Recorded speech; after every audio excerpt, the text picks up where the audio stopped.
result for you. Your home, sold for the asking price or more, as soon as 7 days or less. You must be salivating at that. Nick Pavlov makes it happen. We're two men and a truck. And we've got lots of men and lots of trucks. Whether you're planning a move to a new home or to a new office down the hall, big or small, we move them all. We even sell packing and moving supplies.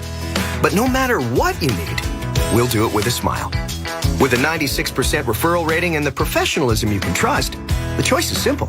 So when you're planning your next move, call Two Men and a Truck. Two men and a truck, the movers who care. I'm Jamie. As an elementary school teacher in Ontario, I've seen the impacts of the pandemic on student achievement and well-being. Students need real government action. What my students need to succeed. Learn what's happening in Ontario classrooms. Visit knowmore.ca. That's knowmore.ca. A message from the Ontario English Catholic Teachers Association.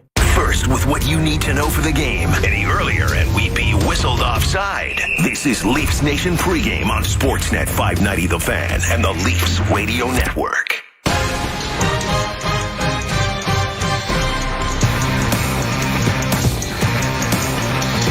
Climbing closer and closer to puck drop here at Scotiabank Arena. Brent Gunning, Gord Stellick with me. The two of us getting you set for the Leafs home tonight against the Sharks. Now Sheldon Keefe talking as he always does on a game day. Gord, I threw out the idea of tonight maybe being a bit of a trap game. Let's see what Sheldon Keefe thinks the challenges are for this team. In terms of the challenge tonight, it's significant. I mean, this is the best penalty kill in the NHL by a pretty wide margin, both in the number and pressure to get it to the net. It's a significant challenge for sure for our guys. There is Leafs head coach Sheldon Keefe talking about the tenacious nature of the Sharks penalty kill. Leafs power play has been rolling lately. You know, a little bit of that, of course, is Rasmus Sandin taking over for Morgan Riley. I don't want to make this all about Sandin. You know, that power play is going to hum because of the other four guys on the unit there. But, you know, just having a guy who's a little bit more direct just does seem to be giving it a different look. But I think the important thing to remember with this Leafs power play is, you know, not to say that they shouldn't be working on it if it's not working. And it is working in spades right now. But much like with goaltending, where there are going to be peaks and valleys throughout the season, your special teams, your power play is going to go through that, and right now the unit's not going through one of those dips. It looks really good right now. Yeah, and Sheldon Keefe bringing, kind of articulating, who would think San Jose is one of the best at anything, right? So he's kind of challenging his team a little bit, bringing that to, hey, you know what, if things are going well, let's not take this team lightly, and let's remember, they have the best PK, and a shorthanded goal is the best momentum changer in a game, and, you know, so it's funny, Sheldon Keefe now, he doesn't have to generalize a whole whack of things, right? You can be a little picky and just pick a little niggling thing out with how well his team is playing right now. Yeah, they have. And I mean, boy, you don't have to tell most of the Leafs, especially the guys who were here last year, what a momentum changer a shorthanded goal can be for you. I mean, how many times do we see the Leafs either change or kill the slowly changing momentum of another team because it was Mikheyev getting loose on a puck and chipping something by, and all of a sudden you're going the other way. You know, of course, when you think about this, the other when you think of the Sharks right now, the thing you always think of, and you have to, we saw how dominant he was the last time the two teams played. Erik Karlsson, you know, he's got 32 points through his first 25 games here. The only other guys to do that in the last 30 years, John Carlson, Brian Leetch, and fellow Leafs legend Brian McCabe. Now, he actually did that as a Leaf there, but you joined that group of guys. Brian McCabe. Yeah. He did a little differently than all those guys. Carlson, Leetch, and Carlson, they were passing the puck around a little more. We all know McCabe with the bombs there. We saw plenty of them, and boy, did we love them all. But yeah, it's that's quite the group. Yeah, maybe McCabe doesn't quite fit there, but yeah, it's. I'm saying it fondly. Memory. Yeah, I mean, he was a spare on the Olympic team. The conversations I can remember having of they gotta get him. Just think of all the guys who could set him up. And no, this is not a knock on Caberlet, but if Caberlet's feeding him passes, imagine it's pick your Canadian All-Star stalwart. So yeah, I remember exactly those conversations. Yeah. And he was picked as, I think, their 11th defenseman. So he got like zero action.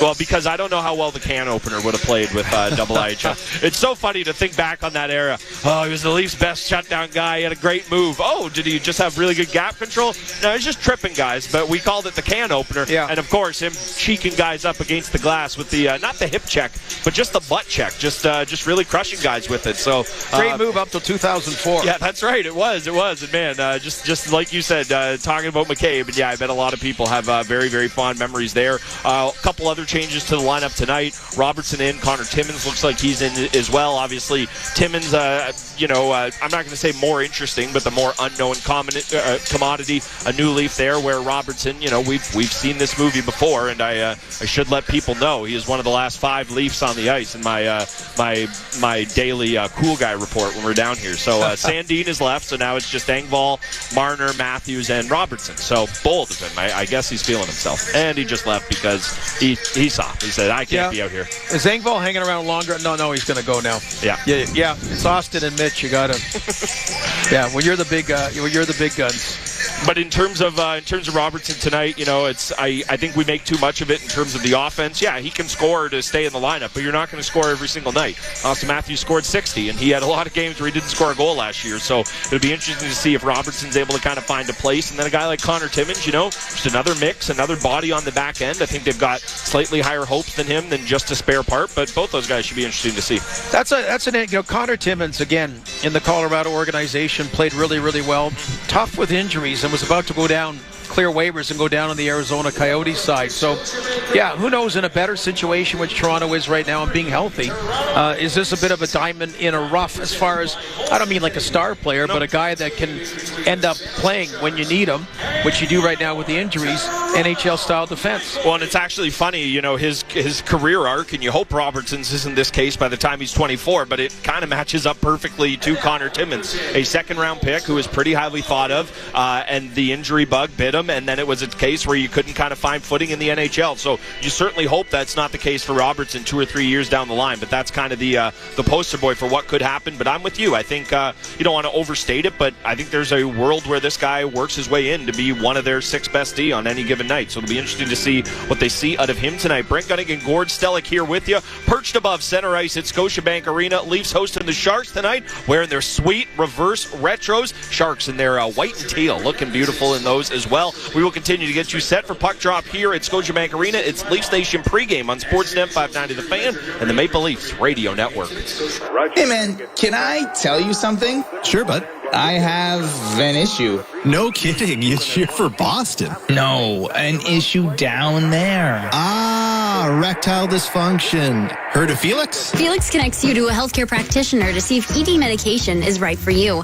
No appointment, no awkward conversations. If prescribed, treatment is delivered discreetly to your door. Talk to a healthcare practitioner to see if ED medication is right for you. Go to felix.ca/SN to be connected to a healthcare practitioner for a consultation. This is you staying home this winter. I should have worn long johns under my long johns. This is you on a Sunwing winter getaway. Ooh, I should have worn shorter shorts. It's so hot here. I'm sweating tears of joy. With big savings up to $3,000 per couple on winter getaways, you get more under our wing. Sunwing Cyber Week sale is on now until December 4th. So contact your travel agent or visit sunwing.ca. It's the Black Friday event at Rona and Lowe's. Until Wednesday, enjoy great deals in-store and online, such as 30% off on 3.78-liter cans of Seco interior paint. This offer is valid on Seco Prestige, Endurance, Evolution, and Specialty paint. With great deals such as 30% off Seco paint, we have everything you need to refresh your decor. And on your budget. Certain conditions apply. Details in-store or online at Lowe's.ca or Rona.ca. Crestwood Preparatory College is a school where teachers make the difference. A school that builds a student's confidence, develops effective study habits, and encourages creativity. A school that enhances the traditional classroom setting with leading-edge technology, connecting students with the world around them, resulting in admission to the best universities. Attend a Crestwood Preparatory College open house December 7th and learn the difference a Crestwood education can make in a student's life. RSVP today at crestwood.on.ca. Share more with family with CIBC Global Money Transfer. We know achieving your goals in Canada happened with the support of family. With CIBC Global Money Transfer, we have zero transfer fees, so more of your money goes to thanking those who matter most. Share more in over 120 countries. And now get up to $300 back on your first transfer with promo code GMT Event. It's our way to share too. For details, go to CIBC.com/GMT Event. 15% off all previously discounted items. Sale, your proudly Canadian outdoor superstore. At Real Canadian Superstore, open your PC Optimum app now until November 30th to earn 25,000 points for every $100 spent on home, electronics, and more. That's like $25 in points. Wow. Super points, super deals. See Flyer for details. In Ontario, we already have enough land for housing, but we don't have enough greenbelt. Doug Ford has more land available for housing than the size of Mississauga, but he wants the greenbelt too. He promised us he wouldn't touch it, but he's killing it. Doug Ford and his developer friends don't need the greenbelt, but we do. Tell your MPP, hands off the greenbelt at saveourgreenbelt.ca. Brought to you by Small Change Fund. Make this your pregame ritual. This is Leafs Nation pregame. On Sportsnet 590 The Fan and the Leafs Radio Network.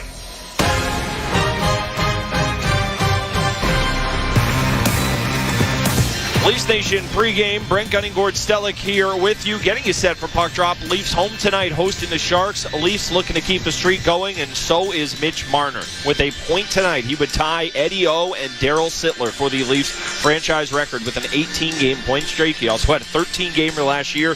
Marner definitely on a heater right now. And don't ask around a hot mic Ilya Samsonov how good Marner is. He was using some potty mouth the other day. He was so excited about it. And anytime you got the boys fired up like that, it's good. Gordo, wanted to take a quick look around the NHL tonight. Light night, only 4 games, so I actually kind of wanted to look at one that happened last night.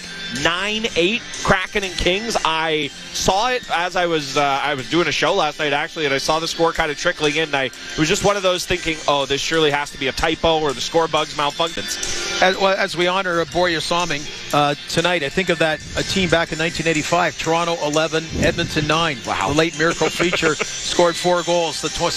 Yeah, and today Cal Peterson put on waivers by the Los Angeles Kings. I mean, their goaltending has been real tough for the Seattle. Think they want Campbell back? Maybe not. Well, and the Seattle Kraken, they just keep going. What a surprise team. You know, just thought, oh, that's nice. They're getting off to a decent start and more respectable than last year. Now you're going, are they going to be year 2 what the Vegas Golden Knights were in year 1? I'm trying to think of, when I saw that scoreline there, all I could think of is which coach would go the most crazy watching that. Ken Hitchcock was the first guy that came to mind. I've heard a lot of tales of him being so dialed down defensively. You know, we joke Mike Babcock's favorite team ever was the Canadian Olympic team that won every game 2-0 with puck possession for the entire time. It's just, look, we all love offense, but coaches don't, and I can only imagine what was going through their mind sitting on the bench, just losing it, quite frankly. Oh, I know. And the players pretend they didn't like it, but yeah, you do. Of course. Come on. You got to like being in that kind of game. Burakovsky said that at the end. He scored the game winner, scored 2 goals, but not a good bite. But, yeah, the Seattle Kraken, they're going to be, I forget when they're going to be here, but going to be an interesting team. That was Giordano last time. That's right. Just before he got traded. Well, it was. I've been keeping an eye on the Kraken there, and they got Shane Wright, who was the 4th overall pick, and he hasn't been part of the mix really at all there, but kudos to them. They've managed to, I think a lot of people were questioning what exactly they were doing in the first year, but they're off to a good start so far. Just quickly, other games on the go tonight, Sabres and Red Wings. Of course, the Leafs seen a lot of those teams already. Rangers on the road in Ottawa, while the Blackhawks are home to the Oilers for the late one there. Anything stand out to you from those games, Gord? Well, how about Rangers in Ottawa? What a weekend. The Rangers have a 3-0 lead, lose 4-3 to Edmonton, have a 2-0 lead, lose to New Jersey. Igor Shesterkin puts it all on him, and the Ottawa Senators, finally getting a couple wins after their struggles. So the Rangers kind of a bit of a, not must-win, but getting there. And, boy, Chicago's not won in 7 games, 0-6-1. So Luke Richardson is reuniting Jonathan Taves and Patrick Kane on the same line. Hey, might as well try something there. They are on a march towards Connor Bedard, it seems. Maybe those two can pull them out of it. Although, is that what they want? Always an interesting question to have. Leafs back at it tonight. Ilya Samsonov returning from injury. It'll be interesting to see what they get out of him. And then again, the big thing we're all watching for, obviously a Leafs win, of course, but can Marner get the record for the point streak or tie the record? What do you think, Gord? Do you say he does it? I say yes. Let's have some fun. Let's have it on a fan broadcast. Let's have it at home. Let's tie the record, and then let's break it. I agree. I'm thinking 1-1, a goal and an apple tonight, and even bigger good news for you, Joe Bowen back on the broadcast here at Sports. Sportsnet 590 The Fan and the Maple Leafs Radio Network. We'll continue to get you set for puck drop next here from Scotiabank Arena. It's Leafs Nation pregame on Sportsnet 590 The Fan and the Maple Leafs Radio Network.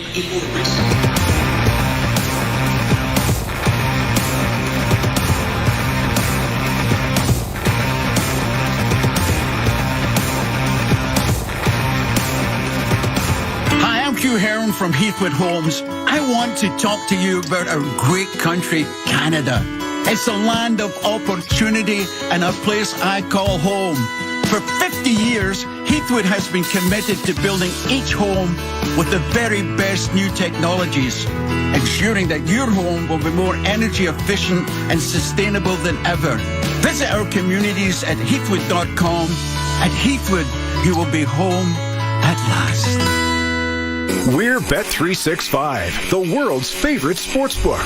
Place your bets before or after the game starts on the biggest sports, like hockey, basketball, baseball, football, MMA, and soccer. Here's the best part. Bet365 is now available in Ontario. Download the app and see for yourself why Bet365 is the world's #1. Must be 19 or older. Ontario only. Please play responsibly. If you or someone you know has a gambling problem, visit connexontario.ca. Every year, fans debate over the draft. Who's going first? At Chuck's, they already know. The top draft choice is that icy cold 18-ounce Molson Canadian you're holding, and it's just $4 at Chuck's during Leafs games. No wonder that at draft time, Canadians are always in high demand. Chuck's Roadhouse Bar and Grill. Food the way it ought to be. Price the way it used to be. This is Molson Canadian Leafs Hockey on Sportsnet 590 The Fan and the Leafs Radio Network. Molson Canadian, proud partner of the Toronto Maple Leafs. Let's do that!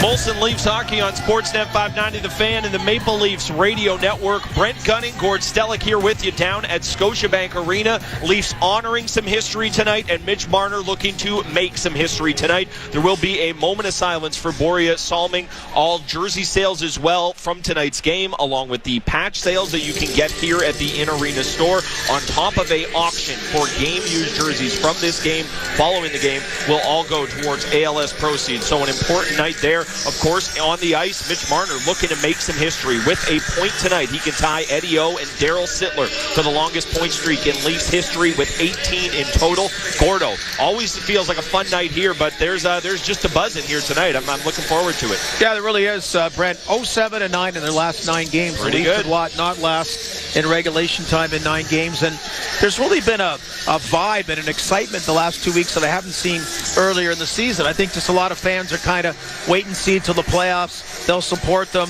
They'll have fun. They'll watch it. But these last couple of weeks have been really compelling. How the great players have all been great or really good, and then the supporting cast stepping up, particularly with their top 3 defensemen. Now you had Jordy Ben out as well. So, the kind of thing you thought would be their Achilles heel, they've actually thrived and played their best team hockey. Yeah, and you wonder if little adversity can pull the best out of you. Maybe that's what you're seeing for this Leafs team here tonight. Another big piece of news, Ilya Samsonov back. He is going to make the start tonight. First time we've seen him in quite a while. Matt Murray's given this team some good goaltending, great goaltending, quite frankly. But nice to see Samsonov back, because he was a really, really important fixture for this team. Gordo, I've opined long enough. I should probably clear out and let you give us your 3 keys to victory. Well, 3 keys to victory. Number 3 is, hey, it's the San Jose Sharks, okay? This is a team, the Leafs, that beat the Boston Bruins, then lost to teams like San Jose. It was in overtime. Yep. But, first of all, okay, show a little bit of pride against a team like San Jose and some of the weaker opponents out there and go for the juggler. Number 2, Sheldon Keefe mentioned it, best PK in the league are the Sharks. So kind of a challenge to the power play. This is good. This is a good test for the power play. A lot being made about how Rasmus Sandin is fitting in there. So it's all been positive, but a bit more of a test tonight. You like having tests along the way in the regular season. And number 1, I'm talking about riding the wave. There's this really good wave they've been riding, way they've been playing. They've been getting breaks with not the best goaltending on the other side. That's part of what's kind of a fun wave, but really you earn your breaks. And the other thing tonight, I think there's some intangibles about the whole Borja Salming weekend that was unanticipated, to say the least, but I think there's just been some intangibles that have just kind of exuded over the organization. And tonight, you've got the retro jerseys, Boria's logo on it. Like, it's pretty special. And, of course, to help, the proceeds help fight ALS, but also just that aura of Boria Salming. One more game, one more special game tonight, along with the aura of just being winning and having fun, riding that wave. Yeah, I mean, we know how special he is to this team. You know, some guys just have that it factor, that magical quality, and he certainly exudes that. It's also just kind of happenstance of how much personal connection the guys on this team have to him. You know, Nylander talked about it. It really feels like for every Swedish hockey player of note, you go have lunch, you kiss the ring, you tell him how great he is, and he tells you maybe you can do it. And, you know, a lot of guys on this team have had that moment. We remember the special moment with all 6 Swedes starting, and they weren't doing anybody favors. They all deserve to be out there. So it's definitely been a special moment that the Leafs have been able to ride. And, you know, I think you need to, much like you said, take advantage of the bad breaks other teams have got, be it the disallowed goals, be it the softie by Fleury, whatever it may be. You need to take advantage of this swell of emotion. And like you said, just kind of continue to ride that wave. So I'm all the way with you. You know, one other thing that I think is really encouraging to see is Austin Matthews just shot the puck in the net a couple games in a row. You know, he had the really nice goal against Detroit where that looked like the vintage Matthews wrister. Then he had the one late in the Penguins game there. Seems like he's starting to turn a corner, at least in terms of just the puck going in the net. Obviously, that's huge for this team. Yeah, it is. It is. On right now a 40-goal, 90-point pace, which isn't that shabby. Pretty good, yeah. It's not Rocket Richard level, but I mean, 60 goals. The last guy to get that was Steven Stamkos a decade ago. That's how seldom that happens. And the big thing with how they're playing, it's taking any real or perceived pressure off Kyle Dubas and the management team to kind of desperately have to go out and make a trade for a defenseman, a body that could just play at the NHL level. I mean, when you have your best 3D gone and Jordy Ben added to it, you could conceivably get in that spot. Now, Connor Timmins playing tonight, I mean, that is a body that they added, not a big name one, but this has bought some breathing room that way, and that is also really significant. When things go great on the ice, it makes things really great off the ice. Yeah, they do, and, you know, I don't want to overstate the significance of it, but I think there's a world where Connor Timmins is a kind of Jack Campbell-style pickup. Now, a starting goalie is a bigger thing than your 5 or 6 defensemen, but I think this is a guy with some pedigree who it's kind of the injury bug has bit him in a tough way. He hasn't been in a great situation in Arizona, and I think there's a world where this guy can be a little bit of found money. You know, they give up Curtis Douglas going the other way. That was a pet project of theirs. He's huge. It's impossible not to miss him. And, hey, it's possible he turns into Mason Marchment, and then we'll have fun with that conversation. But if Timmins turns into the defense equivalent of it, we'll all be laughing here. It'll be interesting to see him tonight. Anything else that's jumping out to you? You know, I guess the other obvious point is Robertson back in the lineup as well. Yeah, looking, again, big on Nick Robertson. You can't argue with Sheldon Keefe's logic. I mean, Mulligan's played well. Holmberg's played well. A lot of those other have. But I always liked seeing Erik Karlsson. You know, he was in the Atlantic Division for so many years. He wasn't part of those great battles way back when the Leafs had those great playoff battles. But I really enjoy skilled players, and he hadn't been the same the last couple of seasons. But it seems like he's back in full health, and man, he's killing it, scoring points. You wonder if he does get traded at the trade deadline. Certainly, the way he's played has brought that talk up again. But he's only in one time a year, and he is a guy I do enjoy watching. Yeah, it's a great guy to call out. He is breathtaking when he's going. There were a few years post-Achilles injury where he's kind of lost in the wilderness there, and you were wondering what exactly the back end of his career was looking like. He has been lights out to start this season. Just incredible stuff. The other guy I want to highlight from a Sharks perspective, a bit of a Leaf killer. Had a couple of goals last time. Logan Couture. You know, he was part of those Thornton and Marlowe Sharks teams. He's kind of the through line from that group to this one. Definitely a guy you've got to keep an eye on to watch there. And yeah, a Leaf killer in his own right. So, you know, a guy from Canada, always see him wearing his Jays hats in the summer. So, you know, he'd love to stick it to him. But that's not anything new here. Gordo, it should be a fun one. I know we're both looking forward to it. Looks like the Tavares line will be starting for the Leafs tonight with Justin Hall's pair back on the blue line. And boy, what a change it is in Leafland that I'm calling it Justin Hall's pair and not Mark Giordano's there. Kind of shows just how important that guy has been for them. Gordo, it's going to be a fun one. We'll now hand things off to Joe and Jim. They'll have a great call here at Scotiabank Arena. You are listening to Molson Leafs Hockey on Sportsnet 590 The Fan and the Maple Leafs Radio Network.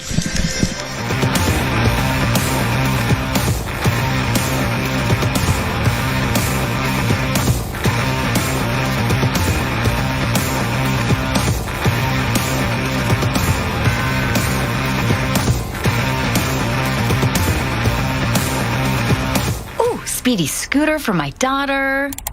Yes, quick outfit options for mom. Fast runners for my brother. And checkout.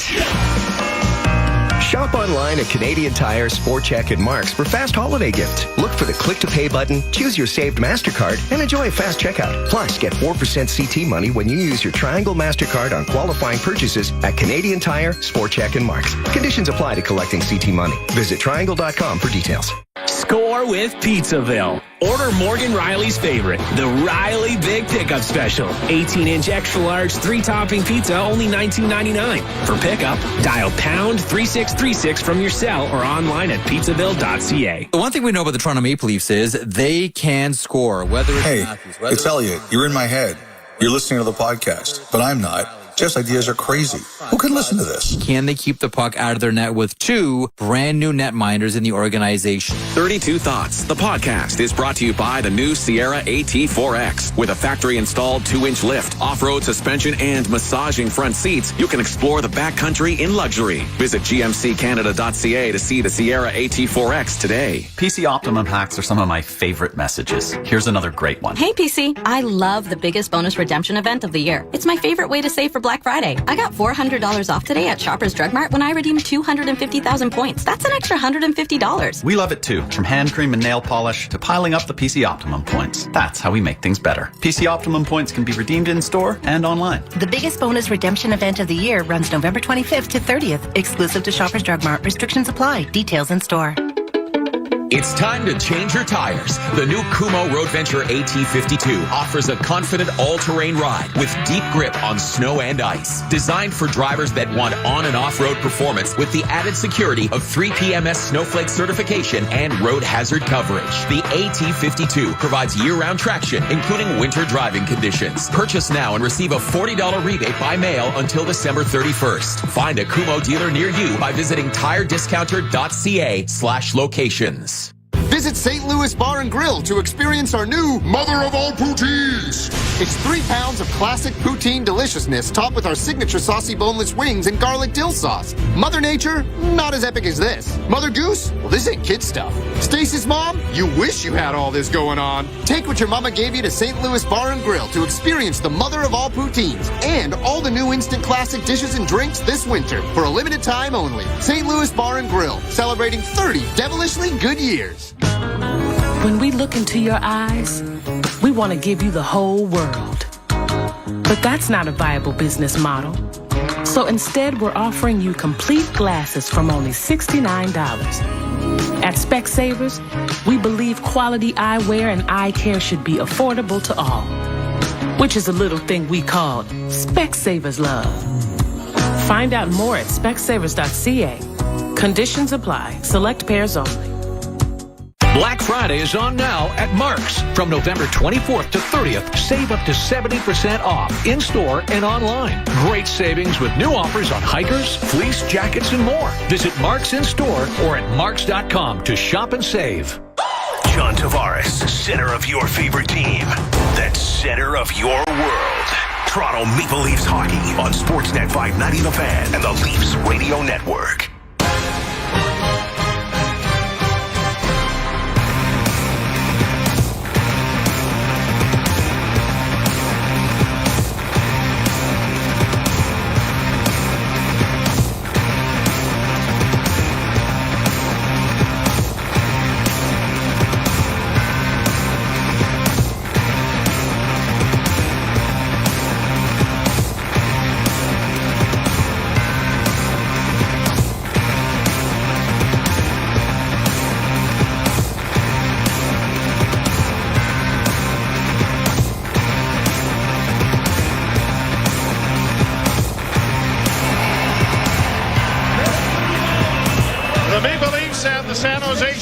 Colliding here tonight after the Leafs come back from a very, very successful road trip, winning 4 in a row. And my thanks to Todd Crocker and John Bartlett for sitting into the chair and keeping you somewhat under control. Well, I mean, they were 3-0, so you couldn't ask much more. No, I got them off on the right foot. You got them off on the right foot in the New Jersey game? Now, Ralphie, just before we went to the national anthems, a very touching and special moment on the death of Boreas Salming, and a 21-second salute, a silent salute to the great of the Toronto Maple Leafs. And tonight, a lot of things, a lot of opportunities to raise money for ALS Action Canada. They will be auctioning off the reverse retro sweaters that are being worn tonight by the Maple Leafs. All the team sweaters from this game will be auctioned off. In addition, the commemorative sweater patch worn by the team to honor Salming following news of his passing will be made available to the public as well. So opportunities to help out, opportunities to get involved, and opportunities to remember. Leafs to the right, Sharks to the left as Tavares gets it in over the line, and a drop pass to Marner. Back to Tavares, a shot right on. Rebound in front, and a block shot there as Giordano couldn't get it through. Played to the blue line and knocked back down into the corner. Boy, great opportunity. Wide open net for Giordano that was blocked right in the slot in front of the empty net. Sharks break it out. Got it down into the Toronto zone. Liljegren hustling back after the puck. Got it around on the boards for Sandin. Sandin and Liljegren, 2 of the 11 defensemen the Maple Leafs have used this year. There was some thought in some circles that Connor Timmins was going to play, but he is not. Now they hear the Sharks getting it in front of the Leaf zone, and it's turned aside. Nylander getting the puck out into neutral ice. Matthews couldn't hook up there with Sandin. Steals it back for Nylander. Breaking through the defense, and a backhand went high and wide of the goal. Sharks will get it out into neutral ice and down into the Leaf end. Played off the glass to center by Toronto. In across the line for Robertson. Robertson, a nice little toe drag move. Oh, and he got the shot through the goalkeeper as it trickled through Aaron Dell and then just went wide of the far post. Turnover, and the Sharks are breaking. Radek Šimić in on goal, going in a goal, and Samsonov a save, and he follows it up with another stop. Played out and down the ice by Toronto. Well, Elias Samsonov's first 2 stops of the game are spectacular. Breakaway and a rebound. Gonna get back into action. There's no sense taking the long one from center ice. No. Brought to center now by Carlson. Flipped in wide of the Leaf goal. Carlson having a Ottawa Senators year. A wraparound attempt in the Toronto end went wide. Played up on the boards and chipped to center ice. Maple Leafs trying to gain possession as Engvall brings it back into his own zone. Played up on the boards to center. Engvall having it stripped away, and it's fed by Stephen Lawrence back down into the Toronto zone. Just nicely underway. They've only given San Jose credit for the one shot, but I think that's got to be looked at. Shot down into the Shark zone. Tavares couldn't come up with it. San Jose breaks back at center ice. Vlasic will backhand it into the Toronto end. Sandin reverses the puck. The Leafs can't get it up on the wing to the red-hot Mitch Marner. Now Tavares stripping it away. Had it hit him in the fanny, and then it is sliced into the Leaf zone by Timo Meier. Yarncrook back of the net. Brought out now by Liljegren. Liljegren's long lead pass found Marner. Marner gets it off on the wing for Tavares, but he can't find Yarncrook, who is heading to the bench. Played out at center ice now by Marc-Edouard Vlasic. Mete back in for Toronto, shooting it down the boards and into the right wing corner. Around back of the net. Šimić trying to come out with it. The Leafs don't, and they get a shot away from Bunting. That is swallowed up by Aaron Dell. Well, for Aaron Dell, it's his first start of the season with the Sharks. He began his NHL career with the San Jose Sharks. Briefly was with the Toronto Maple Leafs, was claimed by New Jersey. Spent part of last season split between the Buffalo Sabres and Rochester Americans. So this is his return to San Jose, but with the injury to James Reimer and Capo Kakkonen playing last night in Montreal, he gets the start. Had a bit of a hair-raising moment when the shot by Robertson trickled through him and went just wide of the post. But he's 0-2-0 lifetime against Toronto with a .508 goals against average. Kind of irony as far as the Leafs are concerned, with Samsonov and Matt Murray on the bench. You were mentioning it. This hasn't happened since opening night. Yes. Flip down into the Toronto zone. So some of the news from the infirmary is getting better. Hall plays it in over the line, grabbed off by Carlson. A long lead pass, knocked away by Hall. Puck corralled by Robertson, played back into his own zone, then deflected down into the Shark end. Dell out of the goal to play it into the corner. Up on the wing, Bonino will get it out at center. Kunin sends it into the Toronto zone. Back of the net is Kerfoot. Was able to get it freed up there for David Camp. He finds Hall. Hall looking a lot like Bobby Orr there for a minute as he spun back to elude a forechecker. Amazing what happens with a little confidence, isn't it? And Justin Hall has been outstanding. Has he ever? Has he ever? And it wasn't so long ago in this building. Try a month ago. Yeah, he's being booed. The Leafs with it back to the point. Liljegren gets it in along the boards for Kerfoot. Kerfoot curls at the far half wall. Back to Liljegren, a shot. Dell got a pad in front of that. Leafs on it again. Kerfoot at the point, a shot. Dell is going to swallow that up. Holding for a face-off. That'll be the sixth shot on goal for the Leafs just 5 minutes and 40 seconds into this game. So San Jose with a 4-0 win against the Montreal Canadiens last night. So the Leafs were the team that was on the road playing back-to-back games. And now as we see it, usually evens out, doesn't it, over the course of the season. Now they get the Sharks on back-to-back nights, the second of it. Ryan Fabro today sent out a note, and I want to echo our congratulations as well. Roger Lajoie, 30 years with Sportsnet. You and I have been on and been a part of his 3,870 shows. I thought those were his best, to be honest.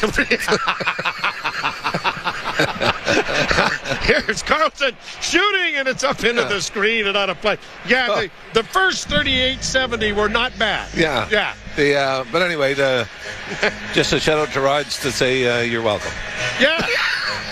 No, and congratulations. And congratulations. But also maybe we should reiterate that they've lost our mailing addresses for the checks.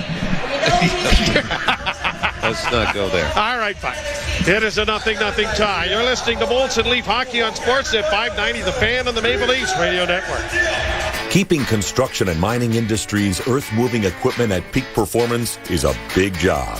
It takes the latest technology, insight, experience, and some incredible people. At SMS Equipment, we roll up our sleeves and get the job done. Grow your career and expertise by working with some of the world's most advanced machines and heavy equipment technologies. SMS Equipment. Big machines, bigger careers. Apply now at smsequipment.com. Some terrific things start with a T. Like Thornhill Toyota. Totally on trend, yet entirely timeless. And they want your trade-in. Come use the value of your current vehicle toward the one you really want. It's time to Toyota. Get a stretch lease of up to 64 months on all 2022 and 2023 models. Plus, up to 1% loyalty rate deductions are available. Don't forget, we pay top dollar for your trade, too. Visit ThornhillToyota.com for details. Come for the history, stay for the future. Thornhill Toyota, Dufferin North of Steeles, a division of Wayne's Auto Group. Are you ready for a wall-to-wall soccer experience? Cafe Diplomatico is your soccer headquarters where nations unite. Whichever team you support, Cafe Diplomatico in Little Italy is the place to catch the action. They're all geared up for the big tournament with big screens throughout and a massive video wall on the covered, heated patio. Every seat is the best seat in the house at Cafe Diplomatico at College and Clinton. Proudly sponsored by Amsterdam Brewery's 3-Speed Lager. Please drink responsibly. This is Toronto Maple Leafs hockey. On Sportsnet 590 The Fan and the Leafs. Realsports.ca. The auction carries on till Saturday at 8 p.m. Marner in with a backhand. And that was steered aside by Dell. Leafs keep it in at the blue line. Marner trying to center. Had his stick knocked out of his hands. Official thought that was okay. And it's back out at center ice. Here's the backhand. Steered wide of the net on a good save by Samsonov. Poked to the line, but not out. Leafs unable to clear. The ball back to the point. Slap shot was badly blocked. And then, or fanned on rather, and it comes all the way back out at center ice. Carlson. A pass ahead for Timo Meier. And he lets a shot go that was deflected into the corner by Samsonov. Meier leads the National Hockey League in shots on goal. That's number 123. Back in across the line now. Couture with a shot that was blocked. Punched out into the center ice area by Matthews. Sharks winning big in Montreal last night. Lead pass. Looking for Bunting. And it was... How was that not icing? You're looking at me with that strange look. Oh, no, that's icing. Because it went down the other way. But how that wasn't icing down here, I don't know. When have I not looked at you with a strange look? How long have we worked together? 26 years. Yeah. Then we didn't really sync up because when I was doing television, you were doing radio only, and then we switched for a bit. When we weren't working banquets together. Yeah, I showed you that picture that I just found in a drawer, and we can't figure out. I think it was a golf tournament, but I don't know where it was. I do know the two people in the picture looked a hell of a lot younger. Yeah. Long shooting goes wide of the Leaf goal. Mete. Round back of the net. Waiting for teammates to maybe come back. All of the forwards were up at the red line. Now they start back with a bank pass out into neutral ice. Robertson looking on the left wing. Aston Reese closes and then fanned on the shot as he was too outcovered by Schmidt. In along the boards. Puck battle continues. Lawrence gets it out to the line, and Robertson is turning with it, regrouping back into the Toronto zone. Obfuscated comes to center. Twisting back in his own zone, Pontus Holmberg. Got a pretty good streak going. Here's Kerfoot in over the line with a shot, and that was a rising drive that went off Carlson's stick over top of the net. Down the other side come the Sharks, though, with a nice play by Giordano to block a pass from Noah Gregor. Hall up on the left wing for Kerfoot. Kerfoot gets down into the corner. Trying to center. He did. It comes into the slot. Hall a drive. In traffic. It was blocked by a body. Hall with it again. A fluttering shot this time. That was deflected down into the far corner. Giordano keeps it alive. Gets it back again. Looking back for Hall once more. Another shot. This one is blocked as well. Gregor with a breakaway now on the left wing going in. And that was shot wide. He missed that. By what? 4 feet? It's a wonder the rink kept the puck in. I don't know if he was trying to play the carom off the glass. Well, it was the end of his shift, but wow. That was a blowing opportunity. Marner trying to play it back, knocked out of the air again, but the Leafs are able to come away with it. Marner gets the puck back, cross the line. 17 games with a point in each. One away from the club record. Benning for San Jose, and the Sharks are going to send an icing down into the Leaf end. All right, I'll ask you this. We discussed this the last game. So Mitch Marner can tie Daryl Sittler to the old Chuck for franchise record 18-game point streak if he gets a point tonight. The NHL record? And I mean, I had to look this up. This wasn't in the back. I'll go with Gretzky. Yes. How'd I do? How many? Why don't you try to guess the number? 45. 51. He had 61 goals in the 51 games. It's the year he scored 92. Go ahead, kids. Beat that one. You know, you were part of that record. And I'm going to tell you why. Drop pass now, Leafs into the offensive zone. Shot by Matthews was just off the mark wide.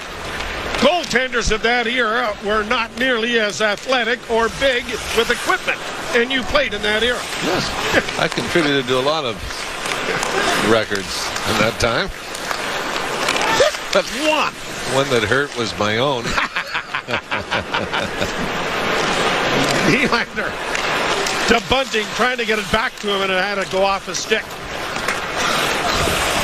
We were laughing at the LA Kings losing to Seattle 9-8. Are you kidding me? Well, yeah, that was a little more commonplace. And it cost Cal Peterson.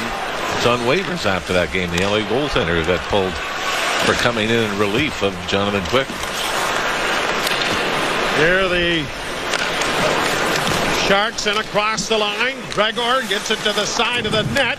Took a pretty good thumping there from Giordano. The Leafs get it ahead. Aston Reese gets it ahead for Robertson. In across the line. Slid into the corner for David Camp. Camp cycles the puck along the boards. Tries to come out of the corner with it. Now works to the side. Then lost it as it came off his stick. Sharks getting it out. 6-5. Shots on goal. I'd say each team has probably had equal amount of decent scoring chances, but no score. Matt Benning shoots it into the Toronto zone. Samsonov slid it over now for Giordano, who launches it high to center ice. Mark Giordano is the oldest player in the National Hockey League, other than a goaltender. And he has swallowed up ice time here like the veteran he has always been in the absence of all of the Leaf defense injuries. Laid down in over the line, and now we're going to get an icing call. But even, he comes over from Seattle, and I think it's much easier when you start the season with a team as opposed to coming over mid-season and try to become a leader. I don't care how long you've been in the league. You come to a new organization, it takes a while before you feel like you have a voice. It's got nothing to do with what you've done in the past.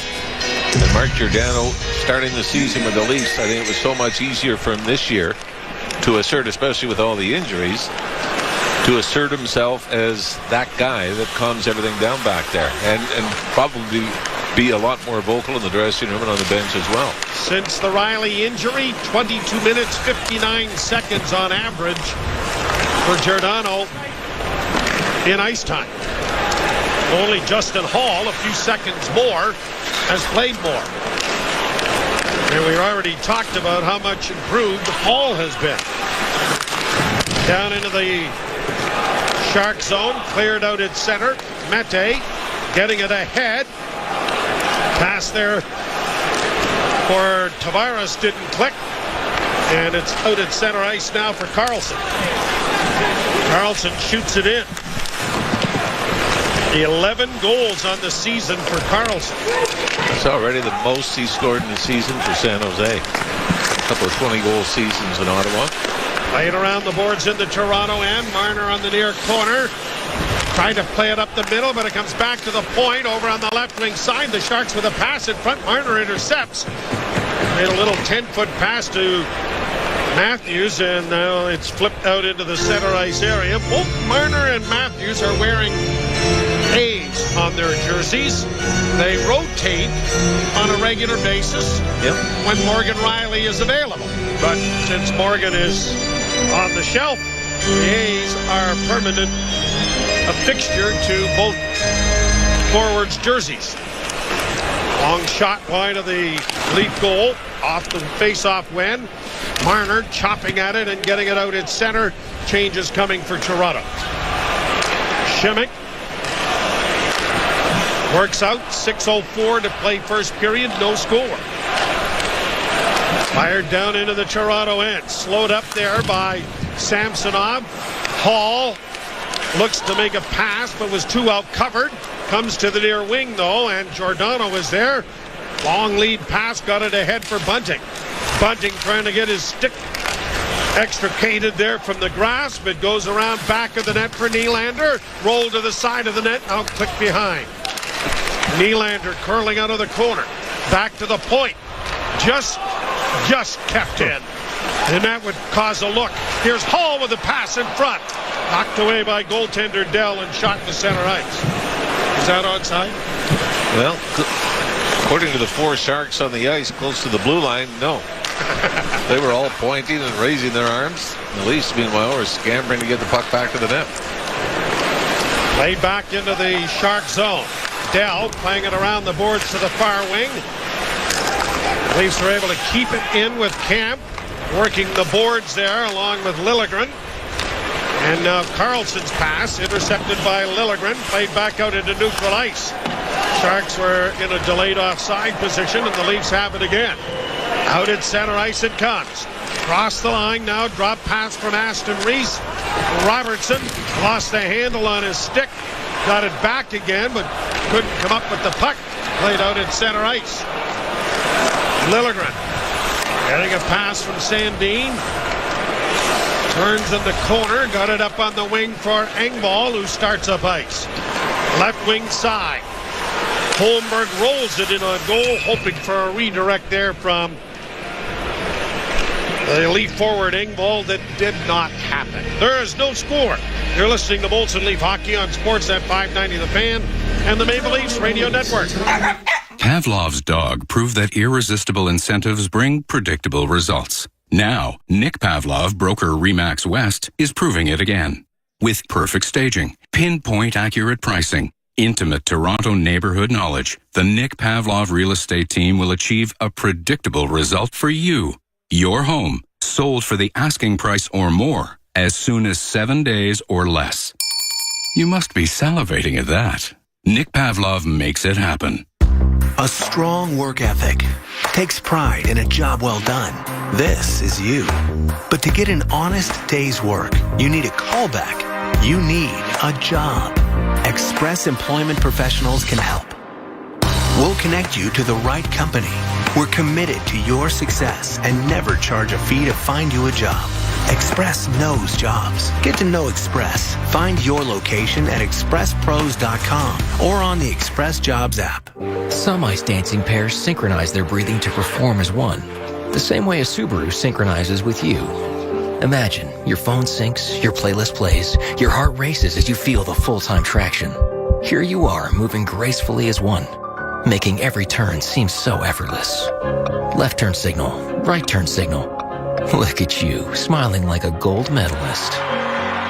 Visit your local Subaru dealer and really own winter with uncommon synchronicity. Can't beat this Leafs coverage. Not in our barn. Toronto Maple Leafs hockey continues on Sportsnet 590 The Fan and the Leafs Radio Network. Joe Bowen and Jim Ralph back here with the Maple Leafs. 0-0 tie with the San Jose Sharks.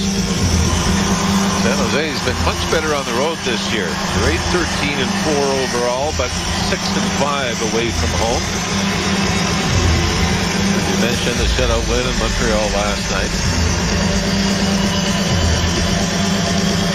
They only won back-to-back once this year. That was actually a 3-game winning streak.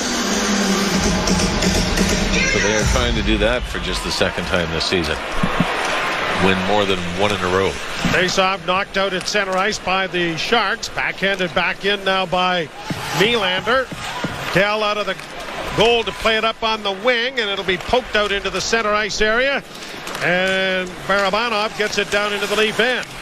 Hit there on Mete, but the Leafs chip it free. Nylander starting away on the right wing. Cuts to the middle of the ice, had to go off his leg, and a shot whistled high and wide by Mac Hollowell. Hollowell, what is he, 5'7", about 170? Why wouldn't your nickname be Big Mac? Right? Come on! Picked up his first NHL point. Detroit a couple of nights ago on the Austin Matthews goal. Big Mac. Let's go with it. Here's Tavares after the puck into the corner. Centering pass by Marner. Comes back to the point. Shot by Giordano is blocked. Rebound in front. Marner couldn't get his stick on it.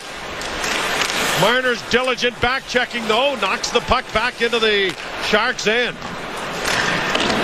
He gets into trouble sometimes with that back checking stick. Will get the odd hook or a trip. But boy, he recovers so many pucks with that tenacious pressure. You can Here's Kunin working in a goal, and he shot it just wide of the net, and the Leafs will play it out in center. And an icing call coming here. Well, that came out of nowhere, didn't it? The stretch pass that led to another breakaway for the San Jose Sharks. I was going to say, I mean, it's great that Marner can equal a Toronto Maple Leaf franchise record with a point here tonight, tying Olchuk and Darryl Sittler. But what we see from him on a regular basis, so much of it is away from the net. It has nothing to do with offense, yet can kickstart offense by being so good, whether it's on the penalty kill or just in his own end. And I'm going to bring this up. On the road, when we're broadcasting games off a monitor, a lot of times you just don't see what Marner is doing. 25 feet behind the play. No, exactly. Put it ahead. David Camp to the line and in. Aston Reese plays it back to him in the corner. Camp trying to chip it along back of the goal for Robertson.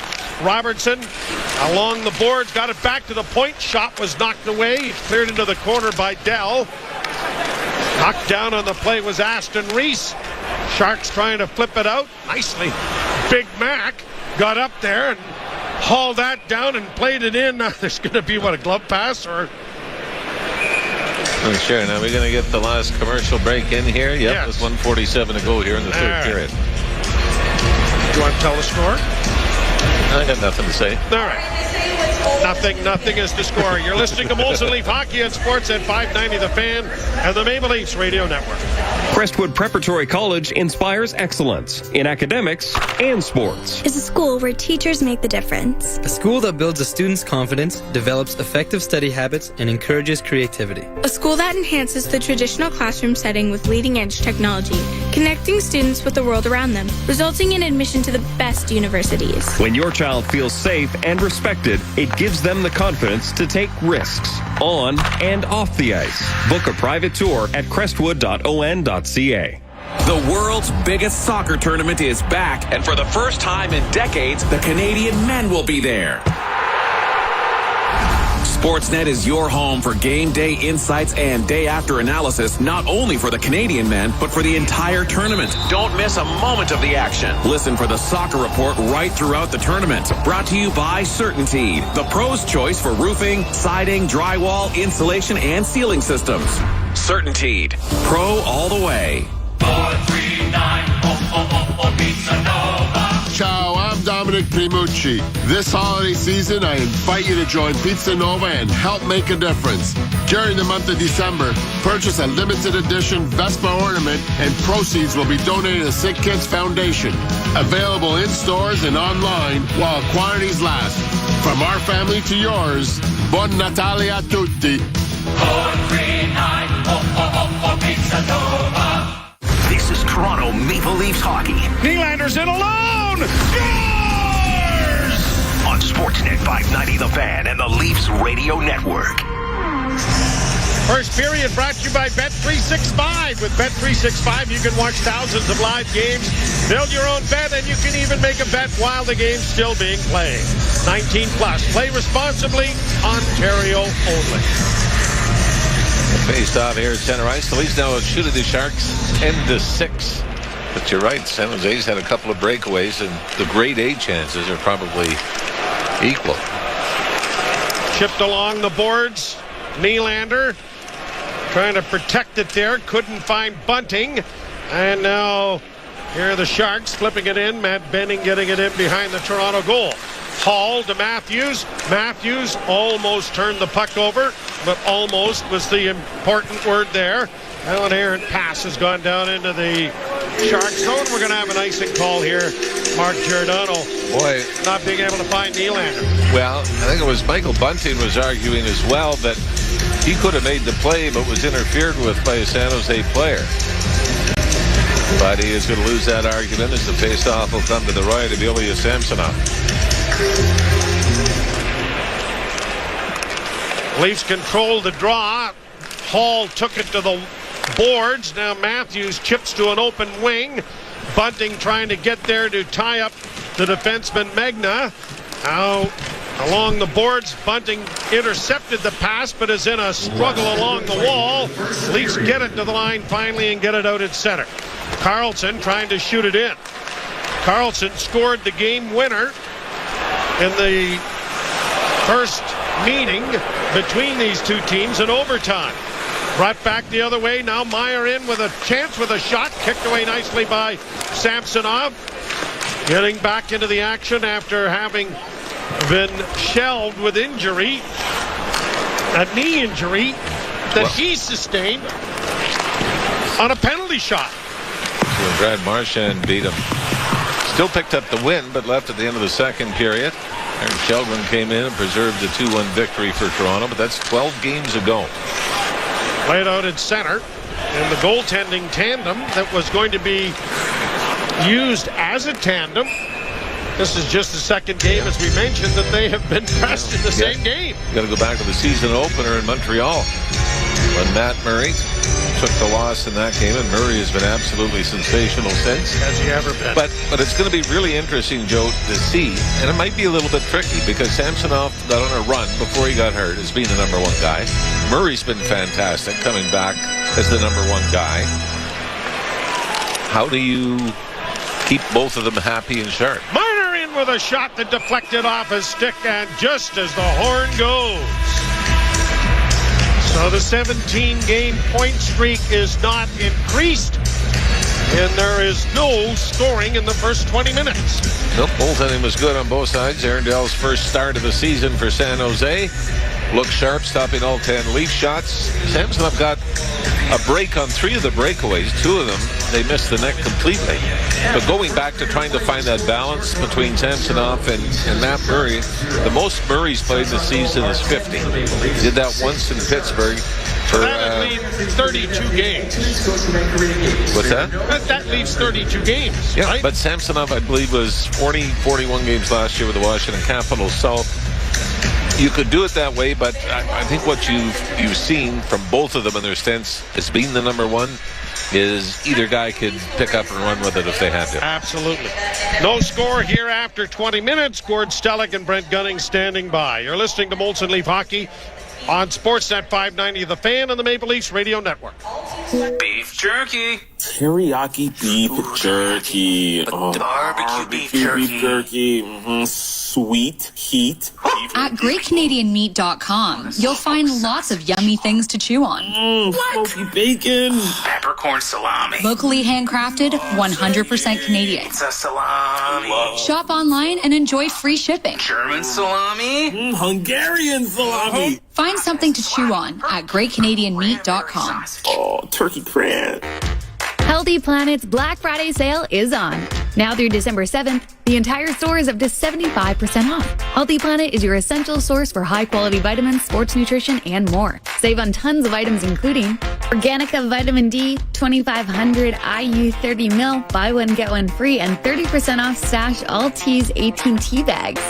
Healthy Planet, serving you safely in-store, curbside, and online at healthyplanetcanada.com. Live life healthy. Now streaming on City TV Plus, Jeffrey Dean Morgan and Carla Gugino star in the intense new thriller, Leopard Skin, a diamond heist gone wrong. We were ambushed. They knew we were coming. Full of secrets. I need someone to bring me the diamonds. Betrayal. One of the bags is missing. And murder. We're not making it out of this alive. When no one can be trusted, it's everyone for themselves. Have faith there is some way out of this. Leopard Skin, now streaming on City TV Plus with Prime Video channels. Be it a burst pipe or sewer backup in your home, Roto-Rooter can fix it, clean it, dry it, and if you decide to go through insurance, they can help reduce the hassle of your water damage insurance claim. Save yourself numerous calls and headaches. Roto-Rooter can do it all. There when you need them 24/7. With fast response service to keep your problem from becoming an insurance nightmare. Roto-Rooter has you covered. Call Roto-Rooter, that's the name. And away go troubles down the drain.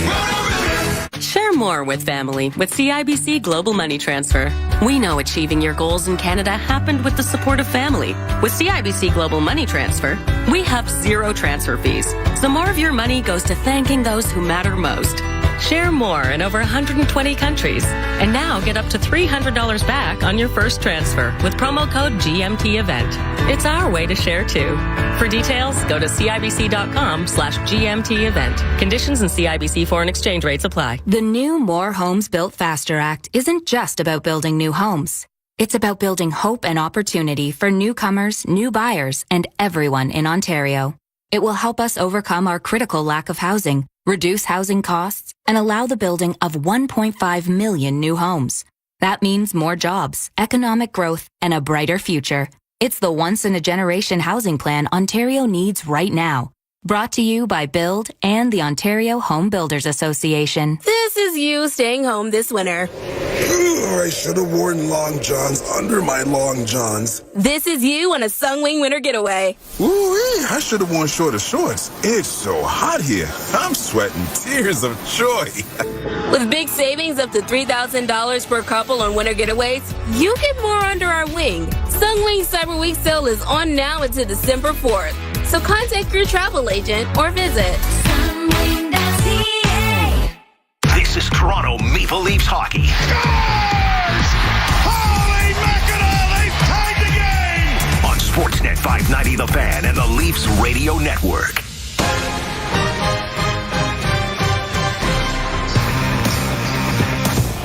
Brent Gunning, Gord Stellick here with you for the first intermission. Leafs and Sharks are scoreless after 20 minutes. Leafs out shooting San Jose. It is at 10-7 in that regard. Gordo, I don't know that this is a great omen for the Leafs so far, but man, Ilya Samsonov was good in that first period. Yeah, 10-7 the shots for the Leafs, but I swear there were 7 scoring chances for San Jose. Like breakaways, half breakaways, odd man rushes. They were being very opportunistic, or the Leafs maybe being a little sloppy with the puck. It seemed in the San Jose offensive zone, and all of a sudden the speedy I think every team's speedy, but San Jose has a lot of speed, but kind of burst into an odd man rush. Looked like Mitch Marner was going to get the point streak done in the first 30 seconds. So the Leafs kind of dominated early and had that vibe, and it's funny, these TV timeouts, or media radio timeouts, we'll call them radio breaks, 2 of them were squeezed in at the end, because like the first 17 minutes, it was icing after icing after icing, which you don't allow for the longer break. So it was a fast period in many ways as well. Yeah, we might have to put out the bat signal for Ressa and Stats there, but that felt like a record for most icings in a period. Probably not, but man, and they all felt like they were right up the side we were watching here, on the side opposite the benches there. It was just a very disconnected, disjointed period. You know, all the things we were saying from the Leafs in terms of how sharp they look and their attention to detail. I don't want to overblow this. This was far from a disastrous first period or anything along those lines, but for how sharp the team looked and just how prepared they seemed for everything. Not to say they weren't prepared tonight, but it just didn't look like the sharp group we've seen over the last 3 or 4 games. Yeah, you know, I mean, probably the first 5 minutes they did, then not so much after, but you're right. And then it's funny because we're wondering before the game, is it going to be kind of a lock it down, tight defensive struggle? Both sides were going for the stretch pass. Wide open, yeah. That's why there's so many icings. It's not even like they were dumping it out of their end, you know, whatever. It was just seems, I don't know, whatever the pre-scouting both seems to be identical, that they're just trying to spring somebody loose. And there were moments, and like I said, for the Leafs, there were moments where they worked the puck really well in the San Jose zone. For San Jose, their moments were those odd man rushes that seemed to emanate from a turnover or giveaway from the Leafs, or a couple times. It's a little bit of hard luck, but you have to be careful when you're the hard man, when you're the last man, and you're firing that shot, because if it just happens to take a fortuitous bounce off the shin pads of the defender, they got a pretty good offensive situation going the other way. That happened at least twice. Yeah, the one that jumps out to me was the Robertson play and there. Justin Hall. And Justin Hall was the other one. Marner, he almost got bit with a high pass in the zone that got tipped, and they were able to cover up, and it was okay. Giordano had to make a couple of really nice plays to cover up for some poor reads. It's not a one-man problem out there. This was not one player having a bit of a rough period. It was just the Leafs kind of being, 75% of what we've seen out of them lately. It wasn't disastrous, but it was just disjointed. It just didn't seem quite like the group we've seen. So I think if you're trying to put a positive perspective on this from the Leafs, is that, not to say that's the Sharks' best punch. I think they can have a better period as well, but you're able to survive a sloppy period where you weren't at your best, and you should be able to hopefully kind of shake that out of your system and realize, play the hockey you've been playing as of late, and you should be able to take care of business tonight against the Sharks. Well, you think so. And again, a funny period, no penalties as well. Yeah. And again, like no whistles for normal things. It just seemed to be exclusive icing, so just different. And again, San Jose played last night, had a really good 4-0 win against the Montreal Canadiens. I don't go overboard subscribing because, these guys are in such phenomenal condition, the tired versus non-tired team, but that always could be a little bit of factor. There was pretty good pace to this game. Yeah, there was. Really. So, this was one where because as I mentioned, you can see the players on both teams have guys with a lot of skating ability. Yeah, they certainly do. You mentioned the pace there. Justin Hall, Mark Giordano, they're up over 8 minutes in the period there. Only guy on the Sharks who got there is Erik Karlsson. Surprise, surprise. It's been a fun first period here, and I think the two biggest positives are that the Leafs were able to kind of survive a period where they weren't at their best, and not that you'd like to throw them right into the fire for a guy coming back from injury, but Samsonov certainly seemed to show no signs of rust. They did, yes. Yeah, they threw him in.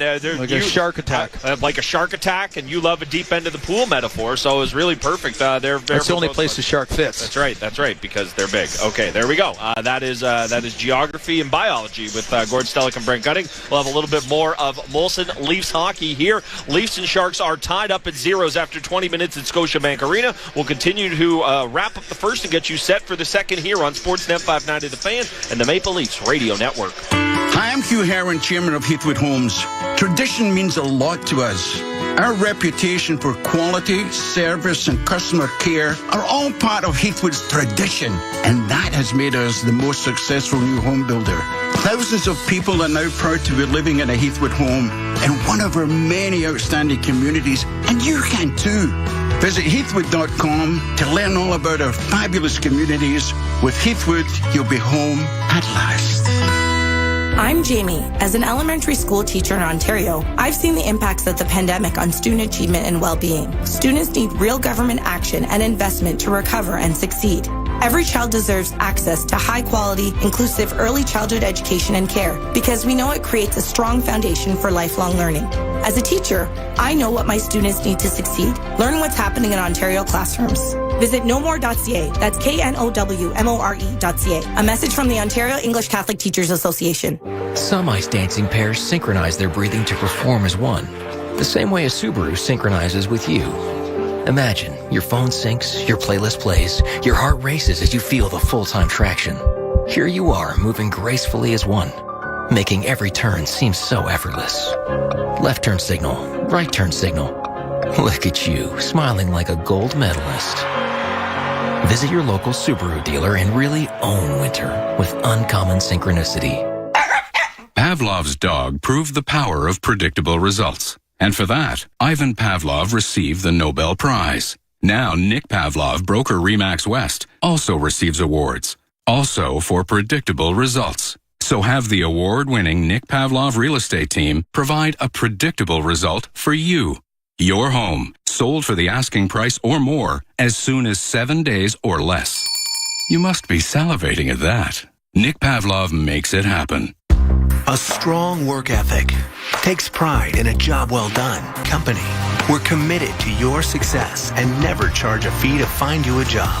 Express knows jobs. Get to know Express. Find your location at expresspros.com or on the Express Jobs app. Every year, fans debate over the draft. Who's going first? At Chuck's, they already know. The top draft choice is that icy cold 18-ounce Molson Canadian you're holding, and it's just $4 at Chuck's during Leafs games. No wonder that at draft time, Canadians are always in high demand. Chuck's Roadhouse Bar and Grill. Food the way it ought to be. Price the way it used to be. Put the puck on the net and good things happen. Put the puck on Sportsnet and great things happen. This is Toronto Maple Leafs hockey on Sportsnet 590 The Fan and the Leafs Radio Network.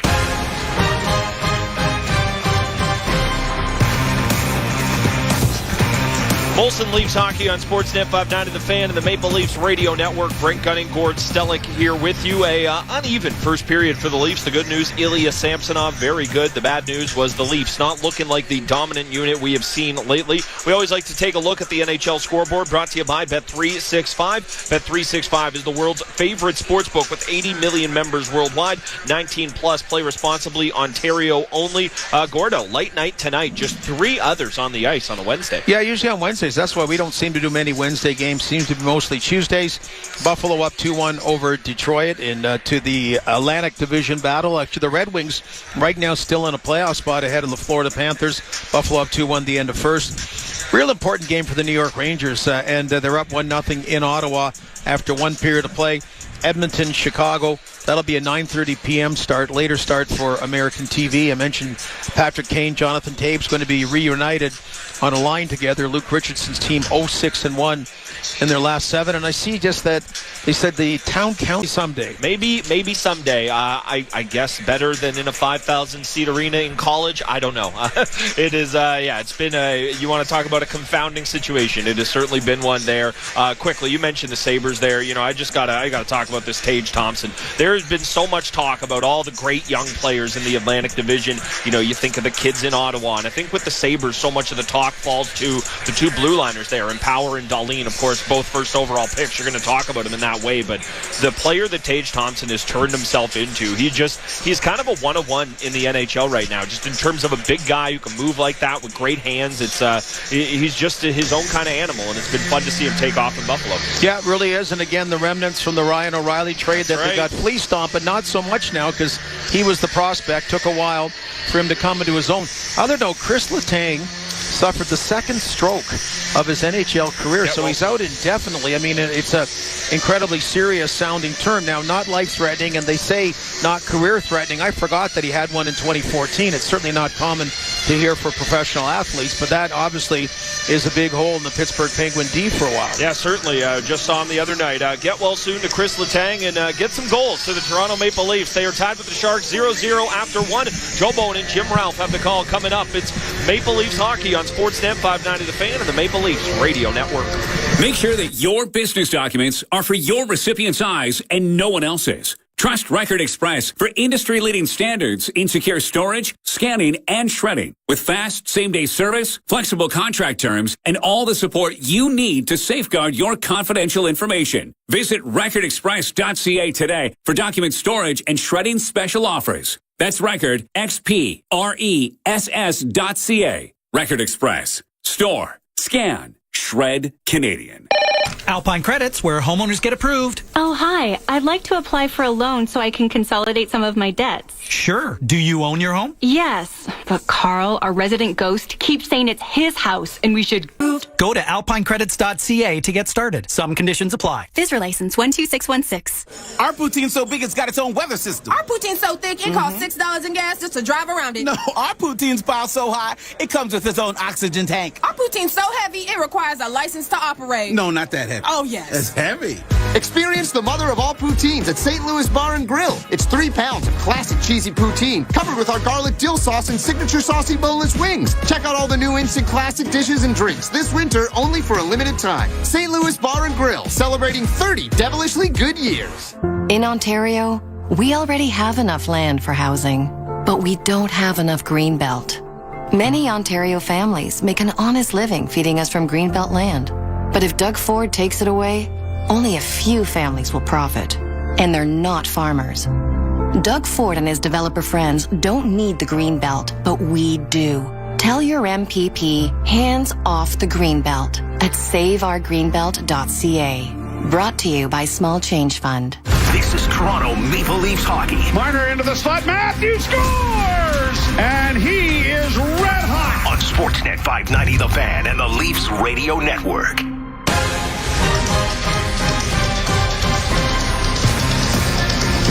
Maple Leafs and the Sharks scoreless after one period of play. Just a reminder that the Maple Leafs are raising funds with ALS Action Canada, which is a group that is headed by former Maple Leaf Mark Curtin.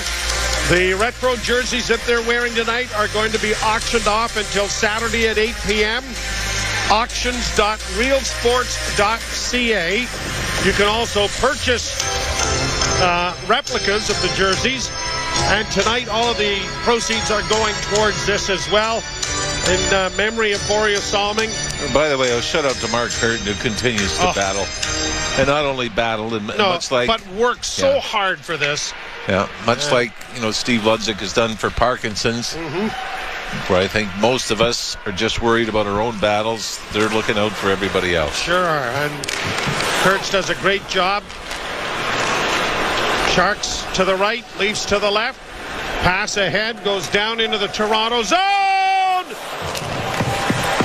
I think Samsonov thought there was going to be an icing call, and it almost backfired big time. That's the worst excuse I ever used after a goal.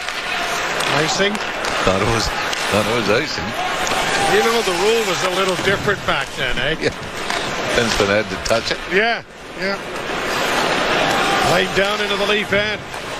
Liljegren turns it off to Sandin. Gets it returned on the right wing. He'll shoot it down into the Shark zone. No score first in the second period. Here are the Leafs with it into the corner. Matthews taken to the boards. Got it dug free for Bunting. Bunting in the corner. Now to the side of the net. Goes around back of the goal. Still with it. Back to the point it goes. Sandin, a shot in traffic. Kicked away nicely by Aaron Dell. Boy, Nylander was cross-checked from behind. And flattened. Sharks turn the puck back through center ice, and an icing on the fresh ice is going to happen here. Yeah, Jason Magna was the Sharks defenseman that had Nylander, the cross-check to the lower back.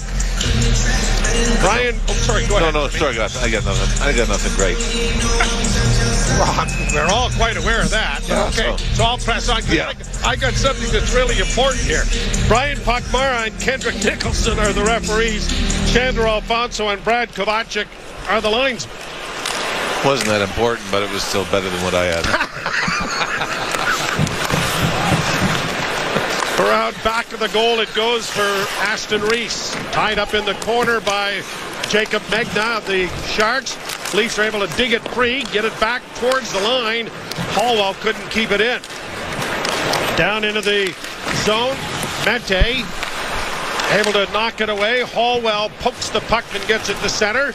Brought on now by David Camp to Aston Reese. Trying to get it back to Camp, but it was knocked off the stick. And out at center ice come the Sharks. Right wing side. Kunin trying to get through to the defense. It goes around back of the goal. Gregor couldn't come up with it. Comes back to the point. Unable to keep it in as Matt Benning.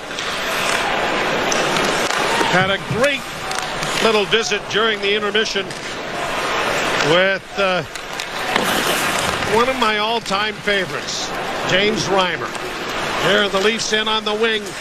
Yarncrook trying to circle the goal and does. Drops it off for Engvall. A shot. Big rebound in front of the net, but Benning has taken it to safety. Battling a bad back. And lots of work to be done. And you think of people like Joe Nieuwendyk, who played most of his career with that kind of a debilitating thing. Leafs get it out at center, but just off the stick of Kerfoot. Icing call. Camp, you know, and you get the all-nice team. Yep. All-nice team.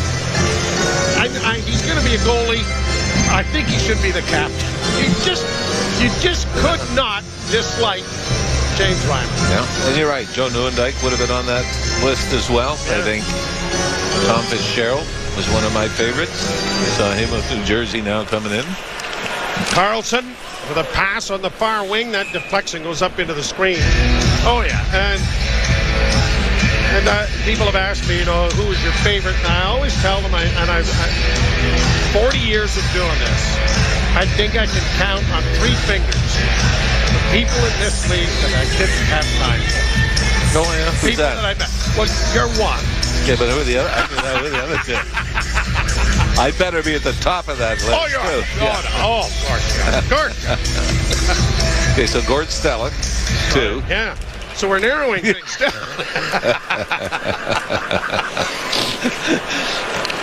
Here's Marner across the line on the wing with a shot. Oh, and it just went wide from Tavares. Marner getting it again in the corner, but it goes wide. Tavares working back at the net. Had it knocked away. Carlson will get it up on the wing, and the Sharks will come out at center ice. Cizik in across the line. A shot deflects wide. No score here in the second period. Sharks with it in the zone, but it goes off the stick of Yarncrook to center. Marner strips it away. Marner with it again. Tripped up. Jeez. Wow. No call. Left wing side. Here's a chance for Meyer. That was steered wide by Samsonov. Can I mention that Brian Pakmara and Kendrick Nicholson are the referees? You shouldn't have. Here's a bouncing puck in front of the Sharks goal that is knocked into the corner by Nylander. Centered in front. Oh, big save made there. Another shot. They score! Matthews in front of the goal. Redirects it after bunting at a tremendous chance. But a great setup by Mac Hallwell. And Big Mac finds Big Matthews. It's a smart heads-up play by Hollowell, who gets the puck at the right point. Looks up, steps into it, and spots Austin Matthews back door. One thing Aaron Dell has done well is challenge in this game. And Dell comes out to the top of the crease, gets set, maybe a little bit of a screen by Vlasic. But Matthews gave him a target. Hollowell hit it, and it was tipped into the empty net, and Austin Matthews now has scored in 3 straight games. 12th of the season for Matthews. I think Bunting will get an assist on this. He had the great chance that Dell turned aside, and as it came back to Hollowell, Big Mac found your man in front of the net. Austin Matthews, it's his second time this season. He's had a 3-game goal streak. A clever pass that was, wasn't it? And I mean, he sold it that it was going to be a shot. Yeah. And then Yep. a little slap pass onto this tape of Austin Matthews, who just redirected into the empty cage. So diminutive in stature, big in heart, and pretty big in talent, too. Hallwell gets it up on the wing to Marner. Marner is going to be called offside. 13-8 shots, fair in the waist, now 1-0 up in the scoreboard. Matthews did have a 3-game, 4-goal, 5-point streak earlier in the season. But you talk about the big four. Marner with 28 points. Matthews now with 27 points. Nylander with 25 points. Tavares with 26 points. They are on a roll, all of them. And with that, people want to say, okay, wait, what's Matthews on pace for now? And no, it's not a 60-goal pace, but that can change within a week. No kidding. Leafs in their own zone, brought out now by Aston Reese, played around the boards and into the far corner. Chipped back around by Sandin. Here's a centering pass by Aston Reese that went off the side of the goal. Sandin gets it in front of the net, but it's out of the reach of Robertson. Robertson back for David Camp. Played back of the net. Aston Reese after it there. Played up on the wing, and it's going to be flipped on the backhand by Lindblom to center ice. They score the opening goal. First time they waited for the second period in a while. Here's a shot by Robertson. Oh, he had it all set up, but it went high. Hall at the right point with a shot in traffic, and Dell down to cover that up. Well, the Leafs have really owned the play territorially here in the second period. By the way, Erik Karlsson was originally taken 15th overall by the Ottawa Senators. And that was in the 2008 draft. He was the 7th defenseman taken in that draft that year. Other defensemen... How many scouts were fired after that, right? Well, look at this, though. Other first-rounders, Drew Doughty, Alex Pietrangelo, Zach Bogosian, Luke Schenn, Tyler Myers, and John Carlson. Wow. So there were a lot of jobs that were pretty safe after those selections panned out. That's something. Played out at center ice by the Sharks and then lifted into the Leaf zone. Down the boards it goes for Timo Meier. Got it in around back of the net. The Leafs are able to free it up. Perfect. Nice job protecting the puck. Got it ahead for Hall. Hall to Kerfoot. Kerfoot trying to drop it back, but no one there. Meier comes back the other way for the Sharks. Dropping it back into the slot. A pass in front. Tipped high then by Meier over top of the goal. Comes in front. Leafs are going to get it out. Kerfoot. Diagonal shoot it. Goaltender Dell had to play it. Might have been an icing call. And it's played back into the Leaf end now. Victor Mete. A lead pass in center. Yarncrook into the left wing corner. Tavares unable to come away with the loose puck. Marner steals in front. Tavares couldn't get it to his forehand quick enough. And it's launched out into the center ice area. There's Mitch Marner again, picking somebody's pocket. Barabanov gets a shot. Now a rebound in front of the goal is knocked away. Passed into the corner. Sharks trying to get it in front. They score.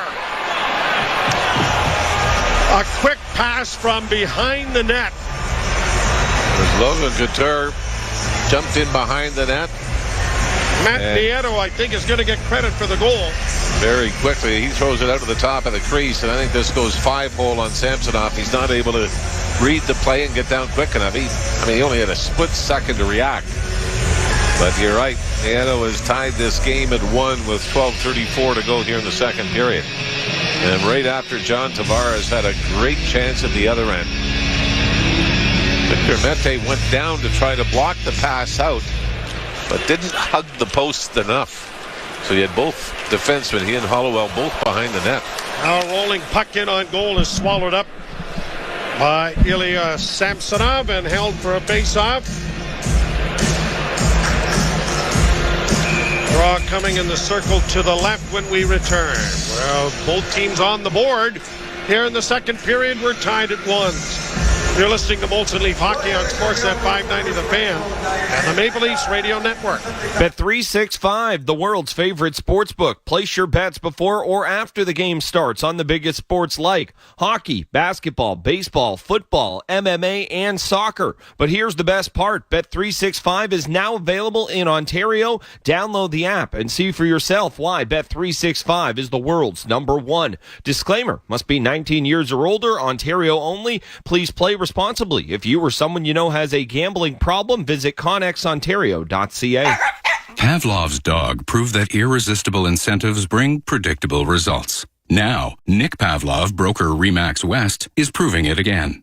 With perfect staging, pinpoint accurate pricing, intimate Toronto neighborhood knowledge, the Nick Pavlov real estate team will achieve a predictable result for you. Your home, sold for the asking price or more, as soon as 7 days or less. You must be salivating at that. Nick Pavlov makes it happen. Some ice dancing pairs synchronize their breathing to perform as one, the same way a Subaru synchronizes with you. Imagine your phone syncs, your playlist plays, your heart races as you feel the full-time traction. Here you are, moving gracefully as one, making every turn seem so effortless. Left turn signal, right turn signal. Look at you, smiling like a gold medalist. Visit your local Subaru dealer and really own winter with uncommon synchronicity. The competition wishes they'd see less of Morgan Riley. That's why they'll get more Morgan Riley. Toronto Maple Leafs hockey on Sportsnet 590 The Fan and the Leafs Radio Network. Joe Bowen and Jim Ralph back here in Toronto. Nieto 6th from Couture, and Sizik at 7:26 has tied the game at a goal. Last night had the first goal, the game-winning goal in Montreal against the Canadiens. He now has 5 goals in his last 9 games. Austin Matthews now has 14 points, 11 of them goals in 11 career games with the Sharks. Thanks to Armin for coming up with that little gem. Hopefully it's right. Played out at center ice and down into the Shark zone. Armin Zagarian, the producer tonight. Andrew Hammond handling all of the action here. Keeping us on the air and in somewhat voice. Sharks will punch it out into the center ice area, and across the line comes Gregor. His shot blockered away. Big rebound in front of the net, but it bounced over the stick of Luke Kunin. Leafs come back the other way. Matthews gets it in over the line, chips it into the left wing corner. Stole the puck back, now trying to make a play with it. Got it freed up. A penalty? A penalty coming as Hall's shot is swallowed up by Aaron Dell.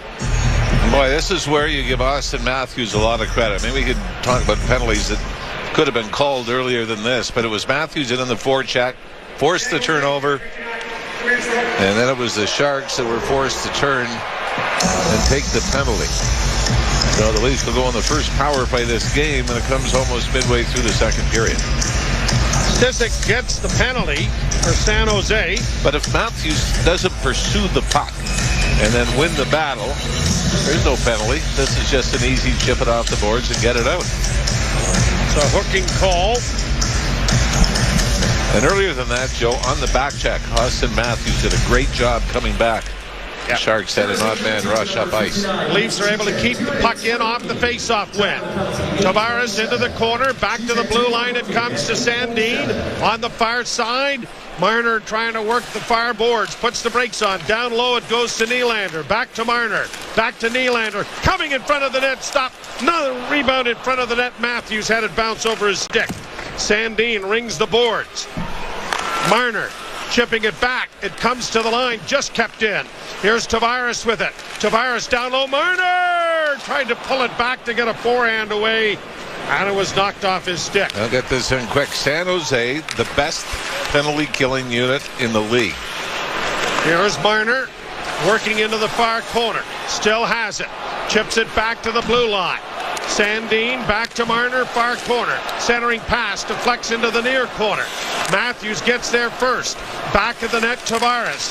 Nylander trying to help out. Played off on the wing. The Sharks are going to get it, and they send it down the ice. Best penalty killing unit in the league. You're right, 91.2%. They've only given up 3 on the road this year. 3 at home, 3 on the road. Shot in over the line by Robertson. Shot out and down the ice by the Sharks. They've not scored a shorthanded goal, but they've had 3 scored against them. Here's Robertson trying to get it ahead. Chip to the line. I think that would have been offside. The linesman was somewhat out of position. Now the Leafs shoot it back in as it had come out over the line. Engvall back into the corner. Robertson spun back to the blue line. Giordano right wing side, can't shoot it. Tripped up there by Kunin. Penalty coming. Giordano doesn't shoot it. First penalty is going to expire while they're waiting. Drop back to Marner. Marner works down the left wing board. Stops. Still with it. Marner flipping it back. It was tipped out at center, unfortunately. It didn't have enough mustard to go the rest of the way with any speed because it was right on goal, and the goal happens to be empty. Matthews coming out. Pass up on the wing for Willie. Nylander in on the wing, goes around back of the goal. Puts the brakes on. Back to the blue line to Matthews. Matthews back to Nylander. Down low, a centering pass finally is touched. And good news as well, as Leafs will get the #1 power play unit back on the ice because of the commercial break here. But back-to-back power plays for the Leafs here in the second period. 1-1 tie, a tripping call coming. You're listening to Molson Leaf Hockey from Honda. What's happening? It's hybrid. It hardly makes a sound. We'll improvise then. We're live. Vroom, vroom. Well, there it is. Our most powerful and fuel-efficient CRV ever. Introducing the all-new and all-quiet CRV Hybrid. Visit your Ontario Honda dealer to reserve yours. Honk, honk. It was a rainy day when Pizzaville played in the big game. Let's listen in on the play-by-play. Bocconcini gets the ball and plays it up to Provolone. Provolone kicks it to Zucchini. It's stolen by Parmigiano, who heads it to Asiago. Asiago up the middle to Vetta, who passes to Pepperoni. He kicks. Oh, he really smoked Gouda with that one. During the big game, visit pizzaville.ca for authentic Italian-style pizza. That's pizzaville.ca. The new More Homes Built Faster Act isn't just about building new homes. It's about building hope and opportunity for newcomers, new buyers, and everyone in Ontario. It will help us overcome our critical lack of housing, reduce housing costs, and allow the building of 1.5 million new homes. That means more jobs, economic growth, and a brighter future. It's the once-in-a-generation housing plan Ontario needs right now. Brought to you by Build and the Ontario Home Builders Association. This is Toronto Maple Leafs hockey. Matthews in on the wing, driving the net with a shot, scores! On Sportsnet 590 The Fan and the Leafs Radio Network. Maple Leafs scored the opening goal in the game tonight, so they won't be coming from behind. But with Edmonton, New Jersey, the Islanders in Tampa Bay, they come 8 times from behind to win. Here's a shot by Matthews. Whoa. That went off a body and goes sailing up into the screen. That went off Matt Benning, the defenseman. Austin Matthews wound up and hammered it. And that's got a pretty good view of it from the camera up on the glass behind the net. Sandin to the far side. A pass into the slot doesn't work, and the Sharks are going to get a shorthanded rush to center. Logan Couture sends it in on goal. Out of the net. Comes back in front of the net. Couture was stopped. Ilya Samsonov having a bit of a problem handling the puck back of the goal and had to make a save to correct his own mistake. Leafs back in the offensive zone, but not for long. Nobody wants an exciting goaltender handling the puck. Dominic Hasek comes to mind immediately. He got worse if his team had a big lead. Yes, it was like he was bored. bored. He was bored, wanted to do something. Down in the corner, Matthews gets it around back to the net. Tavares knocked down on the play. It could have been a third penalty there. Yeah, you're right. Cleared out at center ice, one-on-one rush. Lawrence gets in across the line and is knocked down on the play by Marner. Sandin with 46 seconds to Engvall. In on the left wing, trying to go to the net. The shot deflects up into the screen. Another play off Matthews' stick. Certainly feels like we've seen more of those opportunities for Austin Matthews of late, doesn't it? That loading up the wrist shot. Even though the goal he scored tonight was a redirection of the top of the crease, we've seen that with more frequency this year. But the goal in Detroit, I thought, was the vintage Austin Matthews, that little toe drag, snap it up into the bar. Saucered back to the point. Leafs keep the puck in off a face-off win. Yarncrook back net for Bunting. Comes back to Robertson.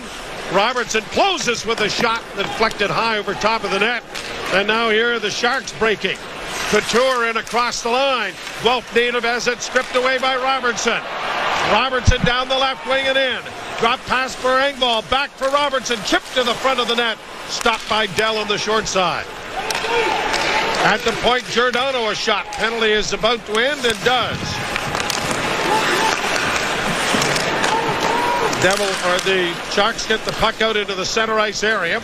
Couture across the line, way offside on the left wing, though, was Luke Kunin.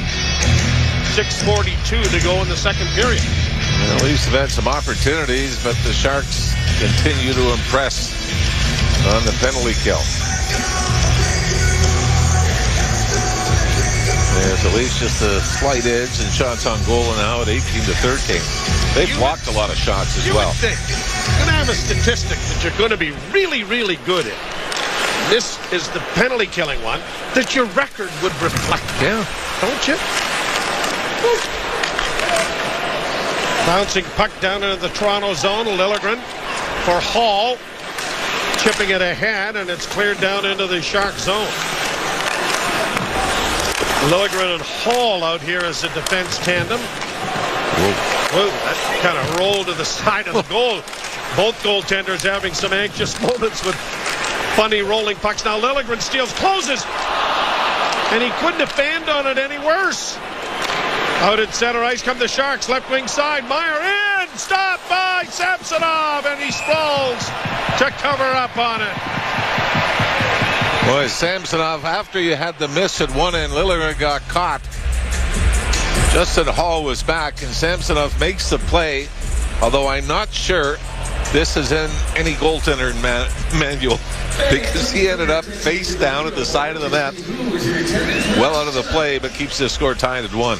You're listening to Molson Leaf Hockey on Sportsnet 590 The Fan on the Maple Leafs Radio Network. Some ice dancing pairs synchronize their breathing to perform as one, the same way a Subaru synchronizes with you. Imagine your phone syncs, your playlist plays, your heart races as you feel the full-time traction. Here you are, moving gracefully as one, making every turn seem so effortless. Left turn signal, right turn signal. Look at you, smiling like a gold medalist.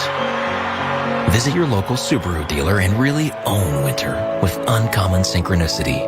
We're two men in a truck, the movers who care. You never know when cardiac arrest can happen. That's why each and every one of our trucks carries a life-saving Mikey defibrillator as part of our Mikey on Board program. Whether we're on the highway or in front of your house, we're prepared to help anyone whose heart may skip a beat. The Mikey Network has saved many lives, making Mikeys accessible to the public. And now they're on board our trucks. We're two men in a truck. Two men and a truck, the movers who care. Pavlov's dog proved the power of predictable results. And for that, Ivan Pavlov received the Nobel Prize. Now Nick Pavlov, broker Remax West, also receives awards. Also for predictable results. So have the award-winning Nick Pavlov real estate team provide a predictable result for you. Your home, sold for the asking price or more, as soon as 7 days or less. You must be salivating at that. Nick Pavlov makes it happen. No one beats us to the puck. He's got the pass! You're listening to Toronto Maple Leafs hockey on Sportsnet 590 The Fan and the Leafs Radio Network. Face-off coming in the Toronto zone to the left. Draw one by the Sharks. Long shot swallowed up and held by Samsonov. Second period brought to you by Express Pro. Don't stress about finding a new job. Let Express Employment Professionals help. Visit expresspros.com for good local jobs in a variety of industries. Leafs win the face-off, but don't get it out. Tavares blocks a shot, able to carry it out at center. Works to the line on the left wing. Now trying to stick handle through a couple of defenders, and that didn't work. Sharks will get it to the line and out into neutral ice. Barabanov will play it to the line, and the Leafs come away with it. Marner on the right wing, chipping it down into the corner. Ridden off the disc there by Noah Gregor. Comes back to the point for Mete. Victor Mete to Hallwall.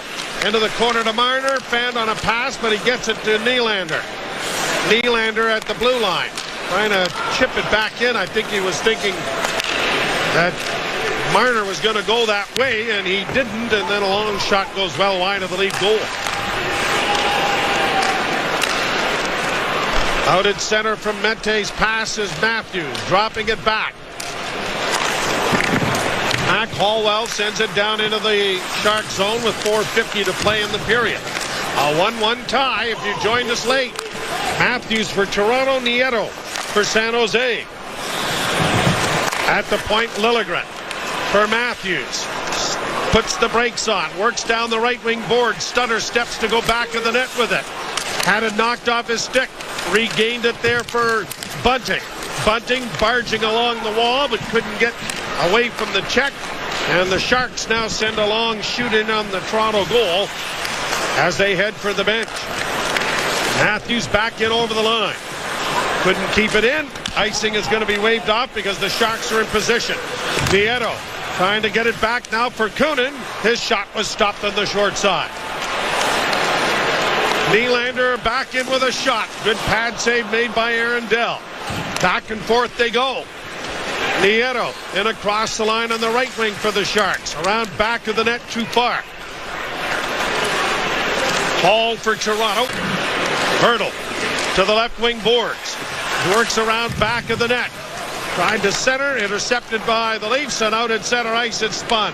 Here's Kerfoot darting in on the right side, stops. Tries to backhand into the corner, had it blocked. Kicks it a little further, but not far enough to find David Camp. And the Sharks will come away with it. Back out at center ice, they come to the line. And across with a drop pass from Timo Meier. Broken up by Toronto. Pass from Marner was stopped. Marner gets in over the line and does a good job of providing an offside by taking down one of the Shark players. Well, we got Robertson out with Tavares and Mitch Marner now. There's Robertson around back of the net. Robertson with it, works to the boards. Nice play to get it into Mac Hallwell. Hallwell back to the net for Tavares. Tavares looking in front, gets to Marner. Marner still with it. Round back of the goal. Rolled it in front. And Tavares just failed to get a tap as he was right on the goal crease. Mete has to go back into the Leaf zone to restore order. Played up, but now picked off by Bonino. Bonino in the slot, a shot. Good save made there by Samsonov. 2:16 to play in the period. Matthews trying to come up with a loose puck. And Hallwell does, and he's going to get it elevated through center ice. Trying to get a change of players going here.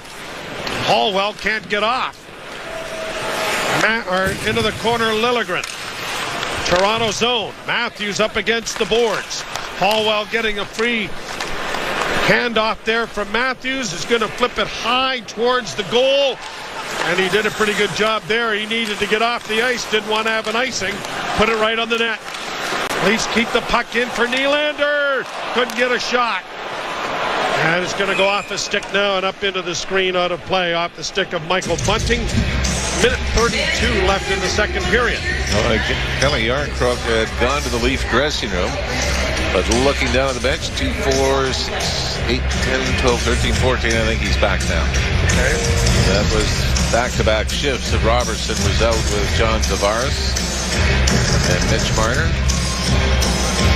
And with all due respect to David Kampf and Zach Aston-Reese, Nick Robertson probably isn't going to get a lot of gilt-edged scoring chances playing with guys that have been known for more of a defensive role.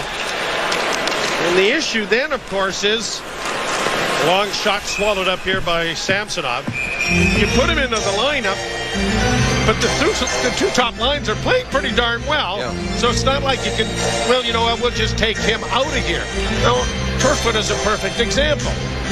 Wasn't getting much production from him. They moved. Carlson to the point, shot in traffic, deflected just wide of the Leaf goal. Here's Couture. The Guelph native works into the corner. Played it back to the blue line. Leafs are able to punch it out at center. Kerfoot gets it to Engvall, closing in! And he rifled it right into the crest on Aaron Dell's jersey. Boy, and he had Alex Kerfoot with him. Although Kerfoot kind of pulled up, didn't he? Looked more like for a drop pass, yeah. But I mean, he goes to the net. Keeps his feet moving. There would have been an opportunity for a rebound, but Kerfoot kind of kicked it up to Engvall in the middle of the ice. And Engvall put one right into the eye of the shark on the crest of Aaron Dell. Minute 6 to go in the period. Draw one by Toronto. Shot from Marner. Easily blockered away by Dell. Back of the net it goes. Sharks will get it to the line, but not out. Matthews spins it back to Marner. Marner holds, works to the right wing side. Got a pass, stole it back. Marner around back of the net, trying to chip it ahead for Matthews. Bunting gets cross-checked from behind. Nose first into the boards. All the tokens have been used up this period as the Leafs get called for a hand pass at center ice. Check. Unless the officials are at the point where they're saying, no, Michael Bunting, he had a bit of a reputation for maybe enhancing certain moments. The crest on the Maple Leaf jerseys that will be worn, I would assume, for the remainder of this season. In honor of Boreas Salming, the Leaf with the Krona on the top. I really hope they'll put these on T-shirts and hats. Absolutely, and I mean, with everything going to ALS research.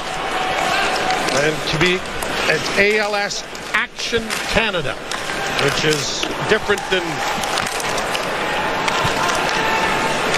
other charitable things involved, but ALS Action Canada is what the group that is headed by Mark Curtin is very much involved with. So there's the horn that ends the period.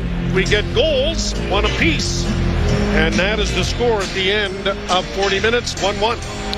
And shots on goal at the end of two periods, 22-18, favoring the Leafs. So the Leafs with just a slight edge in the second period, 12-11 in shots. Although thanks to the two power plays they had an advantage in offensive zone puck possession in that period. But Aaron Dell, give him some credit, he came up with some huge stops. We will step aside for Gord Stellick and Brent Gunning. You're listening to Molson Leaf Hockey on Sportsnet 590 The Fan and the Maple Leafs Radio Network. Make sure that your business documents are for your recipient's eyes and no one else's. Trust Record Express for industry-leading standards in secure storage, scanning, and shredding. With fast, same-day service, flexible contract terms, and all the support you need to safeguard your confidential information. Visit recordexpress.ca today for document storage and shredding special offers. That's Record, XPRESS.ca. Record Express. Store, scan, shred Canadian. Alpine Credits, where homeowners get approved. Hi, I need to realign my chakras, and I think consolidating my debts into one easy payment would really help. I'd like a loan. Do you own your home? Yes. Then you're approved. Namaste. Alpine Credits, where homeowners get approved. Go to alpinecredits.ca to get started. Some conditions apply. FSRA license 12616. It's time to change your tires. The new Kumho Road Venture AT52 offers a confident all-terrain ride with deep grip on snow and ice. Designed for drivers that want on- and off-road performance with the added security of 3PMS Snowflake certification and road hazard coverage. The AT52 provides year-round traction, including winter driving conditions. Purchase now and receive a $40 rebate by mail until December 31st. Find a Kumho dealer near you by visiting tirediscounter.ca/locations. 439 Pizza Nova. Ciao, I'm Dominic Primucci. This holiday season, I invite you to join Pizza Nova and help make a difference. During the month of December, $2 from every purchase of a limited edition Vespa ornament will be donated to Sick Kids Foundation. Available in stores and online while quantities last. From our family to yours, Buon Natale a tutti. 439 Pizza Nova. In Ontario, we already have enough land for housing, but we don't have enough Greenbelt.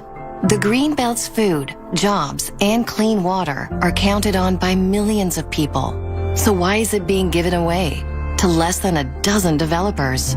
Doug Ford and his developer friends don't need the Greenbelt, but we do. Tell your MPP, hands off the Greenbelt at saveourgreenbelt.ca. Brought to you by Small Change Fund. Some terrific things start with a T.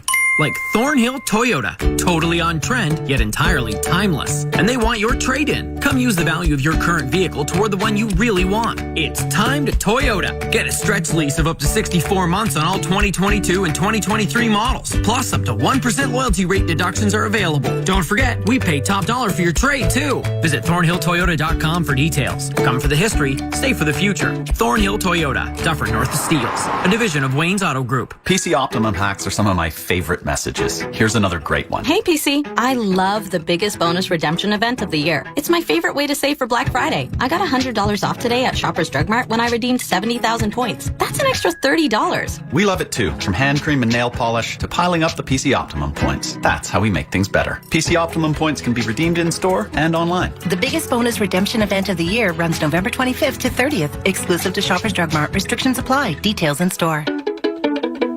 What surprises does Michael Bunting have for you this year? Find out here. Scores!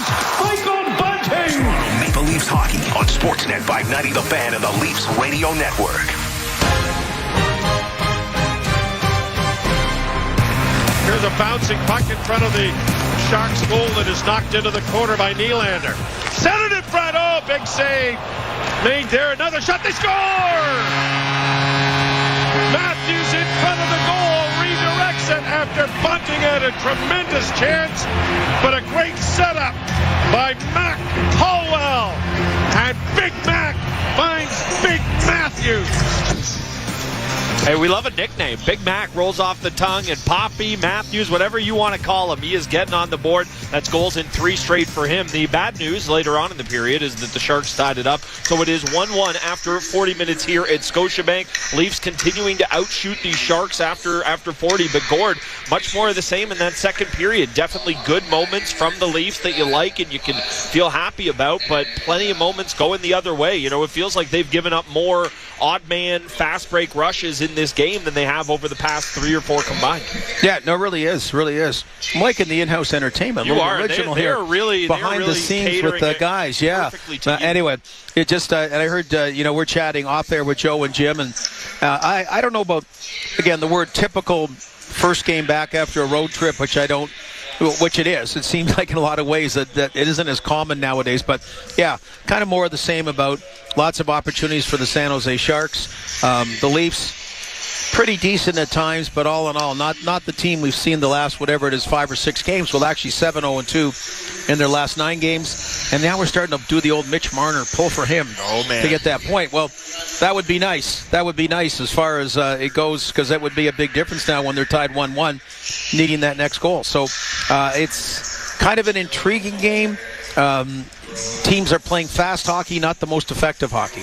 Yeah, it's funny with you mentioned the Marner thing, and look, anybody gets a good scoring chance for the Leafs here. This crowd's into it tonight. They're going to be on edge, but you can just feel the buzz whenever Marner picks up the point. Everyone in the puck, everyone in the building knows exactly what is on the line for him tonight. And look, you care more about the 2 points. He'd take the 2 points over extending the streak and tying the record. But that's what he says anyway. That's what he would say. And that's what any player would say. Just to be clear about that. Yes. But the thing is if Marner's doing what he needs to do offensively, that's what bodes best for the Leafs there. So, an interesting period for him there, still searching for that point. Something else that I noticed now, this isn't so much a coaching decision as much as the coach kind of having his hand for us. Calle Jarnkrok went to the room in that he's played just 9 minutes, so you can tell he's banged up and dealing with something. Robertson getting the bump onto the Tavares-Marner line there. I think part of that is, look, if you're in the lineup, you might as well give him the chance here, but could have just as easily put Alex Kerfoot in that position, and he chose not to. Yeah, and it's kind of like, it's interesting because Nick Robertson, you like to have what he did in that Dallas game. You would. Some player doing that. Now, back then, they really, really needed that win. I mean, you want all wins, don't get me wrong, but just back then, they really did it. That was Robertson's big game, so somebody being the difference maker in the third period would be huge. Again, boy, the goaltending has just been, you look at teams like the LA Kings that put Cal Peterson on waivers today, are trying to, wonder what happened to their goaltending. In the Toronto Maple Leafs case, Matt Murray comes back from injury and just assimilates so well right off the bat, and same with Ilya Samsonov. We already got a great body of work. We saw him early on. But strong game today. He's had a lot of chances, a lot of odd man rushes. There's been the shots on goal don't reflect all the scoring chances San Jose's had against the Leafs. No, they haven't. And these aren't all his fault. A couple have been really weird, wonky bounces around the net there for him. But I am going to continue pleading with all Maple Leaf goaltenders. I want you to treat the crease like it's the trapezoid. You're only allowed to touch the puck in the trapezoid. Just stay in your net. Anytime you get a wandering, and look, I know I never mentioned the plays where they're smartly cut it off and make it harder to forecheck the D. I understand the purpose of it, but man, it feels like at least once a game we're having one of these kind of hairy moments with the Leaf goaltender playing the puck. So that's just my own for my own mental sanity there. Please stop playing it. But I think the good thing you've seen out of Samsonov tonight is that he's battled. Hasn't necessarily been the perfect form. There's the numbers and eye tests will look very different for this game, but I think that's a positive that you can take out of this, is that even with some adversity and quite frankly a lot more odd man rushes and these kind of rush chances than he should have to deal with, and he's dealt with it pretty well so far. Yeah, it's funny because the San Jose Sharks, they're a team, they may be the one team in the NHL that isn't in a rebuild or whatever term you want to, or say they aren't, but maybe should be. And, so you get kind of stuck. You got to be one or the other. You got to be fish or fowl. You can't be both. You got to be contending for a Stanley Cup, or you should be retooling to do that. We've gone through this in Toronto. Yes, we know all about that. But, tonight, I know it's only 1-1, but they're playing a lot more like the team they believe they are, that still has, one more push in them to battle for the Stanley Cup coming out of the Western Conference. And, of course, last night, 4-0 shutout win over the Montreal Canadiens. Very strong performance by them last night. So, anyway, we'll see. And again, does it come down to the fatigue factor in the third period or not? Nowadays, with the travel, the conditioning, all these things, I don't think it's as big a deal. But San Jose should be the tired team, and the Maple Leafs, of course, the rest of the team. Yeah, these guys aren't carrying their own bags to the train station on a Montreal to Toronto trip like I don't they believe would so. have back when. I don't think so. And not to put too fine a spotlight on him, but quickly on Mac Hollowell there. He giveth on one end, great play on the shot patch to Matthews, but on the other side of things, on the Sharks goal, you just see a little bit of that inexperience. And look, I'm not going to kill him. He lost a board battle to Logan Couture. Couture. Logan Couture's beat far better defensemen in this league in plays like that, and he'll do it a million times more. But it just kind of highlighted that, yeah, hey, he's a 9th D, and that's okay. There's growth to have. The fact that you're seeing some high points in his game already, and the fact that the guys like him, you can tell with Matthews' reaction on the goal there. So the biblical reference, he giveth and taketh away. Yeah. Is that what you're saying? I guess that's what I'm saying. That's beautiful. I didn't even know that was from the Bible, to be perfectly honest. Some Bible. Here we go. Not the real one. Okay, we're learning things tonight. Hopefully we learn the Leafs have at least one goal in them in the third period. We've got a little bit more of the second intermission. You're listening to Molson Leafs Hockey on Sportsnet 590 The Fan and the Maple Leafs Radio Network. I'm Johnny. As a high school teacher in Ontario, I've seen the impacts of the pandemic on student achievement and well-being. Students need real government action and investment to recover and succeed. Quality in-person learning is essential to student success and well-being, as it provides children with the best opportunities to learn, practice, and grow. As a teacher, I know what my students need to succeed. Learn what's happening in Ontario classrooms. Visit knowmore.ca. That's KNOWMORE.ca. A message from the Ontario English Catholic Teachers Association. Every year, fans debate over the draft. Who's going first? At Chuck's, they already know. The top draft choice is that icy cold 18-ounce Molson Canadian you're holding, and it's just $4 at Chuck's during Leafs games. No wonder that at draft time, Canadians are always in high demand. Chuck's Roadhouse Bar and Grill. Food the way it ought to be. Price the way it used to be. Some ice dancing pairs synchronize their breathing to perform as one, the same way a Subaru synchronizes with you. Imagine your phone syncs, your playlist plays, your heart races as you feel the full-time traction.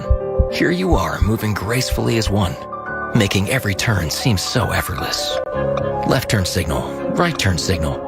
Look at you, smiling like a gold medalist. Visit your local Subaru dealer and really own winter with uncommon synchronicity. Pavlov's dog proved that irresistible incentives bring predictable results. Now, Nick Pavlov, broker RE/MAX West, is proving it again. With perfect staging, pinpoint accurate pricing, intimate Toronto neighborhood knowledge, the Nick Pavlov real estate team will achieve a predictable result for you. Your home, sold for the asking price or more, as soon as 7 days or less. You must be salivating at that. Nick Pavlov makes it happen. A strong work ethic takes pride in a job well done. This is you. But to get an honest day's work, you need a callback. You need a job. Express Employment Professionals can help. We'll connect you to the right company. We're committed to your success and never charge a fee to find you a job. Express knows jobs. Get to know Express. Find your location at expresspros.com or on the Express Jobs app. Hi, I'm Hugh Heron from Heathwood Homes. I want to talk to you about our great country, Canada. It's a land of opportunity and a place I call home. For 50 years, Heathwood has been committed to building each home with the very best new technologies, ensuring that your home will be more energy efficient and sustainable than ever. Visit our communities at heathwood.com. At Heathwood, you will be home at last. This is Toronto Maple Leafs hockey. The magician is back! Mitch Marner finds the top of the net! On Sportsnet 590 The Fan and the Leafs Radio Network.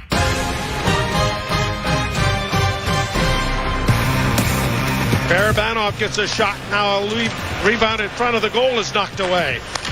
Passed into the corner. Sharks trying to get it in front. They score! A quick pass from behind the net. As Logan Couture jumped in behind the net. Matt Nieto, I think, is going to get credit for the goal. Very quickly, he throws it out to the top of the crease, and I think this goes 5-hole on Samsonov. That's exactly what it did. Great work by Logan Couture behind the net. Leafs and Sharks knotted up at ones after 40 minutes. The NHL scoreboard is brought to you by Bet365. With Bet365, you can bet on things like player props, totals, or game outcomes across many different sports. 19 plus. Play responsibly. Ontario only. Gordo, what do we got going on tonight? Yeah, not a busy night. New York Rangers up 2-1 over Ottawa after 2 periods of play. Buffalo leads Detroit 4-1. You mentioned, though, looks like a significant injury there. Sider walking off the ice. Good that he was able to walk down the tunnel, but leaving the game, never good for a Red Wings stud there. And also on the go later tonight, Oilers on the road in Chicago, and they're reuniting the Wonder Kids. So I guess they're Wonder Men now in Taves and Kane. They'll be back on the line there as Chicago's looking for a win. That's exactly what the Leafs are looking for. Third period is coming up next with Bowen and Ralphie. You're listening to Molson Leafs Hockey on Sportsnet 590 The Fan and the Maple Leafs Radio Network. Share more with family with CIBC Global Money Transfer. We know achieving your goals in Canada happened with the support of family. With CIBC Global Money Transfer, we have 0 transfer fees, so more of your money goes to thanking those who matter most. Share more in over 120 countries, and now get up to $300 back on your first transfer with promo code GMT Event. It's our way to share too. For details, go to CIBC.com/GMT Event. Conditions and CIBC foreign exchange rates apply. Honey, how are you finding these movies so fast? The Rogers Wrapped in Red event. It searches our apps and live TV? The Rogers Wrapped in Red event. Awesome. The Rogers Wrapped in Red event. Must have been some deal. The Wrapped in Red event. Unwrap our biggest deals of the season. Get an Ignite TV and Internet bundle from $99.99 a month on a 2-year term with 6 months of Disney Plus on us when you sign up. Visit Rogers.com or a local store for details. Keeping construction and mining industries' earth-moving equipment at peak performance is a big job. It takes the latest technology, insight, experience, and some incredible people. At SMS Equipment, we roll up our sleeves and get the job done. Grow your career and expertise by working with some of the world's most advanced machines and heavy equipment technologies. SMS Equipment. Big machines, bigger careers. Apply now at smsequipment.com. Oh no, there's water everywhere. Dad, a pipe broke. My poor carpet. We need a plumber. And fast. Roto-Rooter does plumbing. We need somebody to clean up this water. And Roto-Rooter does water cleanup. As soon as I can find the phone in all this water, I'm calling a bunch of people. I told you, Roto-Rooter does both. 1-800-GET-ROTO. Wait, Roto-Rooter does plumbing? And water cleanup? Yeah, they do both. 1-800-GET-ROTO. What's their number? Call Roto-Rooter, that's the name. And away go troubles down the drain. This is Toronto Maple Leafs hockey. Cross-ice pass, shoots and scores! Holy mackerel, they're up 3-0. On Sportsnet 590 The Fan and the Leafs Radio Network. Back here for the third period, the Leafs and the Sharks are tied 1-1. Was that the Ali Budarak fan club meeting in the back there? No, we all played together in junior. And, of course, Mike Zeisberg at the time was a budding reporter coming out of one of the schools there. I think. I'm not sure what schools I went to. Well, it probably wasn't a university. No, not if he was covering us. But no, Alan Heppels, the pro scout now with the Arizona Coyotes. Adam Creighton has been a long-time scout with the Boston Bruins. I did hear Ali Budarak's name fired out there. Oh, yes. There's always... Because I know we've had many discussions about that former teammate of yours. Yeah. Another Suite. Drafted by Ottawa, but the Leafs here tied 1-1 into the third period. Leafs to the right and the Sharks to the left as it's played down into the Toronto zone. Matthews got it up on the left wing, launched high to center ice looking for Marner. He's out here with Bunting and Matthews to start this period. Matthews knocks a puck down, trying to keep it in. Got it to Marner, but he couldn't find an open man. Puck comes to center, and Bunting sends it right back in again. Tavares is on the bench, so this is not an injury-related move. Well, let's see who comes over the boards with Nylander. Along with Tavares. Lake Kelly Yarncroft will not return tonight. No, it is. Yep, and it is the Marner getting in front. Nylander turned to get a shot away, and it was blocked before it reached the net. Robertson on this wing. So my point made last period about replacing someone in the top six. Well, if Yarncroft is out for any length of time, here's Nick Robertson's opportunity. Nylander through the neutral zone and in with a shot. That was just off the mark wide. Tavares tried to send it to the front of the net, but couldn't. And Kunin comes to center and clears it in. Robertson takes him out of the play. And Mete will flip it around on the boards for Engvall. Engvall stops, but now finds Mete on the left wing. He was hit there on a good hip check by Radim Šimek. Here's Šimek taking his time, going back in his own zone. He'll get to center. In across the line.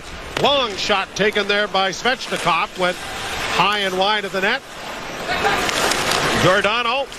Pass ahead for Engvall. Gets it out at center.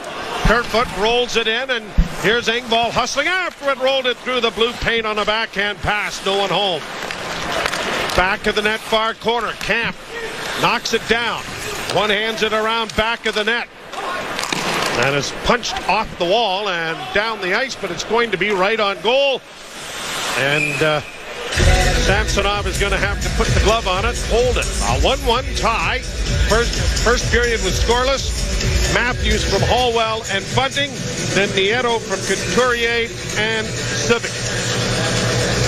San Jose probably had the best opportunities in the first period. They had 3 breakaways. Missed the net on 2 of them. And this game has sort of settled into what we kind of usually expect between an East-West matchup. Midweek here at Scotiabank Arena. Sometimes take a while, or we don't get it at all, to generate any kind of enthusiasm per game. And with a 1-1 tie here in the third period. I think the word animosity you're looking for, eh? At the point, a long shot goes high and wide. Hall against the boards. Plays it around back of the net.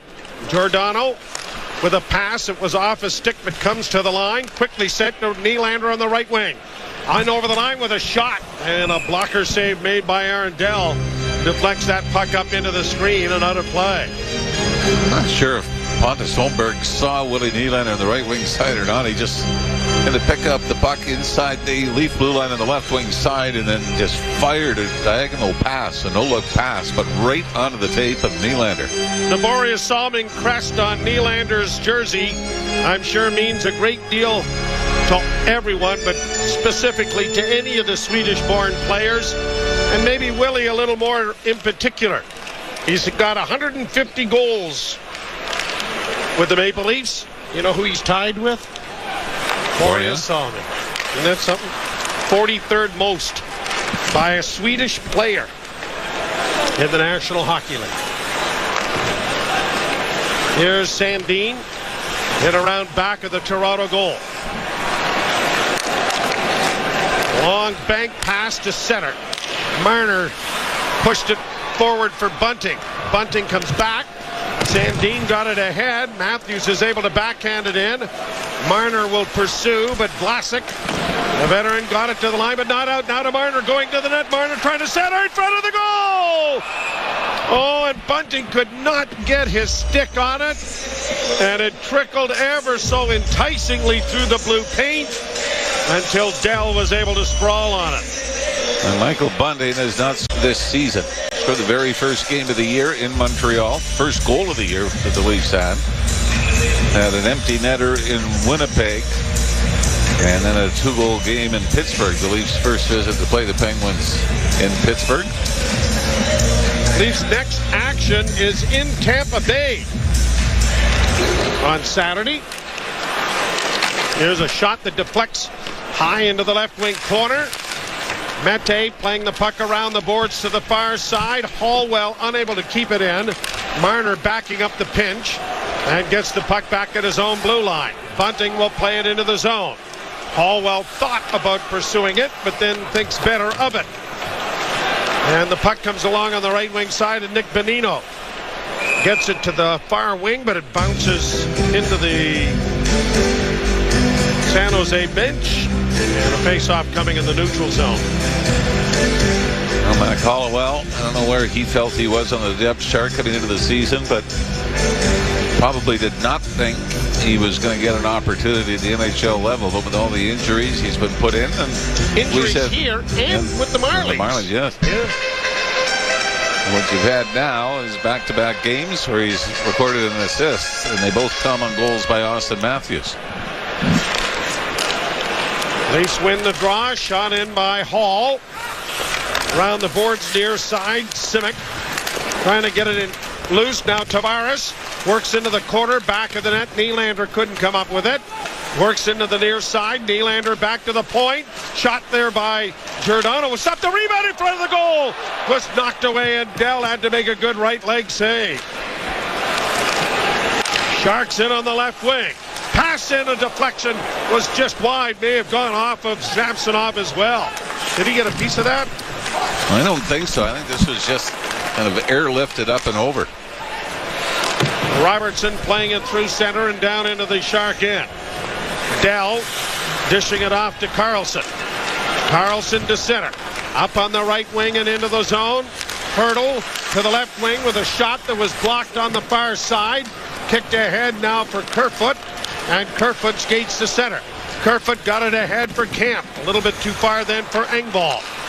Hurdle will launch a high alley-oop to center. Knocked down by the Leafs.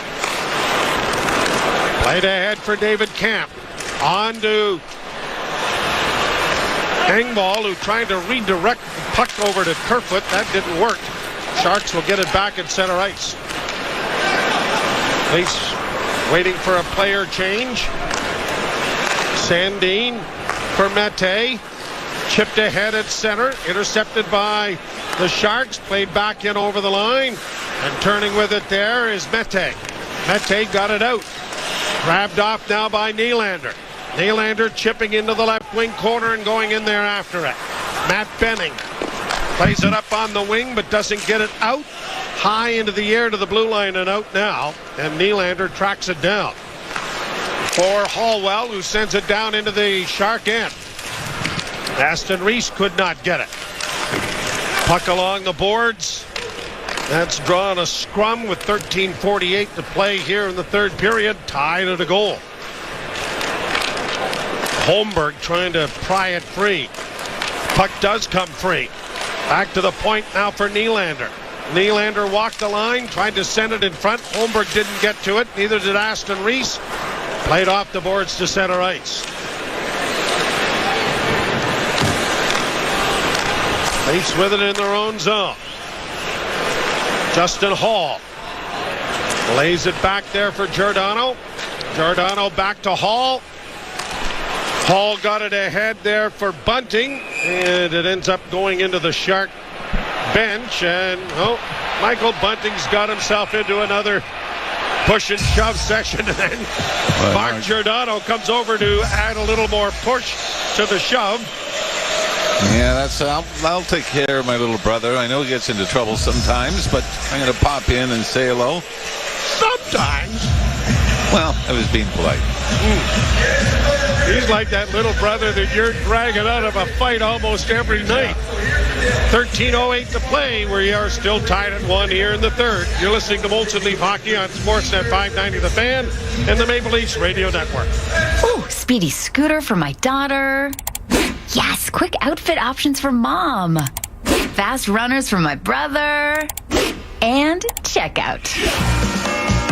Shop online at Canadian Tire, Sport Chek, and Marks for fast holiday gifts. Look for the click-to-pay button, choose your saved MasterCard, and enjoy a fast checkout. Plus, get 4% CT money when you use your Triangle MasterCard on qualifying purchases at Canadian Tire, Sport Chek, and Marks. Conditions apply to collecting CT money. Visit Triangle.com for details. Need a realtor? Many realtors make big promises only to disappoint. But trusted realtor Roger Townsend with the Elite Realty Group will actually guarantee to sell your home at your agreed-to price or he will buy it.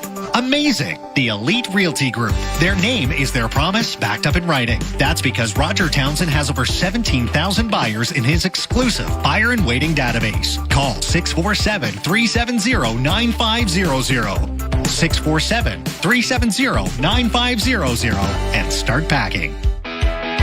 Plumbing and HVAC contractors. Wolseley, Canada's newest branch in the GTA, is now open in Oakville.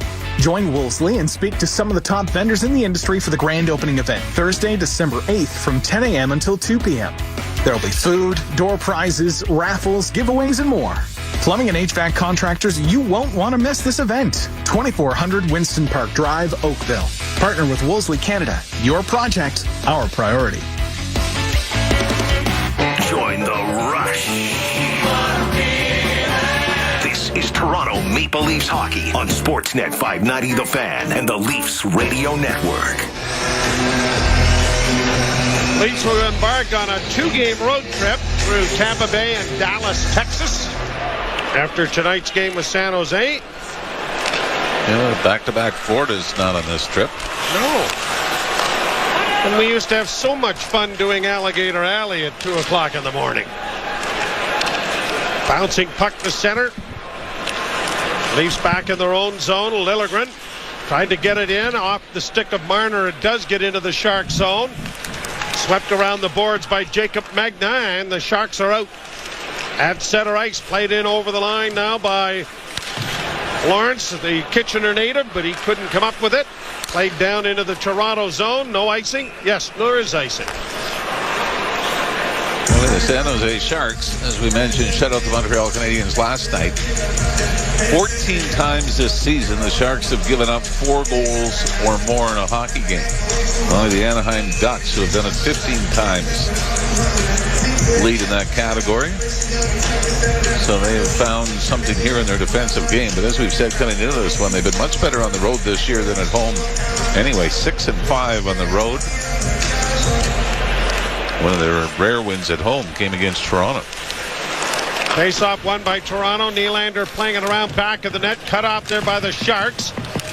Mete was able to play it into the corner for Robertson. He couldn't get it in front there for Tavares. Robertson poking at it as it comes high to center ice. Knocked down by Meyer. Timo Meyer now looking for an outlet. Carries all the way back into his own zone. Sharks regrouping and changing as they do.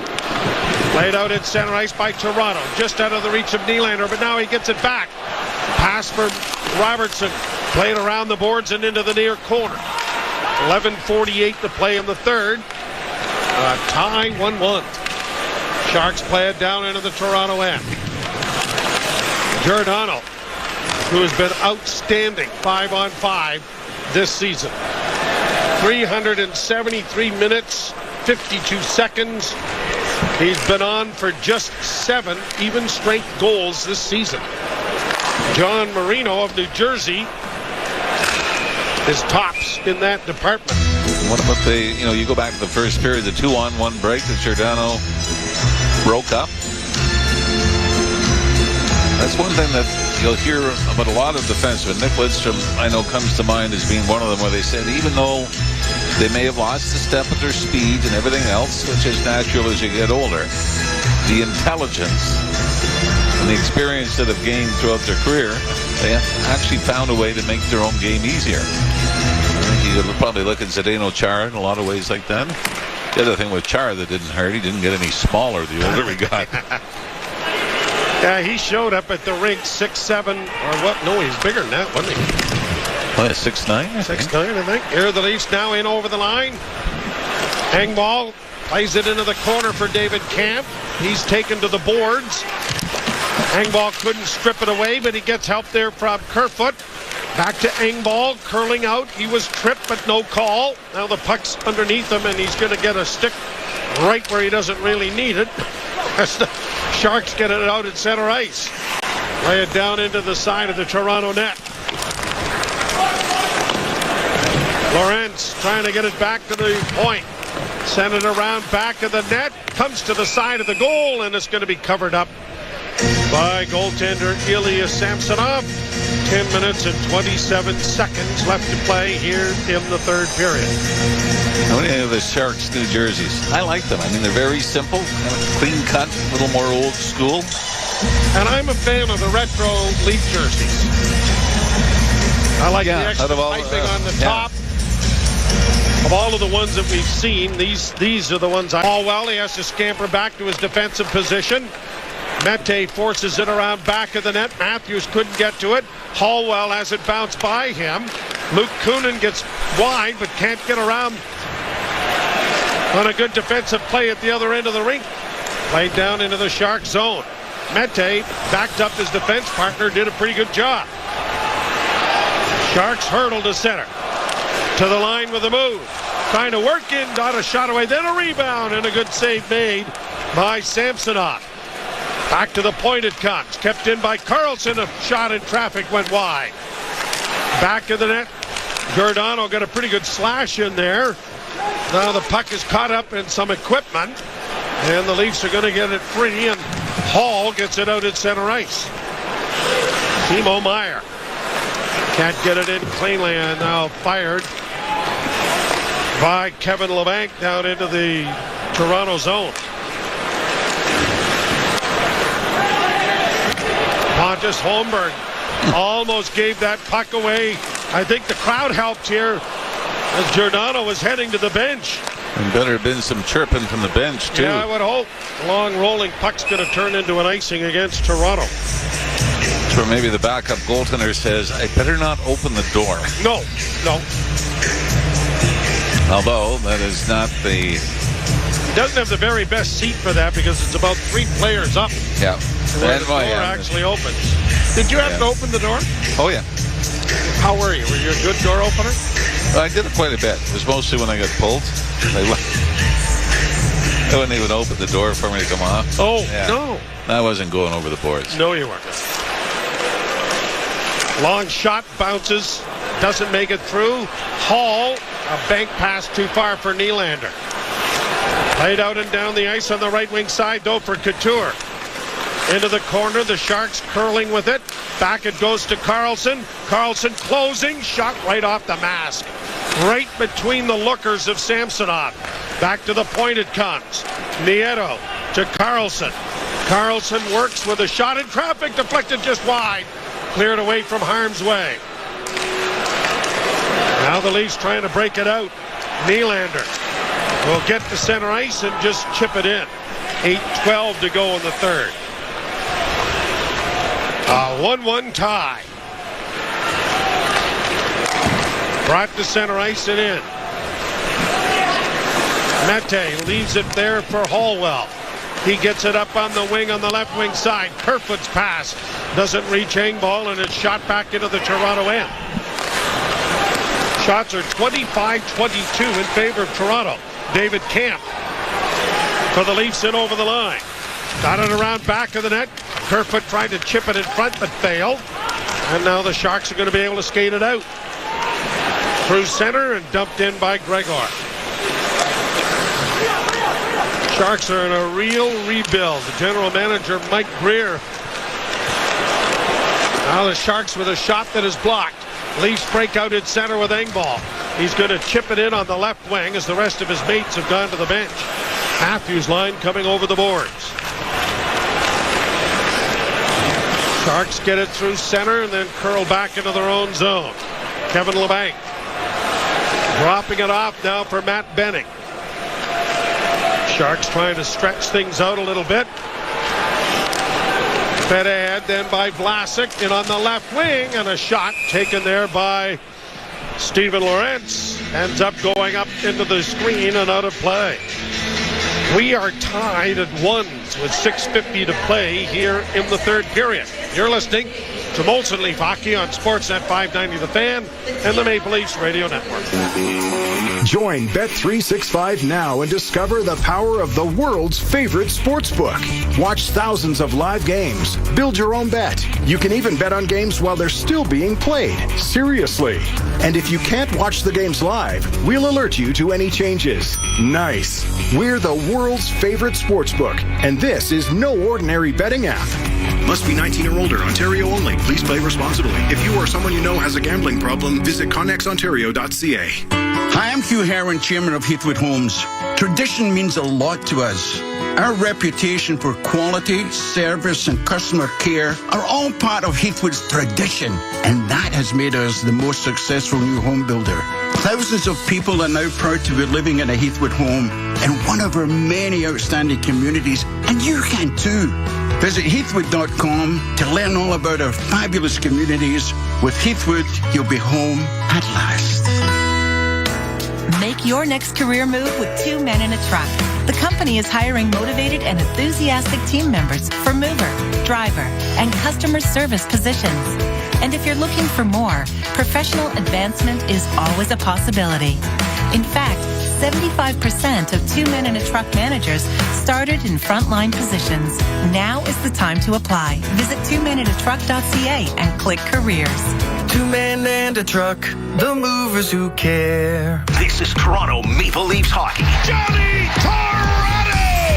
And the Leafs lead 1-0. On Sportsnet 590 The Fan and the Leafs Radio Network. I want to thank the Leafs and the Sharks for keeping this at a fairly low-chance outing so that I can make it through with my voice here tonight. Yeah, we have not had anything that would challenge a Holy Mackinac moment. No. This game. No. Not sure I got one in me tonight anyway. Batted out at center ice. Cleared back into the Leaf zone. Sandin into the corner with Couture, who plays to an open corner. Marner didn't reach it in time. Back of the net. Liljegren unable to come with it. It came in front of the goal.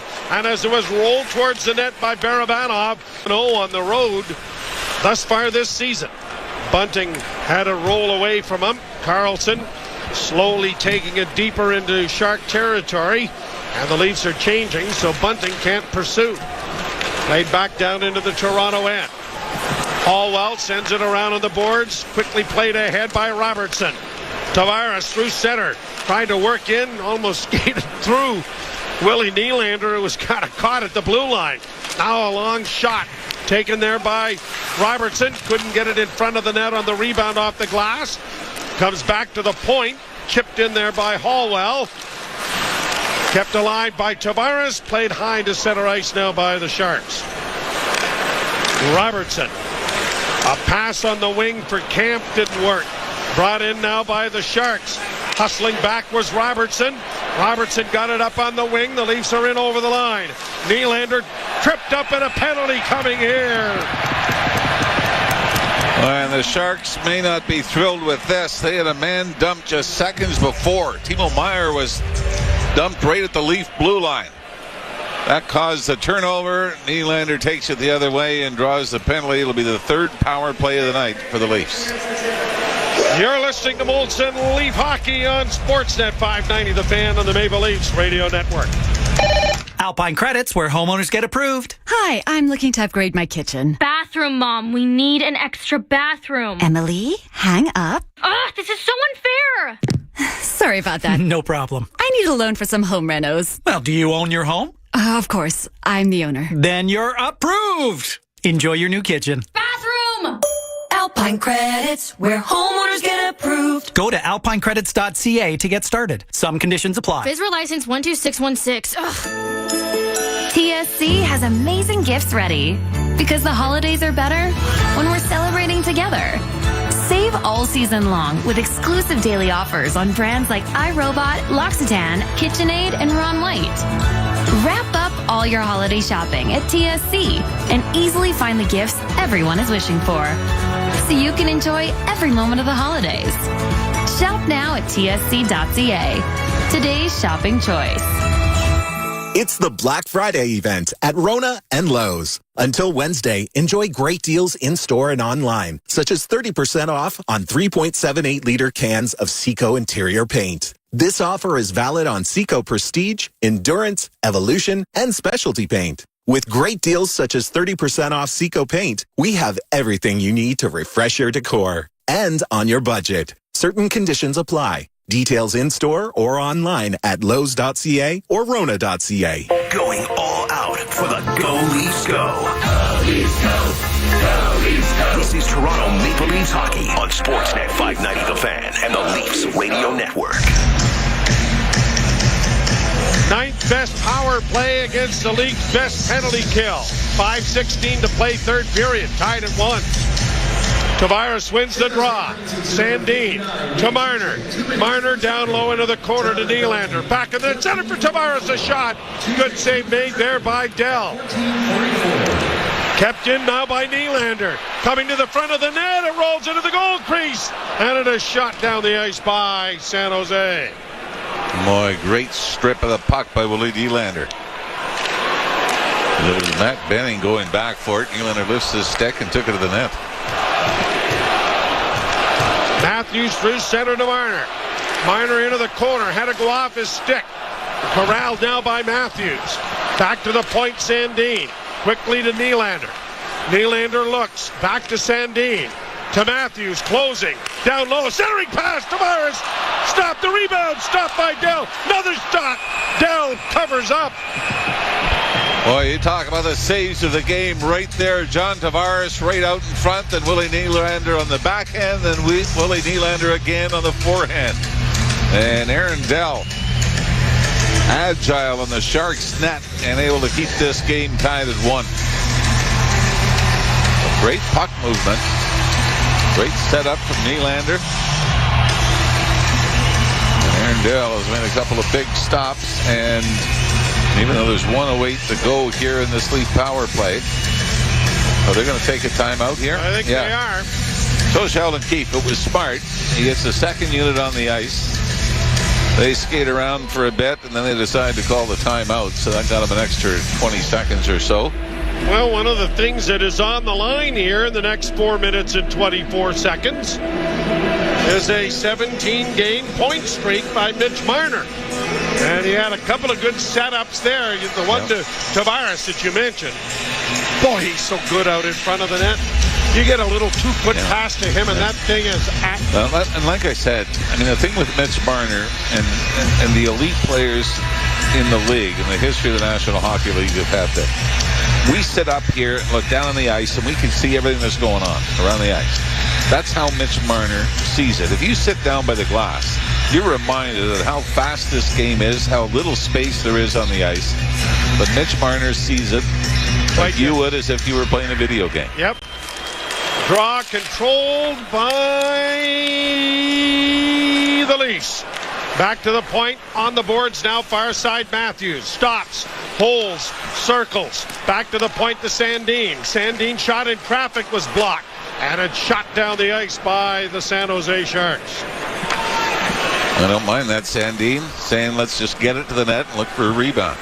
Sandin coming out of his own end. Drops for Marner. To the line and in now for Tavares shooting. Oh, he just missed the short side. Down the boards, Nylander plays to the left wing side. Stolen by the Sharks and shot down the ice. What was Samsonov doing? Came out, kind of flopped down and paddled down the thing. Anyway, back across come the out at center ice. Penalty is over. Giordano backpedaling in his own end. Comes to center. Shot down into the Shark zone. Broken up. Brought out at center ice now by San Jose. Hurdle trying to get a shot away, but it was blocked. Bouncing puck to the near wing. Grabbed off by Kerfoot. Launched high to center.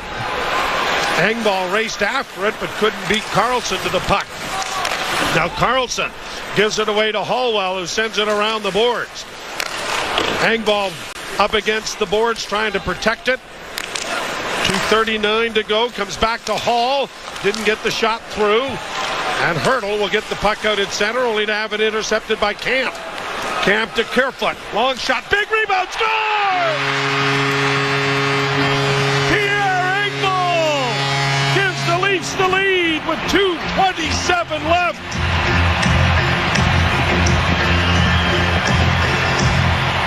It seems like the most innocent of plays is the fourth line or third line. Get it to the net.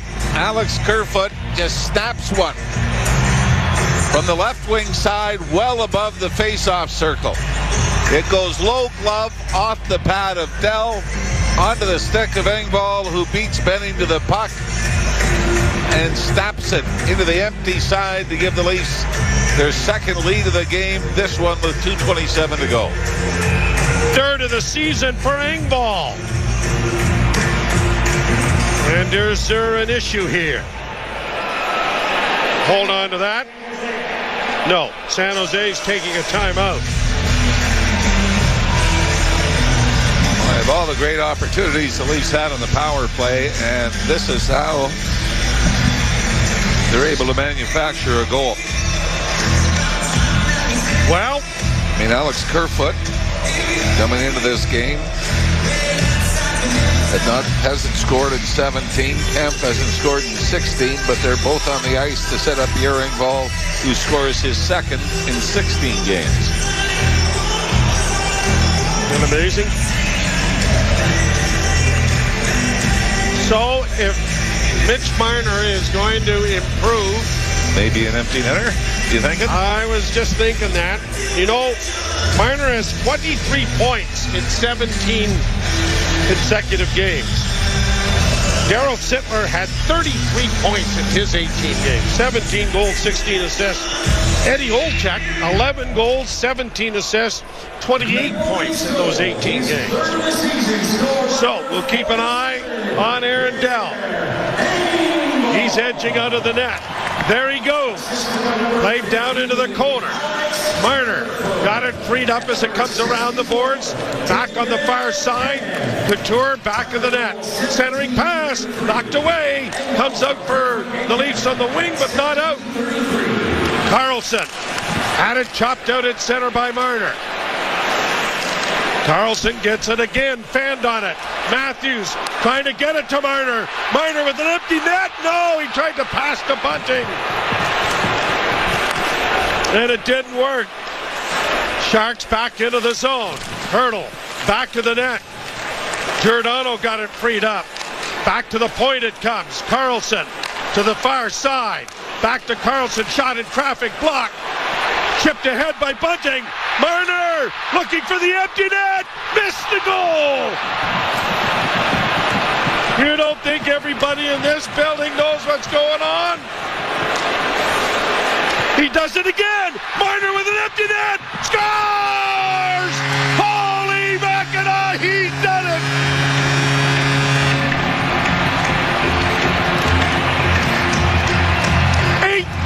Straight games, tying a Leaf record.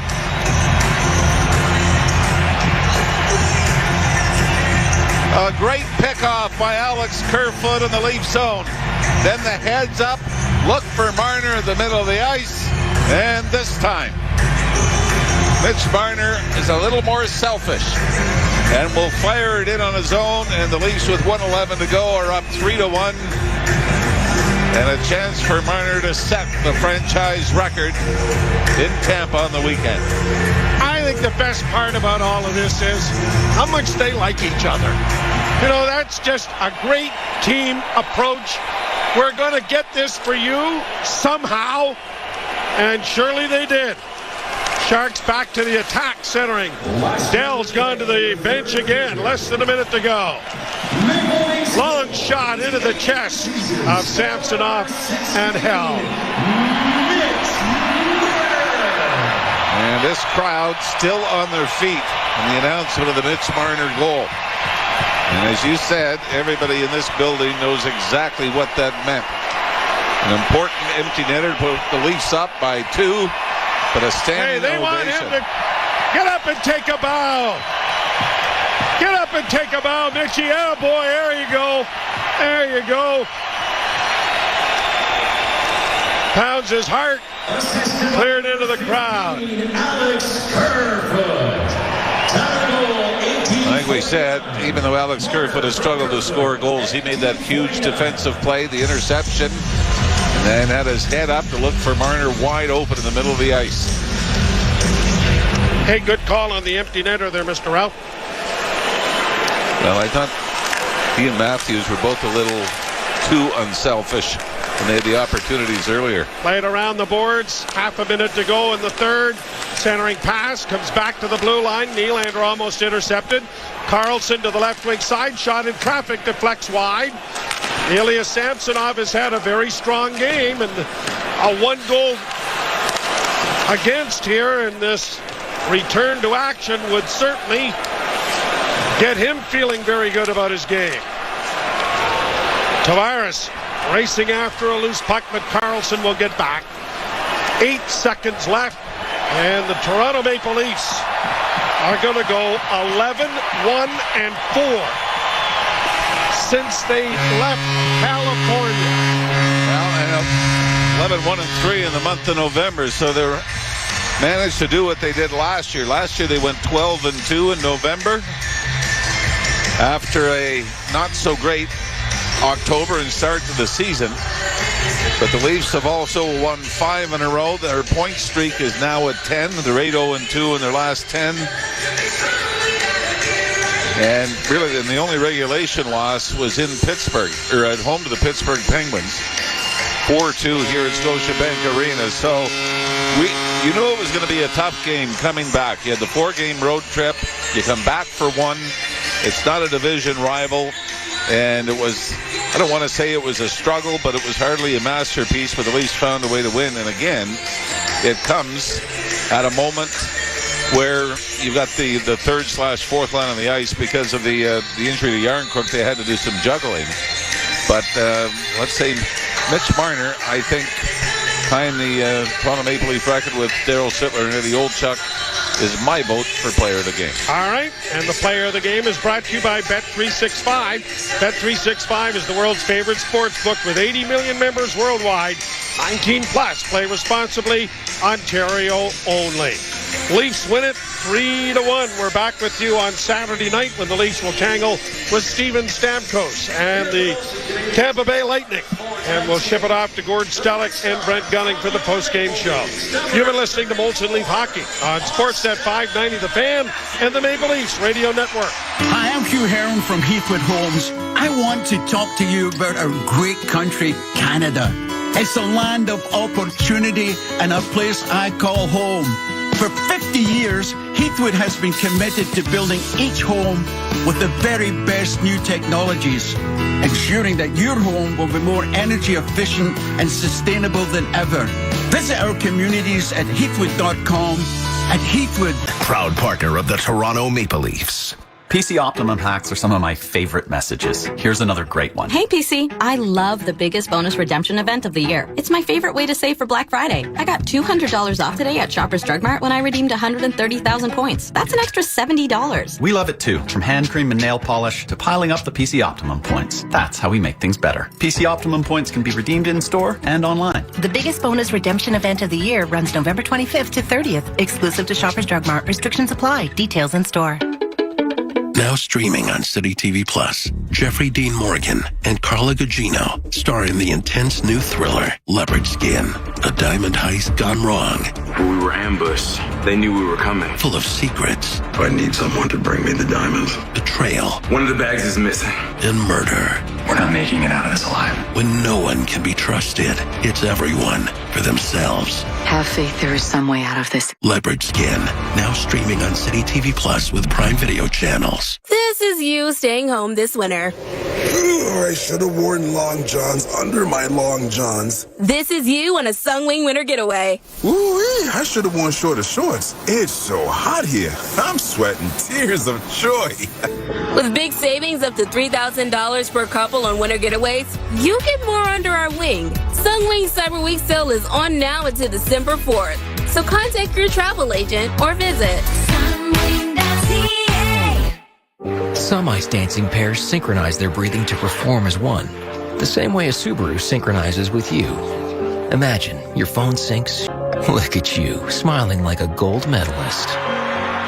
Visit your local Subaru dealer. Insurance? They can help reduce the hassle of your water damage insurance claim. Save yourself numerous calls and headaches. Roto-Rooter can do it all. There when you need them 24/7. With fast response service to keep your problem from becoming an insurance nightmare. Roto-Rooter has you covered. Call Roto-Rooter, that's the name. And away go troubles down the drain. The biggest question about this team is the goaltending. They've got an all-new tandem. Will it hold? Hey, it's Merrick here. You're in my head. Two things you got to know. One, I asked the better questions on the podcast. And two, I got the better hair. But I just want to see how the goaltending holds up. 32 Thoughts, the podcast, is brought to you by the new Sierra AT4X. With a factory-installed 2-inch lift, off-road suspension, and massaging front seats, you can explore the backcountry in luxury. Visit gmccanada.ca to see the Sierra AT4X today. We need to talk about what just happened. This is Leafs Nation postgame on Sportsnet 590 The Fan and the Leafs Radio Network.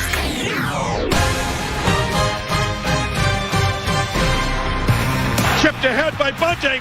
Marner looking for the empty net. Missed the goal. You don't think everybody in this building knows what's going on? He does it again. Marner with an empty net. Scores! Holy Mackinac, he's done it!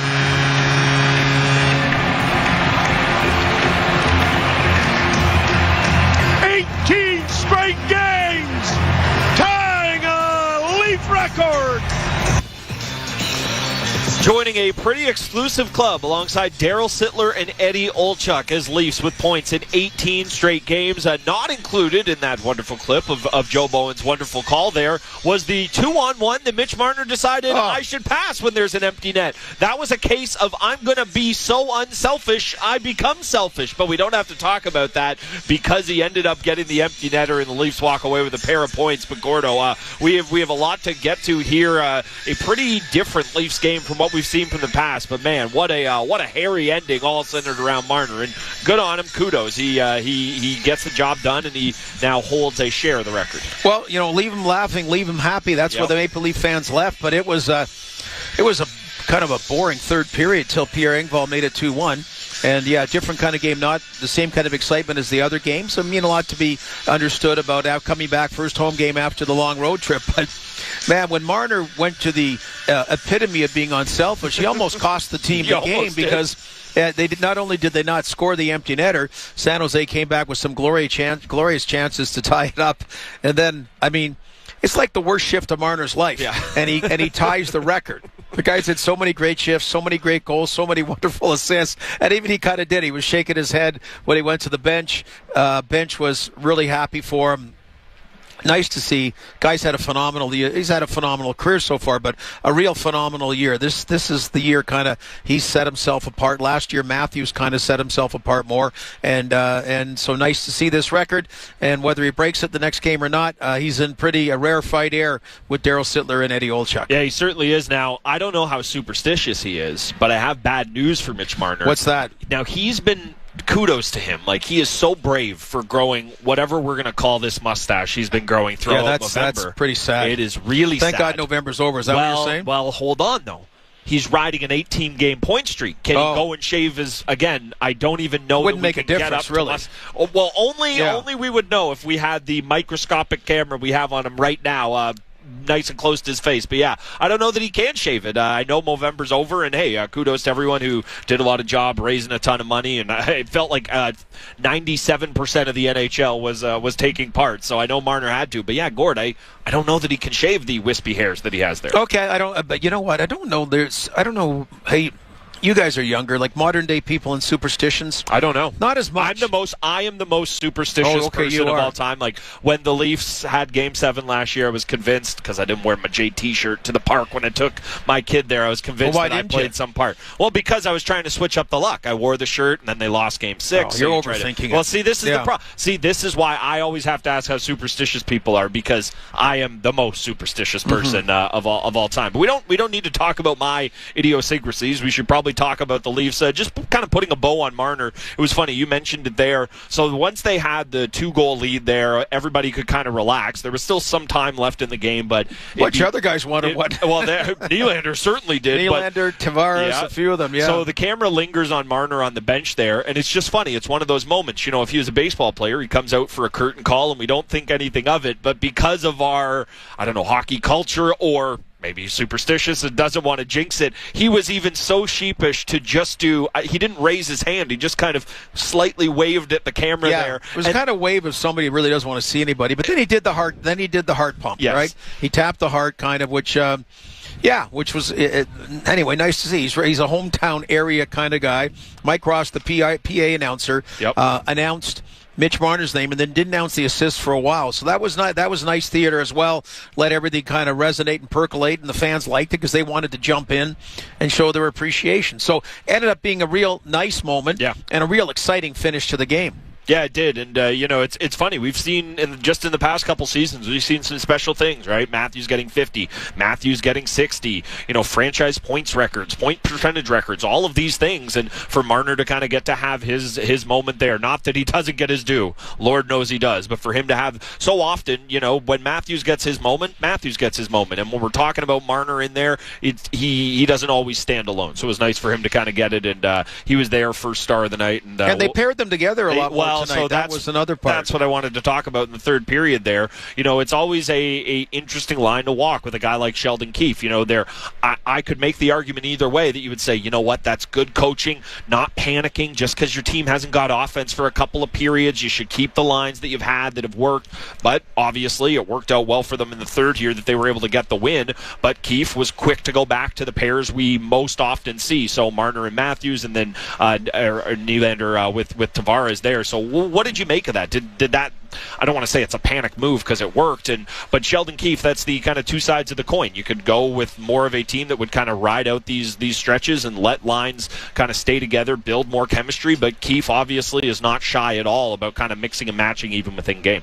Yeah, and of course with Kelly Yarncroke out, got hurt during the game, so you have odd numbers. That doesn't mean you have to do what he did, but I think more and more, and I like more and more, he's doing this whole feel thing, the feel of the game, because that's a big part of coaching. We all know that, being a bench coach, and especially being a bench coach in the playoffs, it really matters about the inexact science of having that kind of feel. So yeah, they weren't getting the kind of offense early on. They seemed to the first 5 minutes of the game. Marner almost got it in the first 30 seconds, his first shift. So I don't mind, Keefe. I like him trying those little things, mixing things up, moving the agrees. There's a logic behind it, and there's just kind of a feel which way the game is going or not going in doing that. So it did work out. It came down to the bitter end. We noticed when they had a power play, he had the big guys out, called a timeout again. So basically that power play, with Mitch Marner included, was there for about $1.30 anyway, and couldn't get anything done. We kind of wondered if that was it, but I got to say, you were the man that called it. You felt somebody would score,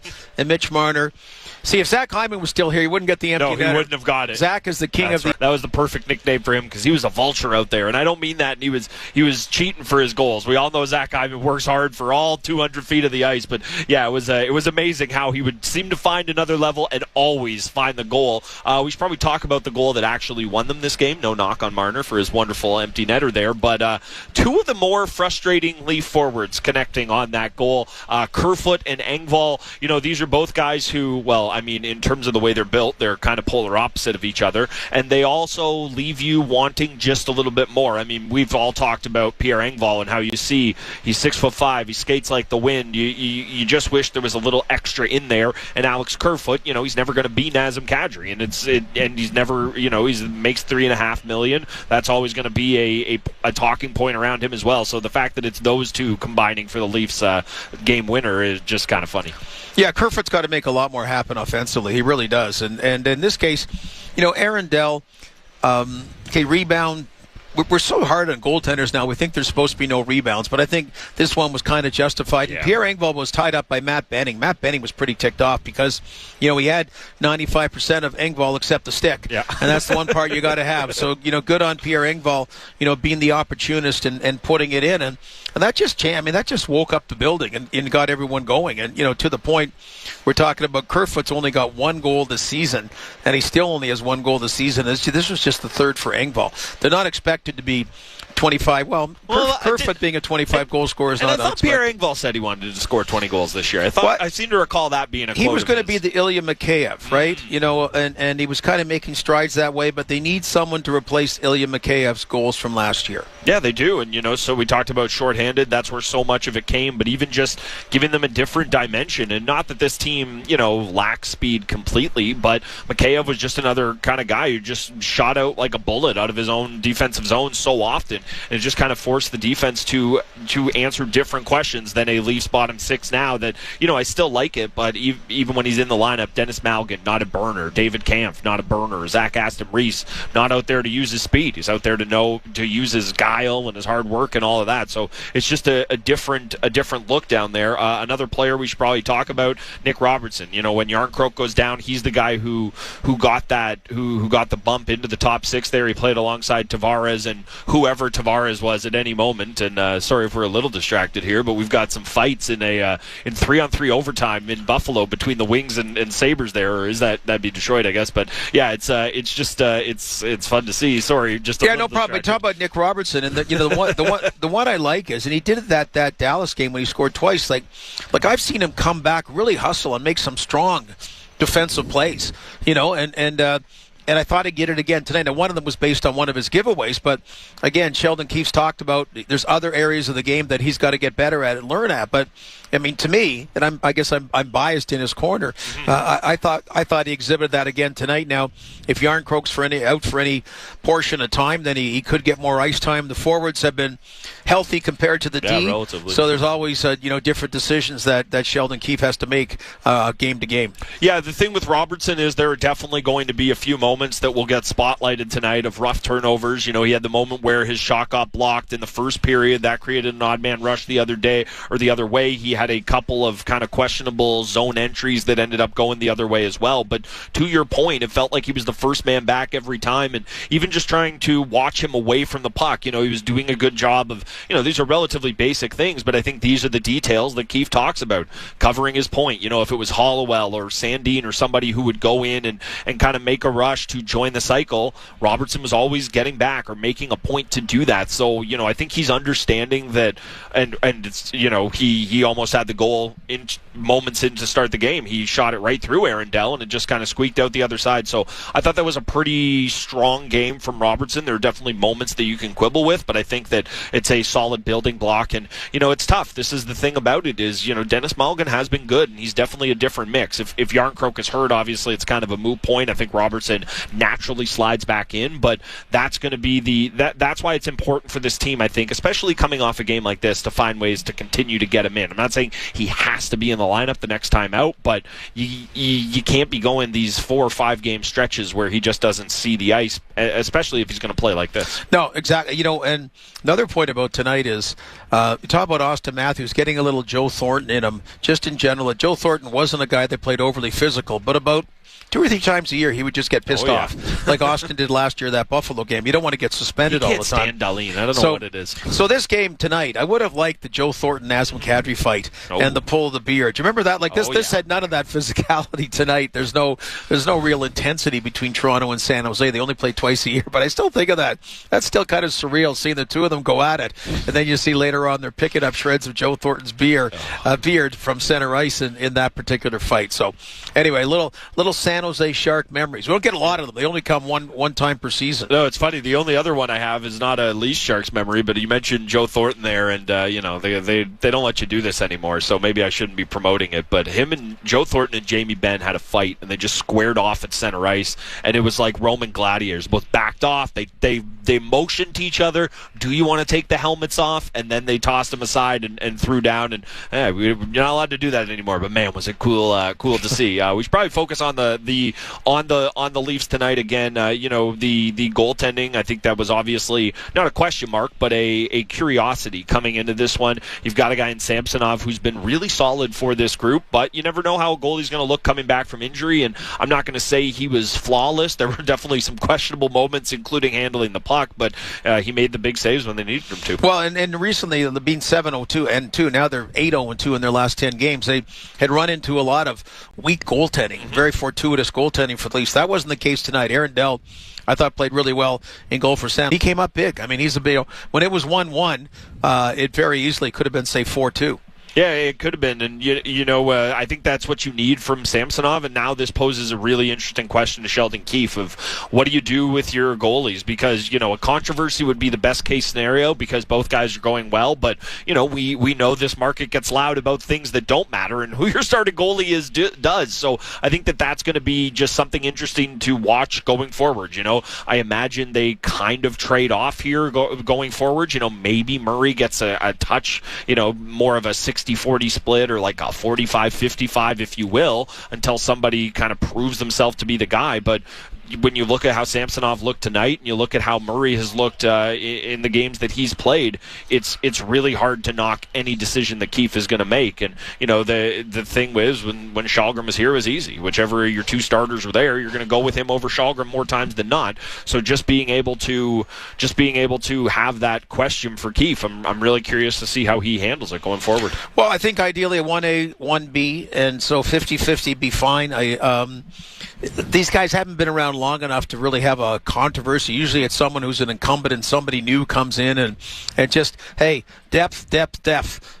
Talking about the forwards, talking about the D. Yeah. It's got harder and harder to get because of the salary cap world, and you can't have enough depth in goal as well. So if you get that, that'll be great. Yeah, and the Leafs have a few days off, and the next one's a biggie. Tampa Bay Lightning, maybe we're too early in the season for kind of measuring stick or statement games, but I can't believe I'm saying this already. There's a real chance these two teams play each other in the playoffs, Gord. I know. Hey, I could have swore the whole point was not to play the same team over and over again. But they haven't for a while. That's the other part. Which it's just like it's ingrained. It's such a bad memory that it really Boston actually is a long time ago. There were actually those two relatively easy setups in Columbus and Montreal. But anyway, I would not want to play Tampa Bay in the first round. But that's for down the road. Okay. No, that's for the teams out there to determine. No, but the reason I bring it up is just with the amount of days off between now and then you play Saturday, you don't play the obvious decision, and I think that's just going to tell us a lot about where he's at on the goaltenders, and I think it's going to be a thing we kind of watch fluctuate throughout the season because Murray's looked great, Samsonov's looked great, but at some point in time, one of them is going to falter. You just hope it's not both at the same time. Well, yeah. Well, maybe they won't falter, but historically, I mean, they came here not quite as reclamation projects, but they came here with some warts, from last season. And Samsonov got pulled a lot last year in Washington. I mean, he was a first-round pick, and they were. It wasn't even like big money. Yeah, they were looking at him, but just basically, it was a guy they didn't see a future with. So he's got something to prove to some degree. In Matt Murray's case, he just has to prove he's healthy, I think, and I think he wants to prove to himself he's healthy because he's got Stanley Cup rings, and boy, he's really he's a skinny guy, huh? Yeah, he is. Holy macro. Beanpole. Yeah, I mean, he's tall because you're used to size with goaltenders nowadays that way, but he's been super effective in goal, so they both have for the Toronto Maple Leafs. And to the point again, we go back, if faltering, that's not an unfair world because that's something they've had touches of the last one or two seasons. Yeah, man, playing goal's hard, and I firmly believe at some point in time those guys are going to stub their toe, and look, that's fine. That's the whole point of having a 1A and a 1B is that you can kind of trade off and ride the hot hand. Obviously there are frustrating things you can take out of this game tonight in terms of the Leafs not coming out the way they did, because like you said, that first 5 minutes was they were all over the Sharks, but just a very uneven game. Again, I can sit here and say, well, this is proof positive that this is a mature group. They can on a night where I don't even know if this was their C game, Gord. This might have been their C- game, the way they've been going lately. But the fact that you're still able to get 2 points, and I think you can look at it as a positive as long as it doesn't become a trend. If the Sharks are a trap game, obviously Tampa Bay on a Saturday night is the exact opposite of that. But I think there is. I'm not going to say it's a positive that they didn't perform well tonight, but I think Keefe always talks about lessons and learning to win, and to me, this is kind of an example of that. Well, the great teams always find ways to win, and the Leafs have done that a little bit from time to time when they've been on a hot streak, but, it's not like all 82 games, but by and large, the great teams. They just always, and Tampa Bay's one of those, right, that always find ways to win. So that's something that they've done this stretch, like 8-0-2 in their last 10 games, and a chunk of it had played, as we keep repeating, but it's just worth repeating without your top three defensemen and Morgan Riley, TJ Brody, and Jake Muzzin, and then Jamie Benn had been a serviceable D coming back, so you're missing him as well. And tonight's a great example about finding ways to win. The Bruins are doing that great this year. They'll have games where, Pasternak gets a couple or Marchand gets a couple and whatever, but they'll have other games where Connor Clifton makes a difference or something like that. Coyle, whoever. Yeah, just whatever. And that again, and we had been getting the secondary scoring from the Leafs just a little bit of late, but it just hammers home. Engvall just being his third and Kerfoot still with one, that they have to get more. Yeah, the fact that Pontus Holmberg was tied with goals for Pierre Engvall heading into this game, not exactly the way you want to be. Although, hey, he's got 2 goals in 4 games, so I shouldn't be knocking him there. Just looking at the one other thing that kind of stuck out to me from this game was, and again, you're going to have these, and this is kind of, I think, a byproduct of these two teams just not knowing each other. It's 2 visits a year. There's not a lot of crossover there. It's just, this was the least contentious hockey game I can ever remember seeing. Michael Bunting got himself in a couple of scrums. Surprise, surprise, I know. Giordano kind of came in to back him up a little bit, but I can't remember watching a hockey game recently where there was so little action around the net, or just, I'm not talking face washes or, fights or anything like that, but there wasn't even chatter. It looked like that there were times where they didn't realize there was another team out there on the ice. Like, it was just amazing how I don't want to say competitive, but how unaggressive it was out there tonight. Well, that's why I was kind of kidding about what the Joe Thornton Nazem Kadri fight. Like, I'm trying to remember how did a San Jose Shark Toronto Maple Leaf game here get that kind of fight? Wasn't that the start of the game, if I'm trying to remember correctly? Because Kadri, I mean, that would be something they would do, is throw him out there as their matchup center. Anyway, Armin, get on it. Yeah. I think some of the beer is still on center ice there, part of, which is funny. Because I just remember after, because you obviously don't want people skating over anything, and that was part of the debris being thrown on the ice in New Jersey. That you're thinking, well, meanwhile, Joe Thornton's debris, it was kind of hard to get off. So, anyway, by the way, I liked it better when Sheldon Keefe spoke first. I know you're very. We used to go right now that now everyone else comes out because we want to hear what Sheldon Keefe has to say, and it's. When you're winning, it's different, right? It's not like the end of the world. He made a good point before the game about the penalty killing of the San Jose Sharks being tops in the league and kind of a challenge to his power play unit that they didn't capitalize on. There weren't a ton of power plays anyway, but now, that's kind of where he's at right now. It's fun when you're winning, and you can, pick on minutia rather than big world problems. Yeah, that's right. And, this is probably as good a time as any to slide in our unsponsored report. We have other sponsored segments. If somebody wants to jump on this, it's the away crowd report here. Big contingent for the Sharks. I saw a Team Canada jersey, so I don't know if that's like kin to Mark-Edward Vlasic or something, or somebody else in the mix there, but it is interesting. And just a little info from our man Armin. It was 2 seconds into the game. So like it was 2 seconds right in the game. Wow. Face-off. Okay. Well, keep in mind, that just tells you everything you need to know about Nazem Kadri. Like, we don't need to relitigate it all. We don't need to sit here and be sad that he's no longer a Leaf. But that just tells you everything you need to know about the guy. 2 seconds into the game, he's ready to go with Thornton, and tells you everything you need to know about Jumbo. That I'm sure this is probably that would have been 37-year-old Joe Thornton or something along those lines doing that. Kind of tells you everything you need to know about both those guys. Yeah, and of course, like Logan Couture's from this area as well, and really a lot of these families. So they're in Montreal last night, Toronto today, Ottawa on Saturday. So they'll make the full trek, right? It's the one time they get to see them come home, and I'm just trying to think of all the ones. Anyway, we know there's a whack of them from around here, but there always are. It is a strong contingent of friends and family of the San Jose Sharks that are here. Obviously disappointed. Yeah, very disappointed. I got to say, I was shocked coming in. Everyone knows I take the GO train in, and I saw a bunch of Sharks jerseys here, and you just kind of forget what a popular team they were across the league with that Marleau and Thornton era, and they were a big, sexy team that just could never quite get it done. We don't need to relitigate all the failures of Sharks past, but it's funny to think what a place they occupied in the league for a while there, Gordon. Well, I mean, those triple California teams, and that's part of that era from the Leafs, last winning a playoff round way back when to all the other years playoff disappointment, and then they go and play those triple towers, and they get beaten up. I mean, they wouldn't just lose games. That was such a brutal trip. They would get physically, it would just take its toll out of you, both Anaheim, Los Angeles, and San Jose. And now all 3 cases, very, very different. It looks like the Kings are on the right path. I mean, the 9-8 loss to Seattle in overtime last night aside, but in Anaheim and San Jose's case, they're not the case. Yeah, we've got Sheldon Keefe, so let's hear what he has to say. Yeah, he made it interesting, for sure. But yeah, I'm happy for him. He's somewhere along the way. You need things to work out for you, and he's played a lot of great hockey for us. So it's great to see him have that moment. what's going through your head, Sheldon, as he passes on one and then he misses the net? Austin's like, what are you doing? Yeah, I mean, you obviously start to feel like maybe it's just not going to happen, but he stayed with it and got it. It's an important goal. I mean, I don't want to have to defend a 1-goal lead to the very end, especially with 65 out there.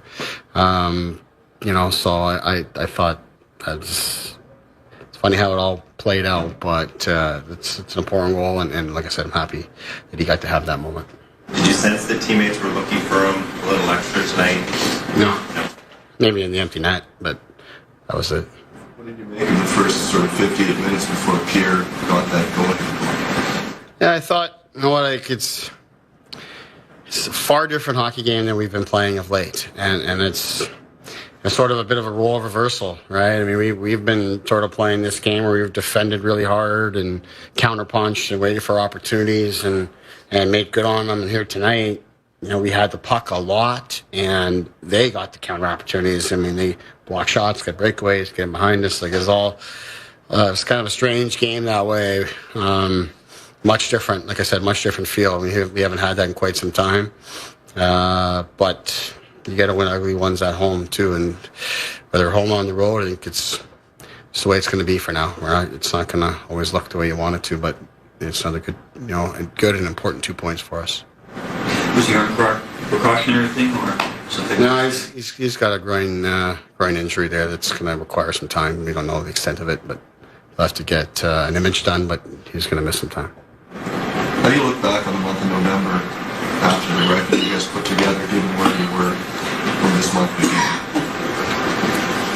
Yeah, I don't do a whole lot of looking back. I think we're in a good place here now and feeling good as a team. We got a lot of confidence. We feel like we're where we should be. Obviously, if we started better, we'd be in an even better spot. But maybe if we didn't start the way we did, maybe we don't have as good a November. Like a lot of things happen over the course of 82 games, and I feel good about this month. But calendar's going to turn, and that's the calendar turning is something I said when we turn from October to November. Calendar turns.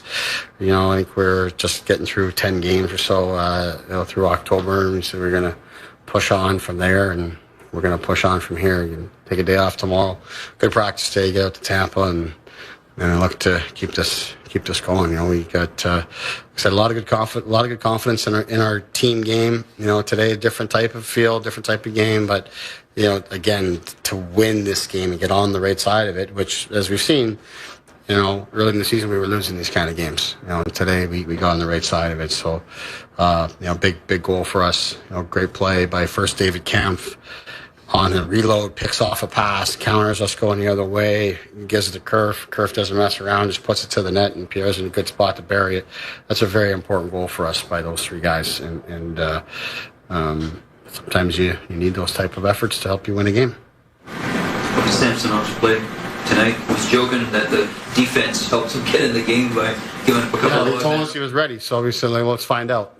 It's credit to him. It's not an easy start there with some of those looks. Like I said, they got two in the first period that we shoot in the shin pads and they go the other way.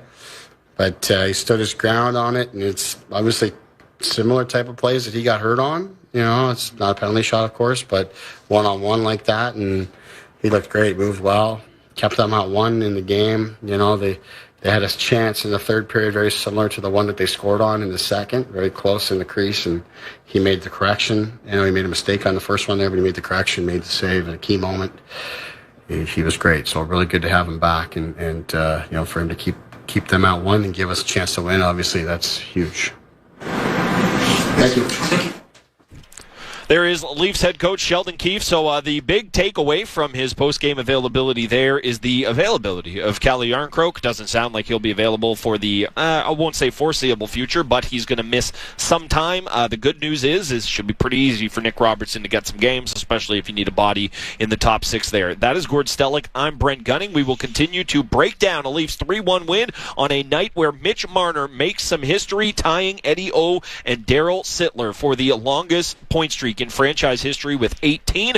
We will continue to wrap it up here. It is a 3-1 final at Scotiabank Arena. Brent Gunning and Gord Stellick will be back with a little more Leafs Nation postgame on Sportsnet 590 The Fan and the Maple Leafs Radio Network. Every year, fans debate over the draft. Who's going first? At Chuck's, they already know. The top draft choice is that icy cold 18-ounce Molson Canadian you're holding, and it's just $4 at Chuck's during Leafs games. No wonder that at draft time, Canadians are always in high demand.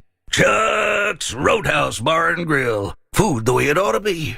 Price the way it used to be. I'm Jamie. As an elementary school teacher in Ontario, I've seen the impacts of the pandemic on student achievement and well-being. Students need real government action and investment to recover and thrive. They need more student supports, like special education resources, mental health services, and extra literacy assistance to realize their full potential. As a teacher, I know what my students need to succeed. Learn what's happening in Ontario classrooms. Visit knowmore.ca. That's knowmore.ca.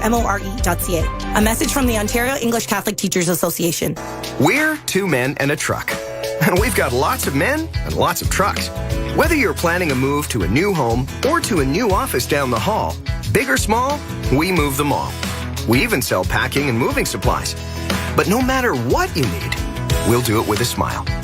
With a 96% referral rating and the professionalism you can trust, the choice is simple. So when you're planning your next move, call Two Men and a Truck. Two men and a truck, the movers who care. Don't worry, we'll turn the lights off when we leave, but we're not done yet. This is Leafs Nation postgame on Sportsnet 590 The Fan and the Leafs Radio Network.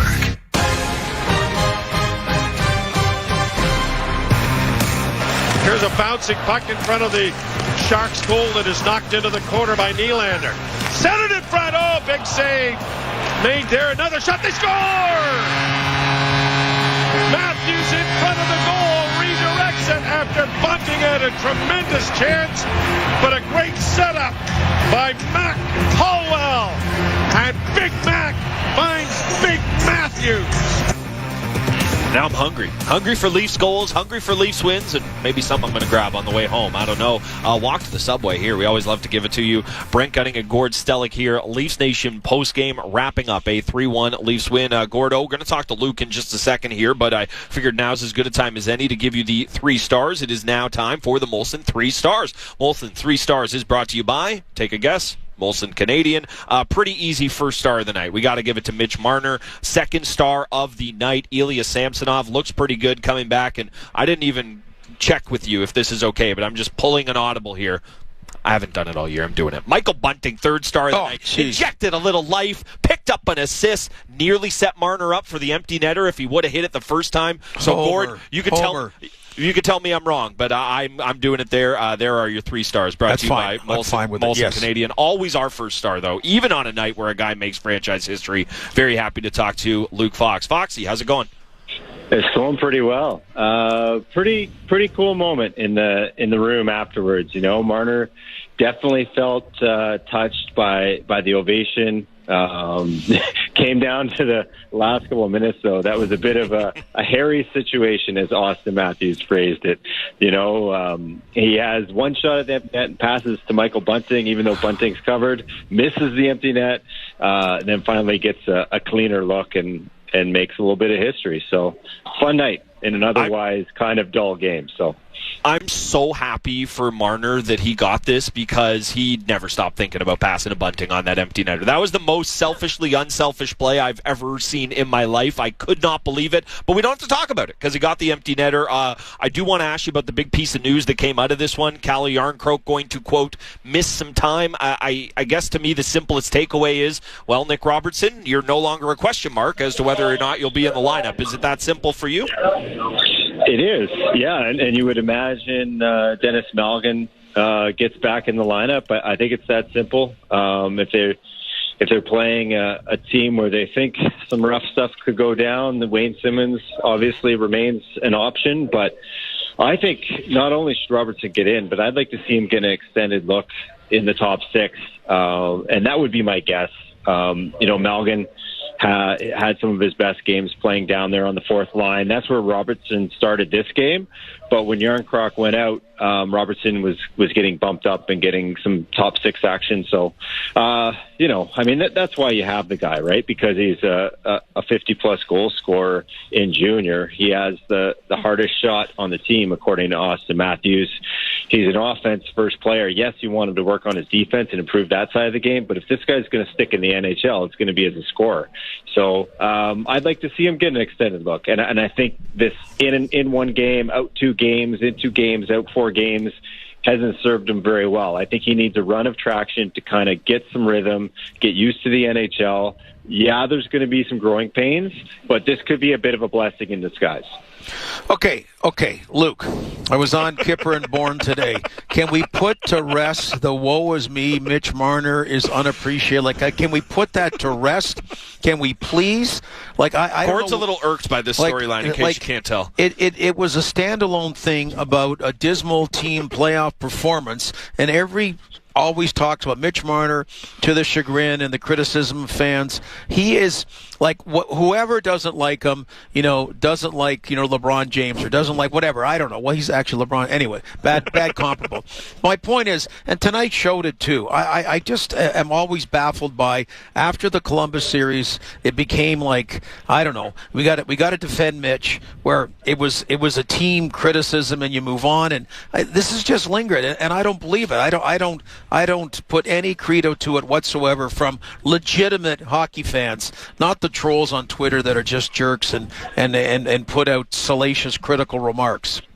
Well, I think where it stems from, Gord, is because, guys of Mitch's generation do take a peek at social media, and the trolls find their way to fight through it and get to him, or get to his friends, and they tell him, it has affected him to some degree, because even tonight, post game, he was talking about how his friends know not to talk to him about hockey. He wants to kind of divide his hockey time from when he's at the rink to his friends' times.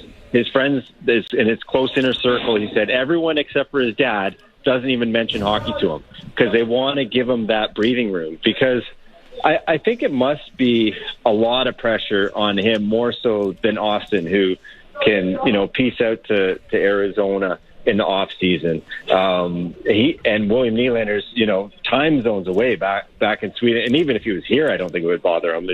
Stuff just flies off that guy. Mitch, more than any other superstar on this team, feels the weight of what it means to be a Maple Leaf, and I think that's why tonight meant so much to him. Like, he made a point to say that ovation, after he got over the original relief of finally putting it in the empty net, the ovation, I think, really sunk in. He said, he was talking about, a kid growing up here, rooting for this team. This is kind of the stuff you never even dream of. And he's like, now this is kind of my reality. And it was a really kind of reflective moment for Mitch. A lot of these post games, he's just, trying to get some answers out and get out of there. But this one really struck a chord with the kid. And I think that's because of some of the trials he's been through, probably some of the criticism he's read. And to hear his own hometown on its feet cheering just for him. I mean, yeah, they're happy they won the game, but this was about him making history tonight. I think that really meant something for him. I think it's a really cool moment, especially, he said, he was in the middle of the team's water shower, whereas before he was one of the ones running it, whether it's for Austin breaking a record or Jack Campbell broke a record at one point.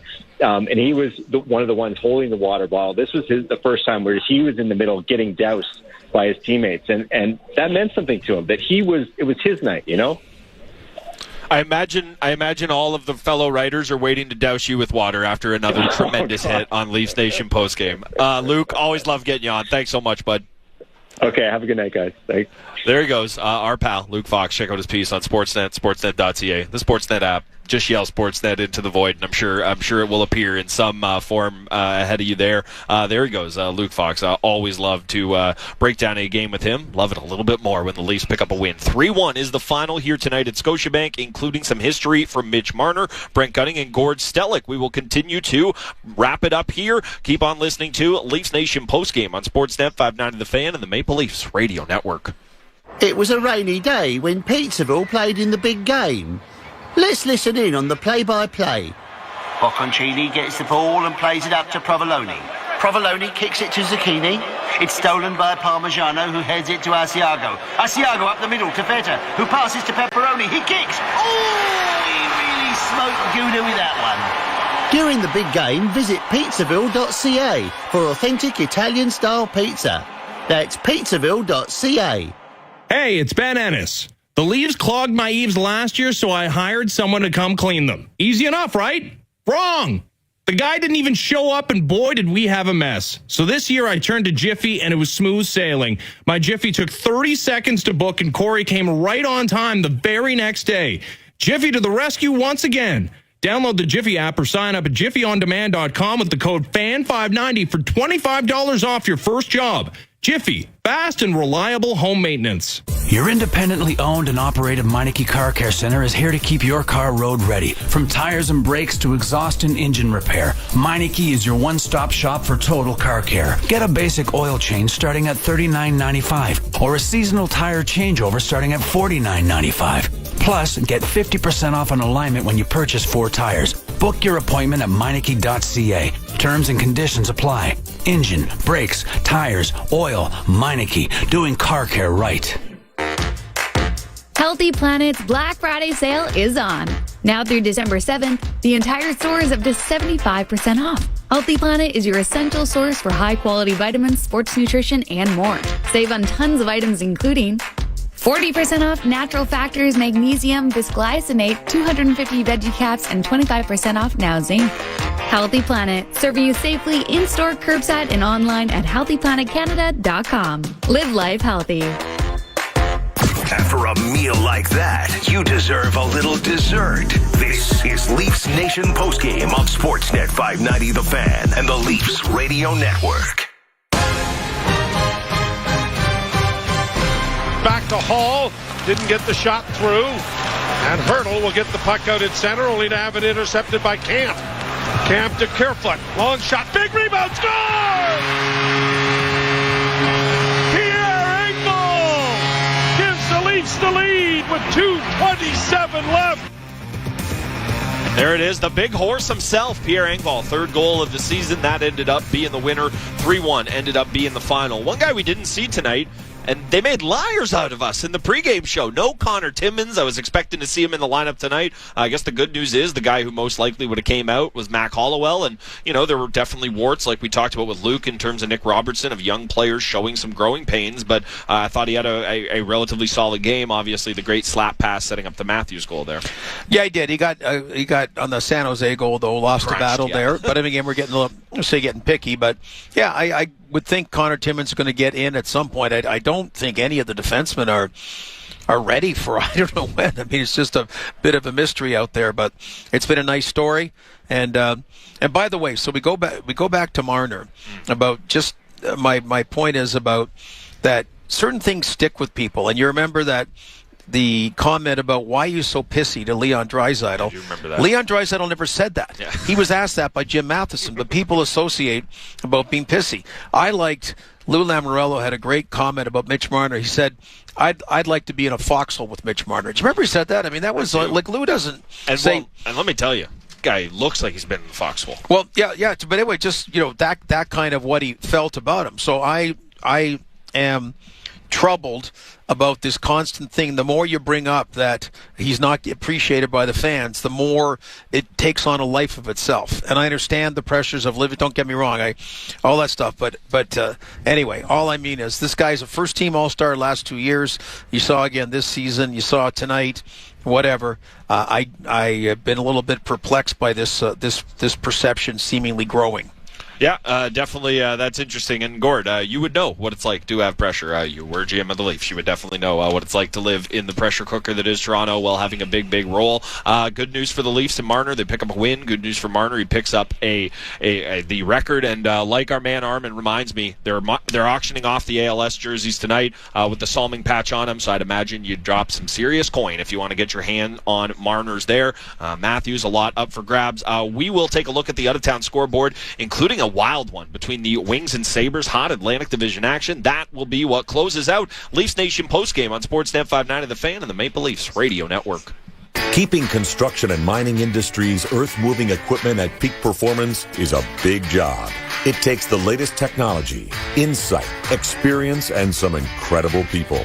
At SMS Equipment, we roll up our sleeves and get the job done. Grow your career and expertise by working with some of the world's most advanced machines and heavy equipment technologies. SMS Equipment. Big machines, bigger careers. Apply now at smsequipment.com. PC Optimum hacks are some of my favorite messages. Here's another great one. Hey PC, I love the biggest bonus redemption event of the year. It's my favorite way to save for Black Friday. I got $100 off today at Shoppers Drug Mart when I redeemed 70,000 points. That's an extra $30. We love it too. From hand cream and nail polish to piling up the PC Optimum points. That's how we make things better. PC Optimum points can be redeemed in store and online. The biggest bonus redemption event of the year runs November 25th to 30th. Exclusive to Shoppers Drug Mart. Restrictions apply. Details in store. Celebrating Canada Soccer, presented by Access Storage. Canada Soccer's Samuel Piette tells us about the men's national team. I will tell the Canadians to support us and to watch us and be behind us. We need everyone's support, and we'll try our best to make you guys proud. Celebrating Canada Soccer, presented by Access Storage. Shop Canadian, store Canadian, cheer Canadian.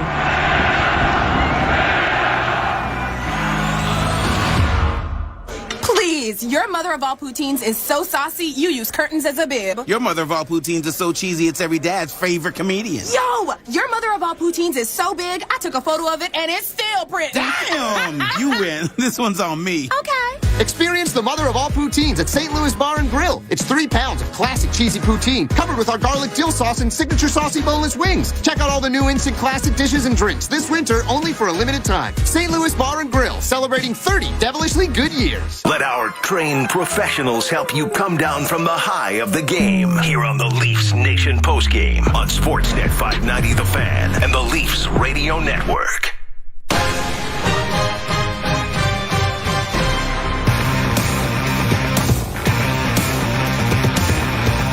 Leafs Nation postgame. Brent Gunning, Gord Stellick here. If you just joined us, first shame.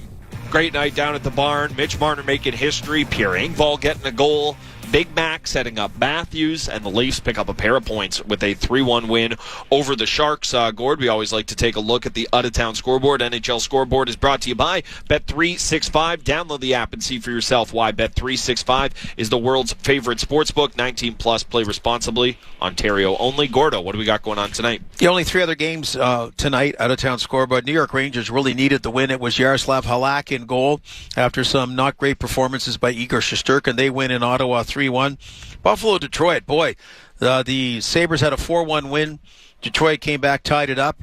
As the overtime ended, the Red Wings then Buffalo then fired the puck in the Red Wing goal, whatever it may be. But he had a pretty good tilt for 3-on-3 at the end. Then the Sabres win it in a shootout, and just underway or late in the first period, Edmonton in Chicago. The Blackhawks 0-6-1 in their last 7. Interesting if they continue to struggle.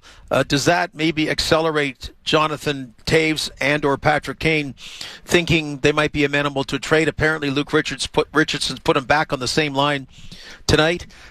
I get the feeling when you have that to remind them what it's like to play with skilled players, so they do want to trade sooner? I don't know. Well, and the other part is when you have 3 Stanley Cup rings, I don't know if there's the same kind of urgency, but if it's a bad situation, you might say, look, let's just go somewhere for my last year of the contract, and that would be interesting who would be in on Patrick Kane and or Jonathan Toews at the trade deadline. Yeah, and it's amazing, right, because 2 very different players. I mean, obviously, not just in terms of skill set, but kind of where they slot in. I think if you're a team that's acquiring Toews, you could be looking at him as that second line center, or you could be a team that's kind of set there and you're looking to go the Nazem Kadri route and have a superstar guy on your third line there. As for Kane, he's going to slot in on the top line of whatever team ends up trading for him. That'll be interesting to see. And also, you mentioned the fight we got at the tail end of 3-on-3 in the Sabres and Wings game there. We also had a too many men penalty in the Kraken and Kings game in 3-on-3 overtime. So stuff is happening. It's getting weird out there. Coaches, I'm sure, ready to pull their hair out. They don't like 3-on-3 as it is. So some weird things happening, but nothing all that weird tonight, although not not the best of the Leafs that we would expect. They are back at it on Saturday with a game against the Lightning. That'll be on the road in Tampa. No Calle Yarncroke there, and it's going to be interesting. I think the biggest thing to watch coming out of this one is going to be what Sheldon Keefe does with his goaltending. I imagine it'll be a kind of alternating thing until somebody really grabs hold of the reins. Yeah, think to see Matt Murray on Saturday, and also when you win, it takes away not the urgency about what are they going to do about the injury-depleted decor.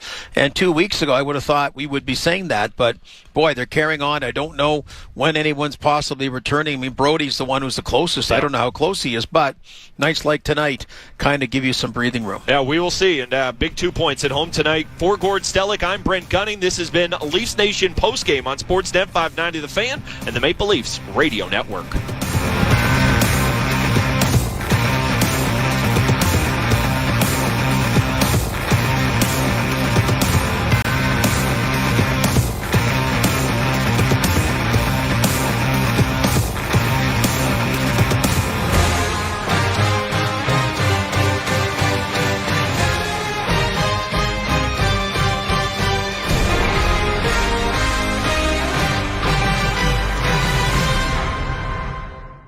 Way more than just the score. On Sportsnet 590, The Fan.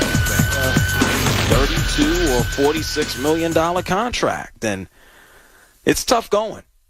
And now he's injured with a quad injury. And he's going to take on the Denver Broncos. So not looking on the up and up right now for the Ravens, especially with the Bengals on their heels. 855-212-4CBS. Rodney is calling from North Carolina. You're on CBS Sports Radio. Hey, JR, big fan of your show. I just think that I'll get right to it. I just think Lamar just needs to focus on himself and don't be worrying about Twitter and all this other stuff. He just needs to go out there and play ball. And he just needs to go ahead and keep the blinders on and get his contract in place. And also, JR, I think he should structure his contract, tweets, or any other clicks that he can bring money into his pocket with apparel sales. He needs to structure it that way. That way he can still fully get his contract. Okay, that's it. Thanks, Gerald. Okay. Well, thank you, Rodney, for calling from North Carolina. That ain't happening. I mean, jersey sales is a part of the split anyway, but tickets? Oh, man. You're trying to open up a whole new can of worms. That's not taking place. David is calling from Buffalo. You're on CBS Sports Radio. Hey, JR. Appreciate you taking my call tonight, man. How's it going? I'm very well, man. What's up? Yeah, I want to jump in and talk about Lamar Jackson here. I just think, what he did with this whole spat on Twitter, look, I mean, the bottom line is it's exactly what Harbaugh said. After the game, emotions are high, tensions are high, especially after a loss. And he's got to understand, I mean, you're squabbling with people who are so much lower, know so much less about football than you know. I mean, and he's one of the elite players in the NFL. I mean, he's a big face of professional sports too, because he's a franchise quarterback, and he's going for a contract that could set his whole bloodline up for a long, long time, and he's got to think about that, going forward. So, I mean, to me, stuff like this could only hurt him and damage him, and it was not a good look for him at all. Yeah, well, he told the fan who tweeted him, and the fan basically said, don't pay Lamar. He can go get money elsewhere. And Lamar's response was, you probably haven't even smelt the field in your life, but that unfortunately was just the beginning of his insult. Yeah, it was a I mean, and I saw the Twitter post from the fan, and I don't even think the fan said anything that was out of line. He didn't say anything crazy, but to me, if I'm Lamar Jackson, there's other things to worry about than Twitter and arguing with fans, because the old saying is if you're arguing with the fans, sooner or later you're going to be sitting with them. So you know what? If I was him focused on football, the AFC's tough, and the bottom line is he's got to keep playing well to get paid. Yeah, absolutely. And thank you, Dave, for calling from Buffalo. It's a real sticking point. Deshaun Watson got that fully guaranteed deal at $230 million because the Cleveland Browns are absolutely desperate. Steve Bisciotti, the owner of the Baltimore Ravens, said that deal was ridiculous. He didn't say that just because. He said that because he's going to have to pay Lamar Jackson. And nobody wants to be on the hook for paying anybody a fully guaranteed deal to the amount of $230 million. And so it's a legitimate concern for the Players Association when it's not impossible to think that a bunch of owners is sitting in the room going, we ain't giving out that type of money. You're the dumbass who wrote the contract, the Haslam with the Browns. We're not doing that. Deal? Deal. We won't do it. Because, I mean, look, you set that expectation with one guy, then of course you're going to have other dudes like Lamar Jackson who say, whoa, wait a minute. The way my career has been started, I've won an MVP, I've been to the playoffs. Okay, sure, I haven't gone to the Super Bowl, but in a short amount of time, I'm more accomplished than what Deshaun Watson has done, and he's getting a guaranteed deal. These dudes sit around, they know the type of money other guys are making. And so Lamar Jackson, unfortunately for him, I feel like this is just going to be another Baltimore Ravens season. End up with a positive winning record, go to the playoffs, look good, maybe win around, and then get dumped. But I think we all can agree on this. Stay away from social media. We have athletes who check, or in the past, have checked their phones at halftime. We got guys, they check their phones after the game to see what people are saying about them. For what? Why do you care? You just got paid because people are caring about what you say. Good, bad, everything in between. It's tricky. 855-212-4CBS. That's 855-212-4CBS. Speaking of not checking social media, Russell Wilson just celebrated a birthday, and I hope he stayed away from his phone. I'll explain on the other side. We'll talk more about Deshaun Watson. He's actually going to play this upcoming Sunday. And in social media, Kyler Murray might need to learn that lesson as well. It's the JR Sport Brief Show on CBS Sports Radio. Right now, it's time for a news flash with Marco Belletti.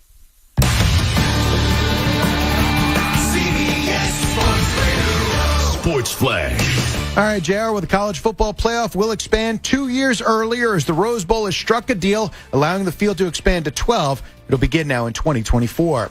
When is the attendance of a birthday party a big deal? Apparently when half the team shows up at the quarterback's party when things have been an utter disappointment all season.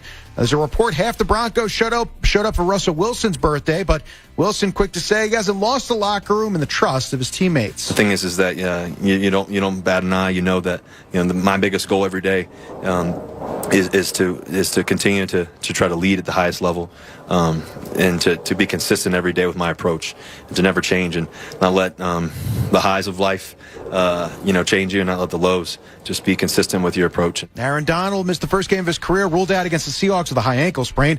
Browns will have Deshaun Watson Sunday against the Texans, his first game action in 700 days. We're excited that Deshaun's able to play for us. I mean, we're excited that he's back out there. The guys have enjoyed having him, like we mentioned, back in the room the last few weeks. So I think having him out on the field will bring an element to our offense that is different, but how different, I think, remains to be seen. Head coach Kevin Stefanski and Lamar Jackson didn't finish practice with the Ravens. Quad injury, no word on his status for Sunday. Checking the NBA, you got the Nuggets all over the Rockets, 89-65. They're still in the third. Suns blowing out the Bulls 90-70 in the third as well. Devin Booker's got 42 already. Jazz lead the Clippers 71-70. Kings in front of the Pacers 33-16. About to get started in about 5 minutes. You got the Lakers and the Blazers. Everything else done is the Celtics outscored the Heat 134-121 behind 49 from Jason Tatum. Hawks erase the Magic 125-108. Trae Young at 30. Cavs roll the Sixers 113-85. Bucks withstood the Knicks 109-103. Giannis Antetokounmpo 37 points, 13 rebounds. Pelicans dumped the Raptors 126-108. Thunder handled the Spurs 119-111. While the Nets turned aside the Wizards 113-107. Kevin Durant had 39. College hoops, Indiana leads North Carolina 38-29. That's early in the second half. Right now you got Notre Dame in front of Michigan State 47-32. That's about 5 minutes got by in the second half. A couple of finals, Duke took out Ohio State and Purdue handled Florida State. I'm Marco Belletti. Tomorrow, Perloff, we're going to preview a big game. Bills at Patriots. Maggie, what's your panic level at? As a Bills fan going against Belichick, 1,000,000. Maggie and Perloff, 3 Eastern, noon Pacific, CBS Sports Radio.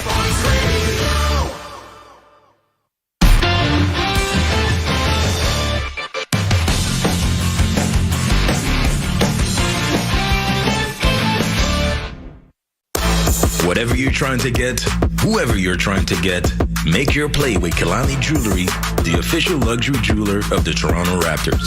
From custom pendants to diamond rings, our jewelry covers all occasions. We make them for champions all around the world. Let's make one for you.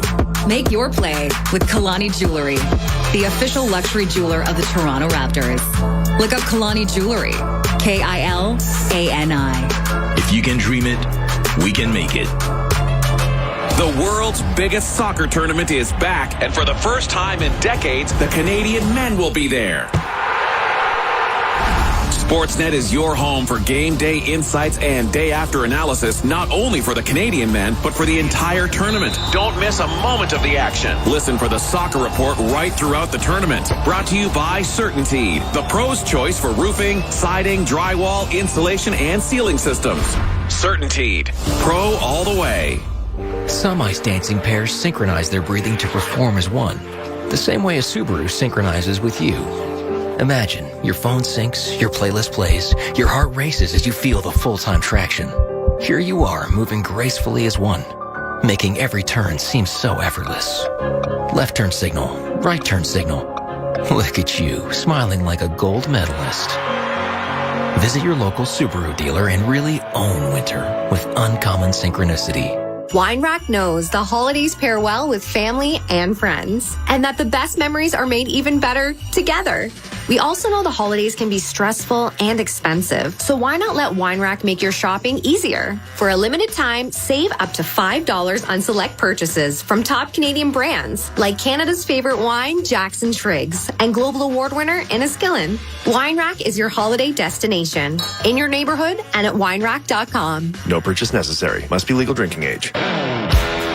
There's a few things Canadians can bet on. Want to bet that even though it's getting cooler outside, for sports fans, the temperature is rising? Want to bet that when the puck drops, Canadians are all in? Know what else you can bet on? Canada Sportsbook. Sports interaction. Made for Canadians by Canadians who know how we like to bet and what we like to bet on. Want to bet? Go to on.sportsinteraction.com. Ontario only. 18 plus. Please play responsibly. If you have a gambling problem, visit connectsontario.ca. 1-877 Cards for Kids. KARS Cards for Kids. With car prices at an all-time high, our donors are now getting highest receipts ever. Donate at carsforkids.ca, and your car can be picked up tomorrow. 1-877 Cars for Kids. Donate your car today. Hurry! It's your last chance to donate for 2022. Share more with family with CIBC Global Money Transfer. We know achieving your goals in Canada happened with the support of family. With CIBC Global Money Transfer, we have zero transfer fees, so more of your money goes to thanking those who matter most. Share more in over 120 countries, and now get up to $300 back on your first transfer with promo code GMT Event. It's our way to share too. For details, go to CIBC.com/GMT Event. Conditions and CIBC foreign exchange rates apply. Healthy Planet's Black Friday sale is on. Now through December 7th, the entire store is up to 75% off. Healthy Planet is your essential source for high-quality vitamins, sports nutrition, and more. Save on tons of items including 6-Star Amino 30 servings, regular $29.99, now just $9.99 plus 30% off day of pizza. Healthy Planet, serving you safely in-store, curbside, and online at healthyplanetcanada.com. Live life healthy.